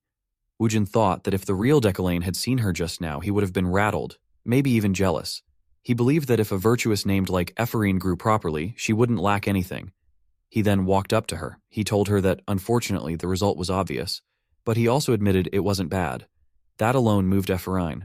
Our MC then declared the public practical session over. He instructed the debutantes to focus on preparing for their midterms. The crowd was buzzing. They said it was rare for Declan to speak highly of someone, but they agreed. Ephraim had done really well. They hadn't expected much after her boring match with Beck. Beck heard that and didn't look too pleased. Ephraim began to wonder. Had she just been acknowledged? Julia helped her up, smiling. She told her she was so cool. Everyone in their club agreed. They called her their pride. Meanwhile, at the pier, Ganesha spotted a ship coming in. She had been expecting them. As it docked, she greeted a man named Leo Carlos. It had been a while. A woman stepped forward and greeted her too. Ganesha welcomed her back and asked if she had missed her. Ria replied that she only missed her a little. This woman was Yuria, the island girl currently possessed by Ara, Woojin's ex-girlfriend. Ganesha told Ria how much she missed her. Yuria playfully complained that it hurt and joked that it was child abuse. Ganesha quickly apologized. Meanwhile, Ara remembered a blinding light just before she got into the car. That light consumed her, erasing everything, and all the sounds from her world vanished. She blacked out. When she opened her eyes, her original world was completely gone. Then she saw Ganesha, who was asking whether Deku-Lin seriously planned to use a child like Yuria. Ganesha said she couldn't go through with the job. One of her subordinates told her she never should have accepted it in the first place. He teased her, saying she only took the mission because she fell hard for Deku-Lin's face. He also asked if she even realized how expensive the cancellation fee was. Ara thought the people looked familiar. The faces, the voices, the situation, they were all from the characters and story she had helped create. She remembered the nights she stayed up designing them, and now here they were, standing right in front of her. Ganesha introduced herself to the child and asked if she was Ria. Ara realized it was truly them, Ganesha and the Red Garnet adventurers. Then she felt the warm air, the scent of trees, the textures of nature. It was real. She was inside the game. She answered that she was Yuria, and that was how Ara became Yuria, a character from the game she had once created. Later, Ganesha scolded the kids, Leo and Carlos, to stop running. Ara knew Ganesha well. She was the world's top adventurer. If she wanted to survive in this unfamiliar world, her best bet was to stick close to Ganesha. Ara was determined to live, and to one day find her way home. Back at the mansion, Woojin received a package. It was Lock-Lock's Ukline wand, a special wand crafted by the master artisan Lock-Lock, designed specifically for Ukline. The wand could store up to 500 mana and act as a support circuit, boosting the performance of any spell cast through it. Woojin admired its beauty. His aesthetic sense trait even activated. Made of ironwood, the wand carried all the powerful natural properties of the material, considered the best among magical woods. It also had an automatic learning function that helped the user better understand and refine their magic. Not only was it powerful, it was also an aesthetic item. Its design wasn't just beautiful, it could change its color to match the user's outfit. Wu Jin held it in his hands. Thanks to Euclid's bloodline, the wand had the potential to cast powerful spells capable of exorcising demons. He quietly noted that it only cost 9 million ellen. At first, he thought it was expensive, but after holding it, he felt its worth far exceeded the price. Its beauty and function were on par with a legendary relic. Just then, Roy knocked to let him know dinner was ready. Wu Jin said he would head down. An elegant meal was prepared, but RMC didn't look satisfied. Yariel noted that the meal was more extravagant than usual. She explained that she specifically requested those dishes to help him regain his energy. Roy mentioned that they had already sold the antiques Deculane instructed them to put up for auction. The items turned out to be highly sought after. He shared that each piece received bids as soon as it was revealed. So much attention, in fact, that it caused some trouble for the auction house. Roy added that both he and Yariel felt like they were dreaming. They earned far more than expected, enough to support the estate for years without worry. He said the meal was Yariel's way of expressing her gratitude. Deculane smiled, then simply said the food was good. Yariel looked smug, definitely pleased with herself. They ate quietly, but Deculane still found a moment to point out that Yariel was holding the knife wrong. She blushed in embarrassment. Later, in Declan's office, stacks of papers covered his desk. He sighed, calling it a complete mess. At the same time, Wu Jin was fuming. He was irritated at that pompous bastard Declan.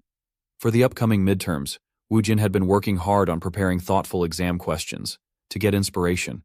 He looked at the past questions Deculin had submitted and immediately got annoyed. Every question was insanely difficult. Far beyond what debutantes could handle, it felt like Deculin was declaring himself superior, showing off how brilliant he was while making the students despair.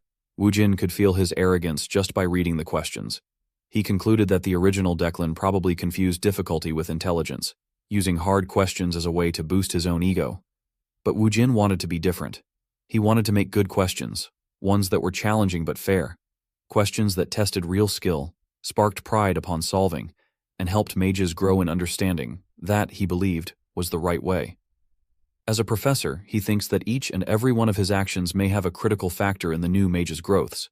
He reached the final box and wondered if there was anything worthwhile inside. He picked up a sheet of paper and scanned it. To his surprise, it was. Different from the rest, the questions didn't match the others. They stood out entirely, as if written by someone else. He thought it was probably written by none other than Ephraim's father. They were still difficult, but something about them sparked deep curiosity. He used comprehension magic to understand them fully, then infused his answers onto the designated magic exam paper. As he did, colored lights appeared and began to swirl above the sheet. It radiated light across the room. The lights gathered, forming the shape of a hand. Then, a woman's face emerged from the glowing mist.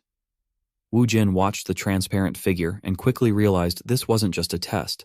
It was a magical exam, where solving the question correctly would create a visual representation. The swirling colors represented the elements, and when the solution was perfectly executed, it harmonized them into something visually breathtaking. He recognized it as the perfect exam for the subject, understanding pure elemental magic. But as he admired its brilliance, a sharp, instinctive jealousy crept into his chest. Whoever made this, he was sure Declan knew just how perfect it was, its elegance, its structure. It was something Wu Jin knew he couldn't have come up with himself, and yet his thoughts turned to the woman in the image. Who was she? At the same time, in another place, someone was reading a letter. It stated that the topic of the blood shroud race would be discussed in the next council meeting. The message was from Berkt Elder de Zacton. The woman reading it commented on how the outcome of the discussion had shifted, likely because of a strong aversion to suppressing the blood shrouds. And unexpectedly, the matter now involved Deculin. The woman was Adeline. She noted that the issue now extended to all the professors in her department. Adeline, the chairwoman of the Magic Tower, was a mage known for her overwhelming magical power and considered the top candidate to become the next archmage. But despite her reputation, she had a surprisingly laid-back personality. She enjoyed eavesdropping on students and always seemed to know the latest gossip, like how Declan and Knight Yuli recently had a huge argument, or how Professor Relin failed his diet again. Her love for worldly drama and idle chatter had a hidden cause. Adeline was actually half fairy. That heritage was the root of both her whimsical personality and her incredible magical talent. Though she often grumbled about it, she secretly looked forward to days like today. She remarked that it was interesting Dekulian had sided with the heretics. Once a month, the professors of the Magic Tower gathered before the chairwoman, and that was what was currently taking place. And as usual, if anyone was absent, that would be Dekulian. It was as if he were saying he was Klein above everyone else, and had no one he needed to impress. But this time, a sensitive topic arose while he wasn't even present. Professor Retlin reported to Chairwoman Adeline that Lord Luino would be attending this mage's conference. Luino was the woman who once rivaled Declan for the chief professor position, but ended up resigning voluntarily due to his schemes. She had been low-key living in the kingdom ever since. Adeline wondered why Luina had returned so suddenly. She asked if Luina intended to come back to the Empire. Retlin replied that if she were guaranteed a position, she would return. He added that Luina had achieved remarkable success in the kingdom, and her return would greatly benefit the Magic Tower. And considering Declan's recent association with the heretics, Retlin hinted at something deeper, but quickly clarified that he wasn't accusing Declan of anything. Adeline said that if Luina truly intended to return, she'd consider it. The professors in the room looked pleased to hear that. Adeline then dismissed them and reminded those who hadn't yet submitted their exam questions to hurry up. The professors quickly made their way out. Afterwards, Adeline noted that Declan had been acting a bit strange lately. She also felt the test he submitted was too well made, too polished, to be something he could have created alone. Smirking to herself, she decided she might have a little fun messing with him, and the thought of Luina, Declan's old rival, making a comeback only added to the fun she was already planning. A few days later, during the midterm exam for understanding pure elemental magic, the students were already in chaos. Many students were already doubting the exam. Whispers spread about how strange and impossible Dekulian's questions might be, and some were tempted to give up before even starting. Alan tried to calm them down. He admitted the exam was confusing, but reminded them it wasn't like their usual tests. He explained the format. The exam would run for 10 days, with a deadline at midnight on the final Sunday of the academic calendar. Each student would take the test alone in their assigned room. They could leave to attend other exams, eat, or sleep, but they weren't allowed to take the test paper outside, and to top it all off, it was an open book exam. Julia raised an eyebrow. An open book exam that lasted 10 days? That alone told her how hard it must be. Ephraim was already stressed.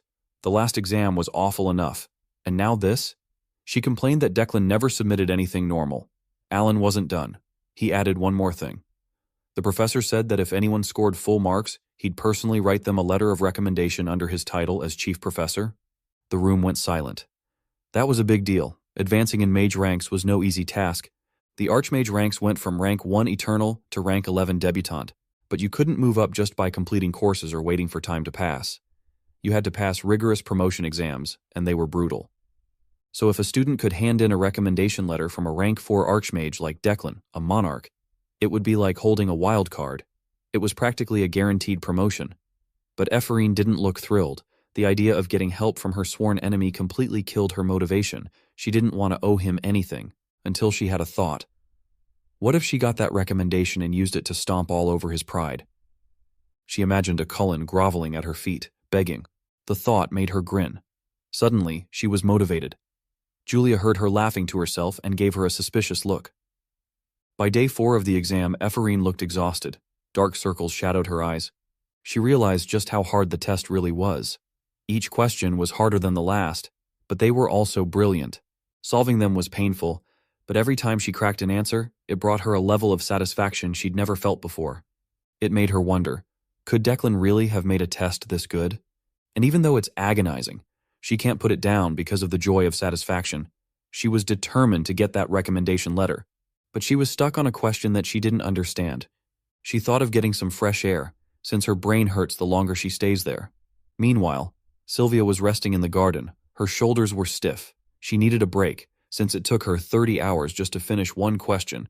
She clearly remembered the announcement that anyone who scored a perfect mark would receive a recommendation letter. At the time, she thought it was pointless, a dramatic gesture, when anyone capable of acing this exam probably wouldn't even need help passing a promotion test. But deep down, she still wanted to get that perfect score. Not for the grades, not for the letter, but for herself. Each question was a work of art. Every one of them opened the door to a new kind of insight. She believed that if she could solve them all, she wouldn't just pass, she would grow. She would become a better mage. Then someone saw her. It was Ephraim, curious. She glanced over, wondering how far Ephraim had gotten. At the same moment, they both blurted out the same question, asking how many problems the other had solved. They froze, both embarrassed. Sylvia admitted she was on No. 8. Ephraim was shocked. Had Sylvia already solved it? Sylvia quickly clarified she was still working on it. Ephraim said that was fast, then admitted she was stuck on number 7. Sylvia wasn't sure if she believed her. It was hard to imagine Ephraim being just one question behind her. But now wasn't the time to worry about it. She had to focus. She needed to finish. Ephraim asked if Sylvia was getting up. Because of her, Sylvia said no, and clarified that she had just been taking a break. Night fell while the students of the Magic Tower were still immersed in their exam. Then Wu Jin felt something. A massive upheaval was coming. He looked down at the newspaper. It reported that Emperor Kerbime was in critical condition. And he knew. This was the beginning. Wu Jin kept thinking about the news. Emperor Kerbime was in critical condition. The emperor had always been known for his gentle, balanced approach. He carefully maintained harmony between divine and imperial power. He never enforced aggressive policies against the blood shrouds, choosing tolerance over oppression. But the real concern wasn't the emperor's death. It was the one who would take the throne afterward. That new monarch, already crowned, was a far different figure. Wu Jin stated, Sofian Yekaterin August von Gebrine. Our MC knew without a doubt that the world was about to change. Dusk fell over the academy. It was the final day of the midterm. Wu Jin's so-called marathon exam had already claimed a large number of dropouts. Then something unexpected happened. Regardless of grades, students began to wear their survival like a badge of honor. They boasted about having done the exam as if it were an achievement in itself. More surprising, after it ended, most didn't go off to celebrate. Instead, they quietly reflected on what they had learned. That reaction alone captured everyone's attention. Even the professors at the Magic Tower became curious about the now infamous exam paper. And at that very moment, only 2 students remained working on the final question. No. 8. Ephraim and Sylvia. Ephraim stared at the last hurdle, visibly irritated. But no matter how hard it was, she refused to give up. Not after all the coffee she drank. She looked like a walking corpse. But she forced herself to focus. If she could just lock in for a bit longer. If she could just see what the question was really asking. Out in the hallway, Wu Jin and Alan waited. Then a sudden burst of light erupted from one of the exam rooms. Alan was in shock. Someone had solved the final question. Wu Jin already knew who it was. The doorknob turned. Our MC stepped inside while the student waited patiently. He then gently closed the door behind him. He looked at the student before him and told her that he knew she would be the one to solve it. He congratulated her. The student was none other than Sylvia. Her exam room had transformed into a living masterpiece. Like Van Gogh's Starry Night, the air swirled with magical light. Colors floated bright, filled with magic elements. Even the cool blues carried warmth. The lights were like the stars that shimmered with hope, mixing hot and cold hues, dazzling and sharp. It wasn't just magic, it was a masterpiece. Even Wu Jin couldn't believe it. In Wu Jin's mind, even he, who had created the questions, couldn't manifest something so beautiful. He knew his limits. Hidden inside that final question was Kim Wu Jin, a man who once dreamed of being an artist. He had wanted to stir hearts with his work, to move people, but he lacked the raw talent. Still, he pursued it. And along the way, Dakuhan's aesthetic sense was fused into this last question. Now, watching Sylvia's manifestation, both the Cullen lover of beauty and Wu Jin, aspiring artist, felt a deep, quiet sense of peace. He looked at Sylvia and told her once more she did well, and surprisingly, he thanked her. The student was caught off guard by that remark. Then he left. Sylvia also wanted to thank him. She played with the swirling colors, letting them dance around her hands. As she did, she remembered everyone who told her to become an archmage. But she realized that magic itself was already beautiful. She didn't need to become one. Back at the hallway, Alan went to Ephraim's room to tell her that time is up. She replied that it's a shame. Alan told her that she had done well. He shared that, even until the very end, there were 2 people attempting the question. She asked if Sylvia had finished solving everything. Alan nodded his head. She called her a monster, but she couldn't help but feel jealous. Then she thought about it. The thoughts about her recommendation letters and Decoline had all vanished. The only thing that remained was her inquisitiveness as a mage and the desire for knowledge. She wanted to answer everything too. Even when the exam is finished, she still has the questions, so she decided she'd continue to solve the questions. She smiled at Alan, and Alan smiled back, admiring her persistence. He told her that he will be cheering for her. Wu Jin's exam was finally done. Ephraim went out to the garden. She was exhausted from the marathon exam. If she answered all the questions, she would have felt better from the sense of accomplishment. But in her mind, the only thing waiting at the end of the exam is a door marred with graffiti and a cold bed. Then 3 shadows appeared. Someone called Ephraim. It was Julia and her clubmates. Julia told her that it's standard to unwind after an exam. She invited her to go eat something yummy. She felt touched. Julia asked her what was wrong because her face looked dumb. Ephraim held back her tears. She then asked if the exam was hard. She looked at Ephraim, genuinely admiring how tough she was. Then she told them that since Ephraim was the reason why they're doing it late, she's the one paying. That got Ephraim out of her sentimental mood, and she yelled that she didn't say that. A few days after the final exam, Ephraim finally solved the last question she had previously skipped. Gazing at the sparkling light before her, she smiled gently, her eyes shimmering with joy at her accomplishment. Overwhelmed with emotion, she quietly murmured how beautiful it was. Just then, a familiar voice called out from behind the door. It was Julia, her close friend, asking if Ephraim was ready. Wiping away a tear at the corner of her eye, Ephraim responded with a soft smile that she would be out shortly. The two of them later met at a nearby cafe near the academy, where they let their thoughts drift into heartfelt conversations. Now that the stressful exams were finally over, they both admitted how relieved they felt, though also acknowledged that the calm wouldn't last long. These peaceful days, they agreed, were precious. Ephraim mentioned she was looking forward to the upcoming meeting, and Julia nodded in agreement. Then Ephraim's expression darkened slightly as she confessed how grateful she was for not giving up on the exam. She considered it one of her most meaningful experiences related to magic. Suddenly, Julia interrupted Ephraim's thoughts, her eyes gleaming with excitement. She asked if Ephraim had heard the news. Startled, Ephraim asked what she meant. Julia pointed toward the sky with a mysterious tone and began to talk about Professor Decollane. Apparently, word had spread that the professor's exam had caused quite a stir, and he had been summoned to Sky Island, an island known as the Floating Isle. Ephraim was visibly surprised. Julia went on to explain that the floating isle floated perpetually at an altitude of 1,500 meters and was a marvel created by the greatest minds in magitechnology.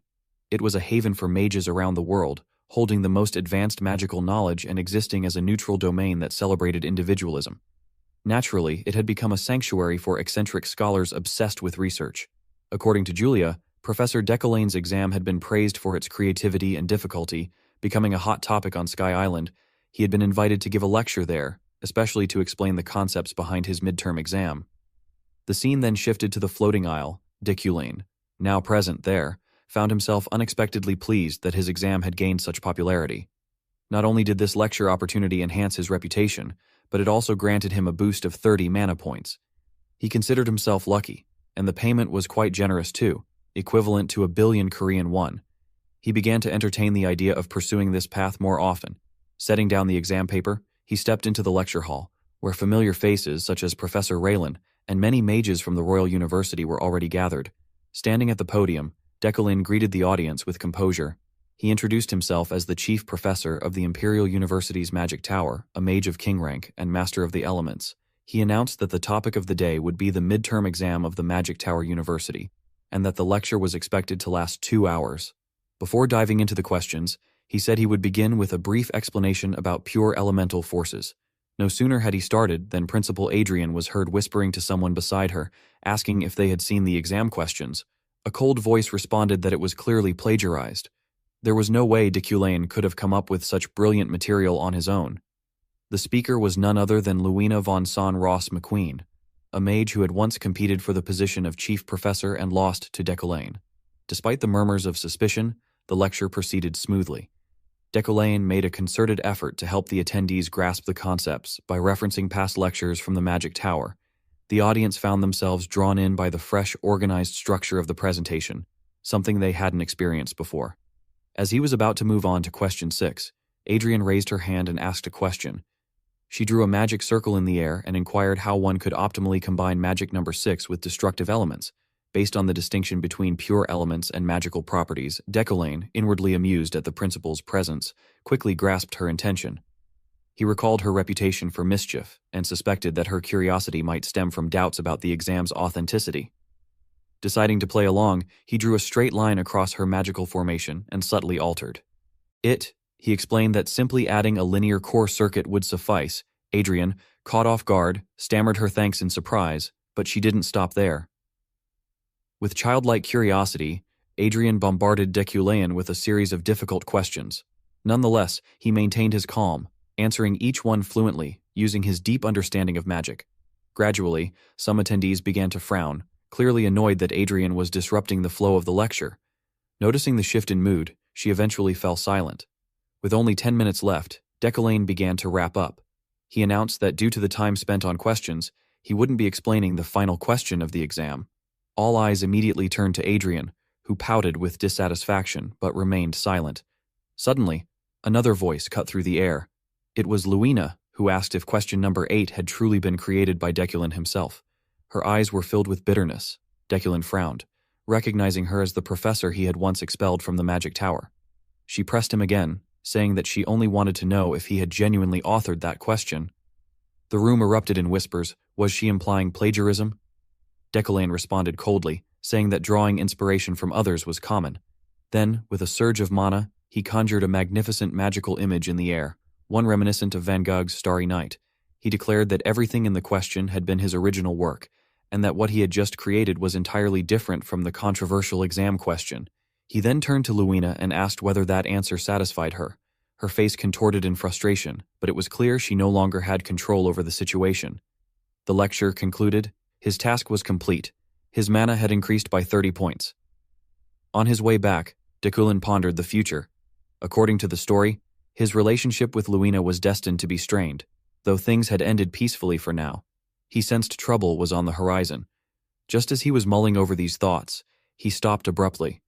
A mysterious figure was approaching. He narrowed his eyes. It was a woman whose face looked oddly familiar. When she turned to face him, her gaze was sharp and filled with murderous intent, as though she had harbored a grudge against him for a very long time. Feeling uneasy, Deculain muttered to himself, wondering who she was and why she looked like she was ready to punch him in the face. The two of them stood silently for a while, their faces showing discomfort as they stared at each other. Deculain sifted through his memories and eventually recognized her as one of his fellow students from university. He stepped forward and extended a hand in a friendly gesture, mentioning how long it had been since they last met. However, Sklot's expression turned puzzled, and she remarked that she didn't believe they were close enough to be calling each other by name. Deculain remained calm, and replied that if she preferred, he could address her as Princess Maho. He then asked whether she truly didn't care about his relationship with Charlotte, stating that what mattered most now was Princess Maho, the one under Charlotte's protection. Given the current state of affairs, Emperor Crabane was likely to pass away soon, and when that time came, it would mark a turning point in the game. Numerous named characters would find themselves in life-threatening situations, and new events would unfold. This time, the person Deculain needed to protect was Maho, a character he had created himself. She was destined to play a pivotal role, positively influencing the main storyline in the second half of the game. Because of her complicated bloodline, Maho's life was always at risk. She was second in line to the throne of the Uran Republic, and third in the royal succession of the Kingdom of Laok. A princess with royal blood running through her veins, she was currently residing in the Empire under the pretense of studying, but once the Emperor passed and she left the Empire, her life would be in jeopardy. Sklot squinted in irritation and remarked that even after all this time, he was still skilled at forcing others to speak harsh truths. Just then, Deculain suddenly presented a crystal orb to her, catching her off guard. He calmly explained that she shouldn't be too alarmed. He would serve as a lifeline for a comrade who had chosen the path of death. Charlotte couldn't make sense of anything Deculain was saying. She returned to her room, holding the crystal orb he had given her. Reflecting on their earlier conversation, she realized the orb was a communication crystal. He had told her to contact him once she had made up her mind about what she wanted to do. Later, Sklot yelled at Deculain in frustration, demanding to know if he really expected her to rely on someone like him. That would never happen. In response, Deculain simply stated, in a composed tone, that there was no time left. Surely even she understood that by now. However, if she still refused his help, then so be it. The choice was hers. With that, he turned and walked away coldly, leaving Charlotte alone with her thoughts. She sighed in exhaustion, unsure of what the right course of action was. Suddenly, a voice spoke up from behind, noting that Charlotte didn't look too well. It was Princess Maho, the very person Deculain was meant to protect. Sklot quickly stood and assured her that she was fine, that she understood the situation and Maho shouldn't worry too much, but Maho's gaze was distant, filled with sadness. She explained that the henchmen of her older brothers would soon arrive. They would either try to manipulate her or remove the thorn in their side. She said she couldn't care less about the succession, then turned to Charlotte and admitted that she was scared. She had fled to the Empire under the excuse of pursuing education. But in truth, this place had become a sanctuary for her, safe and livable. However, she also knew that the new emperor wouldn't let her be. That's why they had to leave as soon as possible. Charlotte held her head, processing everything, and replied that she understood. Maho seemed to notice how tired and pensive Charlotte had become. She approached with a suitcase and handed it over, saying that it contained the money she had saved up until now. Charlotte was surprised and asked why Maho would give it to her. Maho calmly responded that she knew Charlotte lacked the funds to hire mercenaries to escort them home. Charlotte insisted that she could manage the cost on her own, but Maho turned away and told her not to shoulder everything alone. The money belonged to everyone. It wasn't a waste. Hearing that, Charlotte didn't argue further, and quietly replied that she understood. She acknowledged that what she was about to say might be inappropriate, but she planned to use the money to hire more mercenaries for their journey. Outside the window, a shadowy figure lurked in the distance, seemingly watching something. Charlotte, sensing something wrong, rushed to the window, flung it open, and shouted, demanding to know who the intruder was. The figure fled without a word. Charlotte's expression turned grave. She muttered that things were getting dangerous. If she didn't accept help, the situation would only get worse. Meanwhile, back at the Decollane family estate, Decollane was quietly reading in his study. Uriel entered with a playful tone, remarking on how much he was reading and noting that she didn't recall him being such a book lover. She added that, at the very least, he should respond to his sister. As she paced around the room, she brought up the rumor that he had been invited to give a lecture at the floating island and that he was supposedly being paid quite handsomely for it. Decollane calmly told her he wouldn't give her a single coin. Uriel was taken aback, asking what he meant, insisting that she hadn't even asked for money. She quickly changed the subject, informing him that an official document had just arrived. The new students of the Magic Tower University wanted to visit their territory, Hidakine, as part of a field trip. Before she could say more, Decollane bluntly refused. Uriel asked in surprise if he had just said no, pointing out that he should at least consider it. But Decollane had already imagined those students getting drunk and vomiting all over the estate, which he found completely unacceptable. They wouldn't be able to clean up a mess like that, so he wouldn't allow it. Uriel looked at him in confusion, wondering what on earth he was talking about. She reached into her pocket, as if intending to take something out. She told him not to be so stubborn and insisted that he look at the document. After all, they weren't doing this for free, and this was a great opportunity to introduce their magic to the freshmen. However, Decollane immediately raised a hand to decline. He told her to leave. Uriel, slightly surprised, urged him to just glance at it once. But Decollane's face had taken on a strangely serious expression. He told her firmly to go, right now. Although confused, she ultimately agreed, replying with a reluctant tone. Uriel turned away in irritation, muttering to herself that he was just as stubborn as ever. Decollane watched her until he was certain no one else remained in the room. Then slowly, he retrieved a crystal communication orb from his hand. In a low voice, he began to speak. He addressed his comrade on the other side, Charlotte, and said that, although he didn't want to admit it, he believed they needed to leave immediately, there was no time left, and he asked for her assistance. Turning to the corner, Decollane summoned a map with his mana. He said it was very good, and then asked her if she would follow his every instruction. She seemed confused, asking what he meant. As he examined the map spread out on the table, Decollane explained that Princess Maho had only one possible escape route. It was an extremely dangerous path, and precisely because of that, it was also the safest. When she questioned what it was, Decollane calmly answered, the Crevasse Gorge. His answer made Charlotte flinch. She reminded him that the place was heavily contaminated by demonic energy, and someone like him should be well aware of that. Irritated, Decollane asked whether she truly believed they could avoid death by taking the so-called safe routes. He told her to trust him, that they would make it through the Crevasse Gorge safely. That perilous mountainous region was known for being densely saturated with dark energy, resembling a den of demons. There were even rumors that real demons occasionally appeared there. Moreover, the area did not belong to any nation, meaning it was free from all legal and institutional constraints. Still, it was the only viable escape route for Princess Maho. Once they crossed the gorge, the Duchy of Aeron would be within reach. Charlotte's voice sounded skeptical. She said that they had already considered the geographic advantages, but that was before realizing someone from the Yukon family would be involved. Decollane tried to reassure her, saying that she didn't need to worry. He would personally guide her. Charlotte was stunned and asked in disbelief if he really meant he would lead the way himself. She then questioned why he would go to such lengths, asking what benefit this journey would bring him. Leaning back in his chair, Decoulain answered calmly. He said that he was a man who deeply valued politics, and in terms of intellect and foresight, he always surpassed her.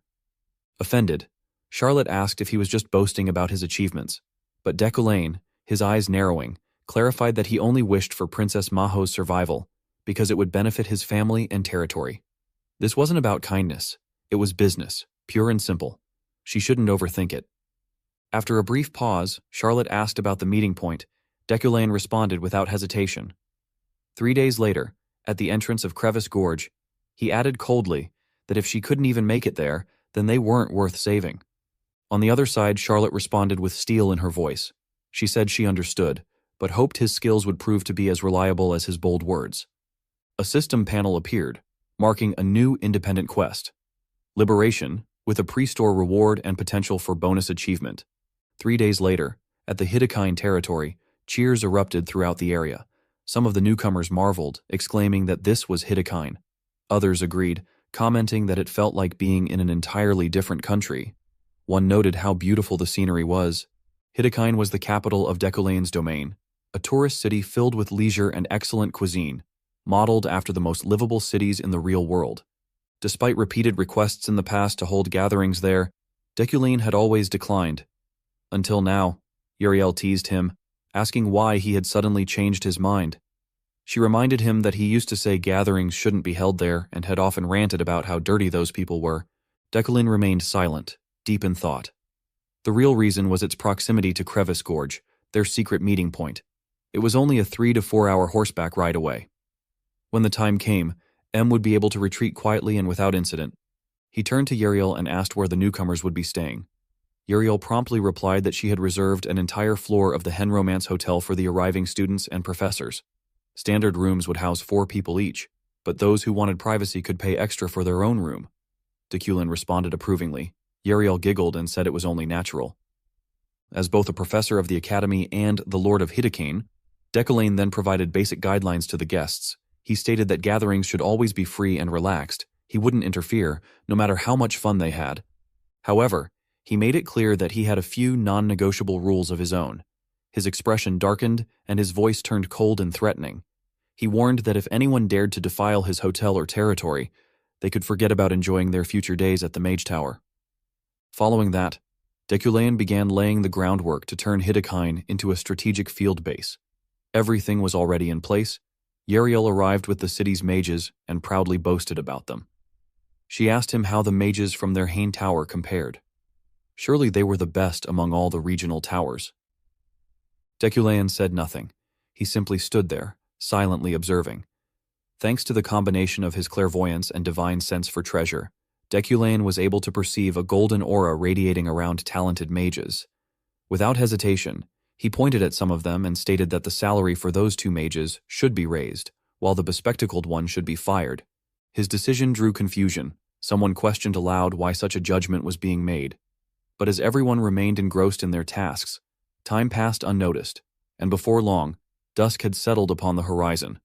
The group eventually gathered around a massive bonfire. The professors sat neatly, as though taking part in a supplementary test. Sylvia was the first to step forward. She launched something into the sky, which exploded in a series of dazzling bursts, painting the dark canvas above with radiant magical flowers. The brilliance lit up the night sky, drawing admiration. One of the older professors couldn't help but shower her with praise, declaring it utterly flawless and awarding a perfect score of 10. The female professor beside him shared the same sentiment, also giving her a 10, marveling at the beauty of the fireworks. Julie, however, sighed with frustration. She silently questioned why the professor would assign homework even during trips like these. Were they really expected to conduct actual magical firework experiments? Ephraim, standing nearby, echoed the sentiment with a dry laugh, seemingly resigned. Then it was Ephraim's group's turn. Without delay, she began explaining their fireworks project, mentioning how they had combined destructive magic with harmony magic. But before she could finish her sentence, the professor interjected, cutting her off mid-thought. He told her to spare him the boring explanation and to just fire it already. Ephraim hesitated only briefly before obeying. She lit the firework, and it soared into the sky. The resulting explosion was brilliant, illuminating the sky with radiance no less splendid than Sylvia's. Even the students below were visibly impressed, voicing their admiration for the beautiful display and the performance of Ephorine's team. However, the elderly professor didn't seem to share the same enthusiasm. He looked displeased and gave it a mere 6 points, criticizing the volume of the explosion. The female professor was even harsher, awarding only 4 points. Julie, unable to tolerate the injustice, wanted to protest, but Ephorine stopped her, assuring her that it was all right. Then, unexpectedly, Deculane's voice broke the tense silence. He declared that the performance deserved a perfect score of 10. He explained that it was a perfect balance between destructive and harmonic magic. Both professors beside him gaped in astonishment at the score he had just announced. Ephorine's face reflected pure disbelief. She couldn't believe she had received a 10. Once the evening assignment concluded, Mi quickly headed to where she had prepared her horse. With everything finally over, she thought she could now leave. She wondered whether Charlotte had arrived safely. Just then, from behind her, a familiar voice called out, taking Deculain by surprise. The voice asked if guilt was what brought him there. Turning around, Deculain asked what she was doing out here at that hour and told her to return to camp. Ephorine, however, confronted him with her thoughts. She asked him to tell her why he had treated her the way he did during the disciplinary hearing, the club incident, and even today. She asked if it was because of her father. Deculain climbed onto his horse and simply told her to find the answers herself. He reminded her that she was no longer a child who could only sulk in frustration. Hearing that, Ephorine clenched her teeth in silent fury. She watched his silhouette fade into the night and suddenly shouted after him. She announced that she would apply to become his assistant and vowed that she would uncover the truth. Why her father had taken his own life and why he had felt compelled to do so. No matter what, she swore she would surpass Deculain and become greater than him. After speaking those words, she remained standing there alone. The silence of the night seemed to emphasize the loneliness within her small, fragile heart. Wiping away her tears, she turned back toward the camp. At the same time, Deculain himself was consumed with chaotic thoughts. He wondered whether Ephorine would really follow him to become his assistant.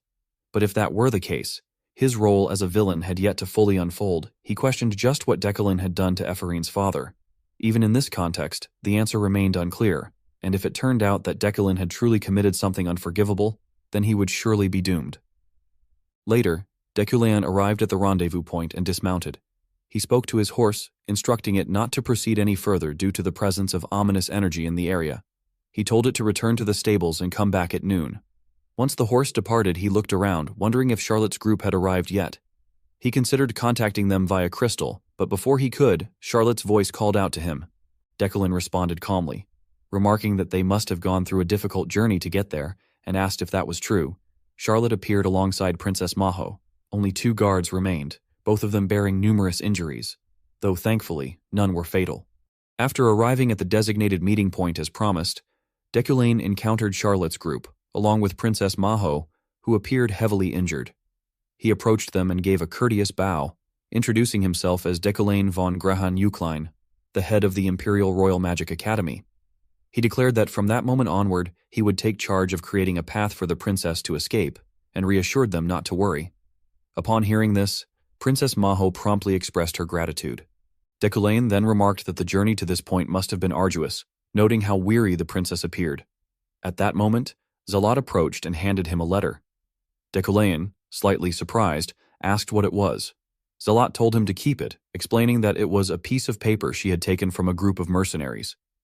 Deculain read the letter in silence, his expression growing more serious. Then, with a grim look, he crushed the letter in his hand and muttered that it was utterly disgusting. Those people truly had no sense of limits. Concerned, Zalat asked if he would be all right. Deculain reassured her confidently, saying that of course he would be fine, and that everything would go smoothly as long as they followed his lead. Princess Maho, having overheard their exchange, looked slightly puzzled by his words. Deculain then turned back to the group and announced that if there were no further issues, they should begin their journey. Without delay, they started moving through the mountain crevice. As they ventured deeper, a suffocating miasma of demonic energy began to fill the air. The 3 behind Deculain had to cover their noses, yet he alone seemed unaffected and walked without any need for protection. Curious, the princess turned to Charlotte and asked what the content of the letter had been, commenting that Deculain's expression hadn't looked good after reading it. Deculain, although worried, chose to answer her honestly, He explained that the letter mentioned they were being pursued by 37 assassins and a particular individual named Dianantes. At the mention of that name, Zealot's face darkened. She slowly explained that Dianantes was a hybrid creature born of a demon and a spirit. Because of this unique origin, defeating him through either physical force or magic was extremely difficult. She added that compared to the assassins, Dianantes posed a far more troublesome threat. Someone else expressed disbelief, and Zealot continued, saying that what was even more horrifying was the fact that Dianantes had been created through a contract. This revelation raised further questions, and she elaborated that Dianante could only be summoned using a dark magic ritual known as demon invocation. The process required a human body and the horn of a demon as sacrificial components.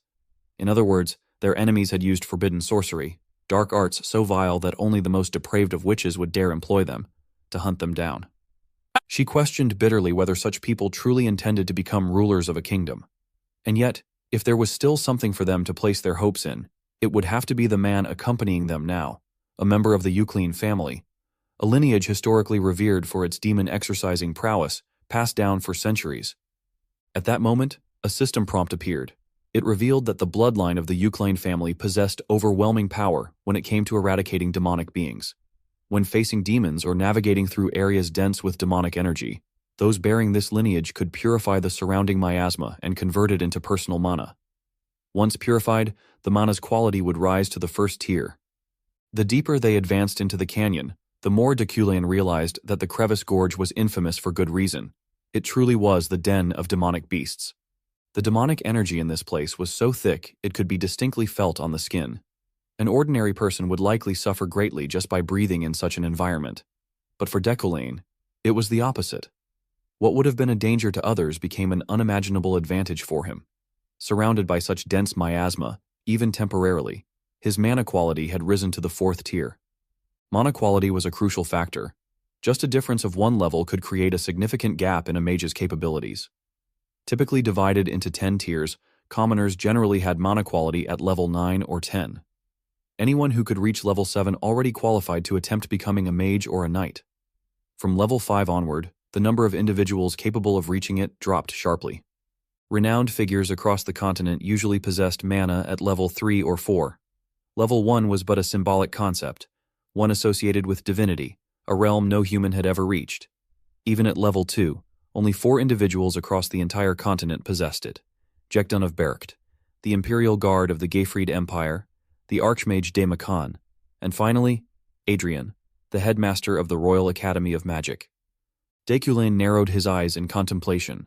With his mana quality currently at level 4, dealing with someone like Dianantes was completely within his grasp, so long as no unexpected variables arose.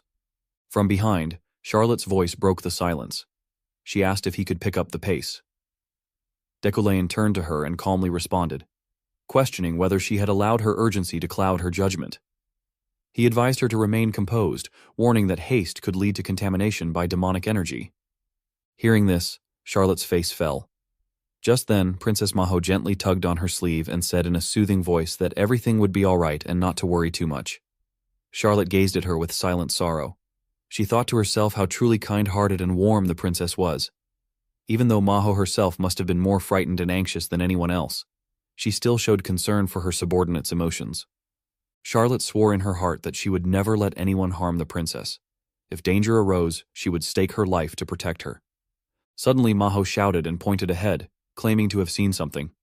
A swarm of bat-like demons came flying out of nowhere, targeting their group. Though not individually powerful, their numbers were considerable. Charlotte unsheathed her sword, remarking that they had finally arrived. But before she could act, Deculain stepped forward and told her to leave them to him. Utilizing his object manipulation abilities, he prepared to attack using a barrage of razor-sharp stones he had prepared in advance. Without hesitation, they shot forward at blinding speed. The sharp edges of the stones made them deadly. The swarm, unable to evade attacks coming from all directions, was shredded. Some split in two. Others had their skulls blown apart, their bodies falling to the ground like autumn leaves before even getting close. Once it was over, Deculain calmly turned back and said they should keep moving. They didn't have much time. The group behind him expressed awe and admiration, remarking on how a single strike had obliterated such a large horde of creatures. One of them exclaimed how truly extraordinary the professor was. And so, the journey continued. Any monster that emerged to block their way was swiftly dispatched by Decollane. With a mere flick, he sent them to their deaths. A guard commented on how only low-level monsters had appeared so far. He wondered aloud why they hadn't encountered any real threats yet. Suddenly, someone noticed something and narrowed their eyes in irritation. He scoffed that it was far from noble behavior, and warned that if anyone dared approach, he would tear them apart on the spot. Both Decollane and Princess Manhwa grew tense and alert, yet Decollane himself remained calm, his expression unreadable. From above the cliff came the sound of approaching footsteps. A sneering assassin revealed himself, remarking mockingly that for people about to die, their senses weren't bad at all. Dozens of assassins began to appear on the cliff, having waited there since the afternoon for an ambush. The assassin assumed they already understood what fate awaited them. Calm as ever, Decollane turned and instructed Charlotte to escort the princess to the Euclane Principality. Charlotte was shocked and asked what would happen to him. Decollane responded without hesitation, questioning whether she truly expected him to be concerned for his own safety. He declared that such concern was unnecessary. Charlotte shouted in frustration, calling him impossibly arrogant. Decollane simply pointed toward the assassins and told her to look over there. At the site where the assassin stood, Decollane raised his wand with menace. A moment later, a massive explosion erupted, engulfing the entire area and annihilating the assassins. One by one, they fell without understanding what had struck them. Sharp stones sliced through them like unstoppable lightning bolts. They all collapsed, drenched in their own blood. Charlotte was left speechless by the display. Decollane then asked if she was ready to act decisively now. What she needed to do, he said, was escape this place immediately. Charlotte narrowed her eyes thoughtfully and then turned to the princess, urging her that they must leave at once. But suddenly, Manhwa pointed and called out. She had spotted something. Charlotte turned her head toward the cliff where the princess had gestured. There, standing among the bodies of the assassins, was a mysterious figure cloaked in dense, terrifying mana. His aura was overwhelming, his presence commanding. He stood tall, gazing down at the group with arrogance and utter confidence. Manhwa asked in alarm what that thing was and cursed under her breath. Despite their growing concerns, Decollane remained unshaken, stating that the plan had not changed. He told Charlotte once again to escort the princess to the Duchy of Uri. Charlotte protested, saying that he wouldn't be able to defeat such an enemy alone. The swordsman beside them chimed in, saying he would assist the professor and urging Charlotte to leave quickly. Charlotte's expression darkened, guilt surging within her chest. Sensing this, Decollane reassured her that she didn't need to feel remorseful or sorrowful. He told her that once Princess Manhwa regained her power, she could repay Euclane for his sacrifice. He would summon some magical constructs to escort them. There was no time to waste. Clenching her teeth in frustration over her helplessness, Charlotte grabbed the princess's hand and dashed away, vowing they would meet again in Urin. Some lesser assassins immediately gave chase, shouting that they must not let her escape. One even laughed, mocking that the two women couldn't possibly get far. But Decollane interrupted him coldly, saying the man would do better to worry about himself. The mysterious figure turned toward Decollane and accused him of arrogance. He mocked that Decollane intended to kill his physical body with mere constructs devoid of mana, and added that neither spells nor mana would serve him here, as both would be drained by the demonic atmosphere. He questioned what Decollane planned to do under such circumstances. He stood proudly, his words full of madness and scorn. Decollane studied him quietly, thinking to himself how that confidence bordered on hubris. But he admitted the man wasn't entirely wrong. Defeating a giant with only physical or standard magical attacks was nearly impossible. The enemy's form was nearly liquid, and this place was far from ideal for casting spells. However, that limitation applied to other mages, not to the Euclane bloodline. The advantage here was not solely the enemy's. Decollane's own mana quality had improved, yes, but so had his mana regeneration speed. Along the journey, he had layered enchantments on his summoned constructs, enhancing them significantly. As a result, this opponent was no longer beyond reach. A summoned object suddenly appeared above Grain, launching a surprise attack. This was the moment. A stone projectile instantly flew forward at an incredible speed. It cleanly sliced off Grain's head, but his body, unlike that of an ordinary human, showed no sign of falling. Decollane knew that alone wouldn't be enough. Without hesitation, he launched a relentless barrage, tearing the monster's body apart piece by piece. Grain countered using a dark and twisted magical force, but Deculain easily neutralized it. Behind him, the swordsman expressed concern, saying that although the creature moved slowly, he had finally realized something, then urged Deculain to just focus on the fight. The look in Deculain's eyes burned with determination. He resolved to keep attacking until the creature was completely dead. He summoned dozens of razor-sharp stones, preparing for a swift finishing blow. As soon as he lowered his arm, the attack commenced. Before Grain's body could regenerate, another wave of stone projectiles hurtled toward him, ripping his body into hundreds of pieces. Helpless to resist, Grain could only let out pitiful, agonized screams of despair. The only thing left was that wretched cry. The swordsman praised Deculain, saying he was incredible. As the final shard flew directly toward Grain's head, the battle came to an end. At the same time, elsewhere, Charlotte had finally managed to defeat the group of assassins who had been pursuing them. Exhausted but not delaying, she hurried to the princess's location and shouted to ask if she was all right. Maho had collapsed to the ground, visibly drained. She replied weakly that she was fine, only a bit nauseous. Charlotte immediately recognized that this was a preliminary symptom of demonic energy poisoning. She told the princess that they had just escaped the rift and urged her to endure a little longer. Suddenly, a familiar voice called out from behind them. When Maho turned around, she saw the familiar figure of her grandfather, Gieland, the Minister of Internal Affairs of the Uran Empire. Seeing him brought her a sense of relief. Approaching her, he acknowledged that the group had gone through much hardship, and he apologized that all they could do was wait from their position. Maho assured him that it was all right. She said she understood and even felt grateful. Turning to Charlotte, Gieland asked who she was. Charlotte bowed politely and introduced herself as the escort of Princess Maho. Gieland acknowledged this, calling her Knight Charlotte and thanking her for bringing the princess here safely. He asked if she had escorted Maho on her own. Charlotte's expression turned slightly melancholic. She explained that others had also helped them. Turning to look back toward the ravine from which they had just escaped, she asked the minister to wait for the rest of them for a while longer. Gieland agreed without hesitation. And so, the group waited, from early morning until dusk, but no one else came. The only thing that greeted them was a silent, empty road stretching into the distance, bathed in the crimson glow of the setting sun. With worry in her voice, Princess Maho asked whether Professor Deculain would be all right. Charlotte remained silent, her thoughts heavy. She knew he had truly staked his life to protect the princess. Gieland gently placed a hand on the princess's shoulder and suggested that it was time for them to go. Maho and the rest of the group quickly entered the city gate. Though they began to move, lingering glances filled with reluctant hope stretched those final moments. And then, not letting them down, the person they had been waiting for finally appeared. Deculain approached slowly, his voice echoing clearly through the air, remarking that it seemed she had arrived safely after all. Ron, scratching his head awkwardly, replied with a sheepish grin that they were still alive.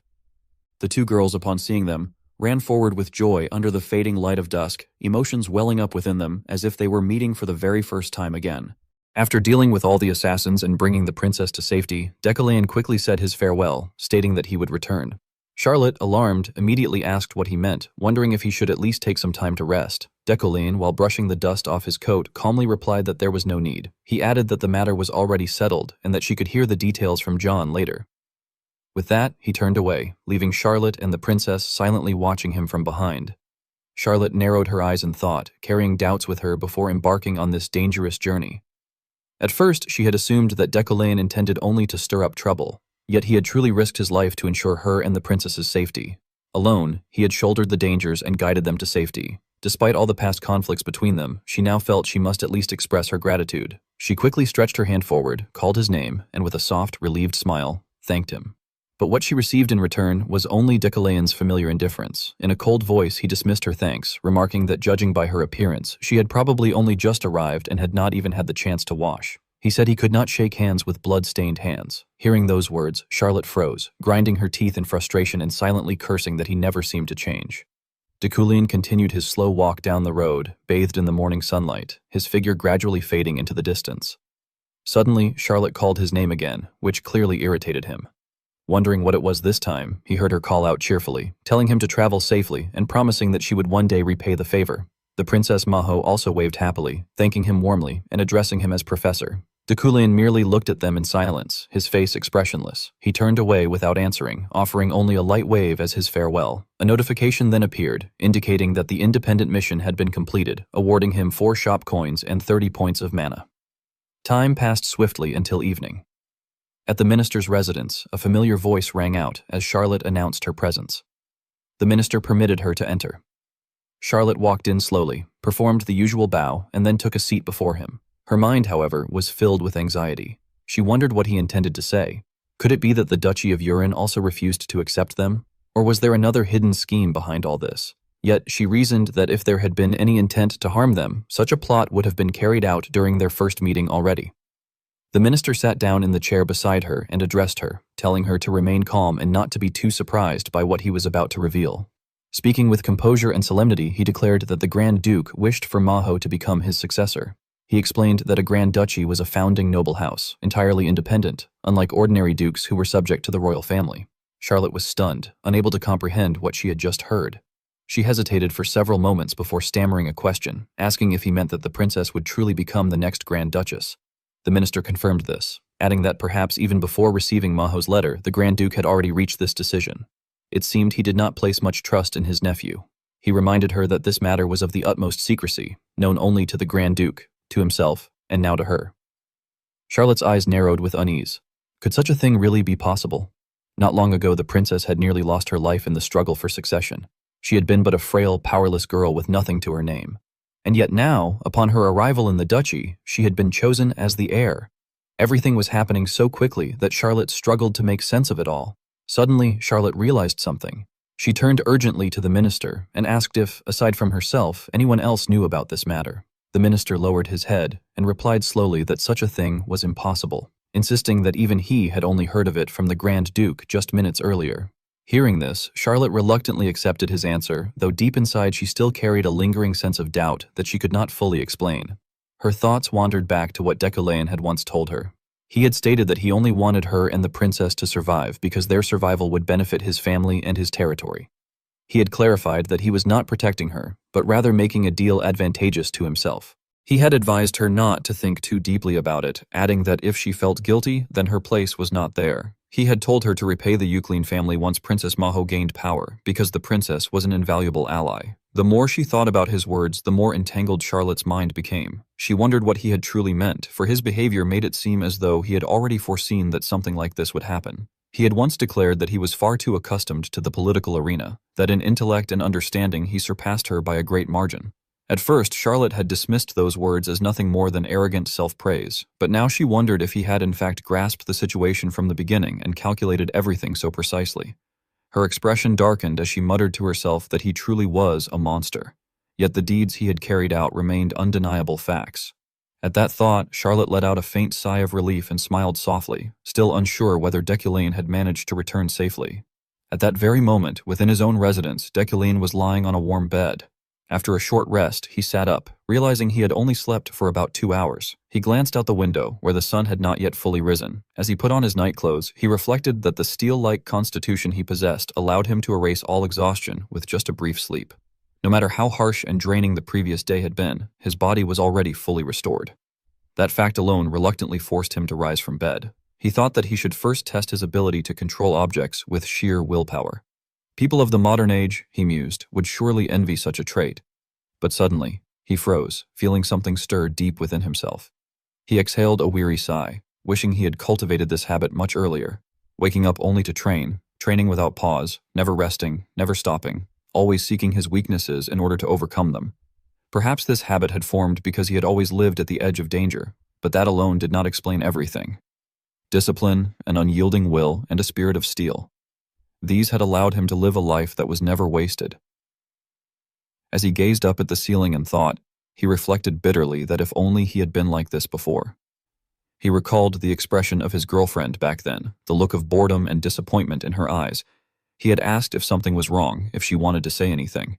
She had only answered that there was nothing, before telling him she was leaving. He had simply replied with a distracted acknowledgement. At the time, he had not realized how pathetic he had become, absorbed only in meaningless things. He thought that if Kim Woo-jin had been like the Decoulin of now, perhaps she would never have walked away from him.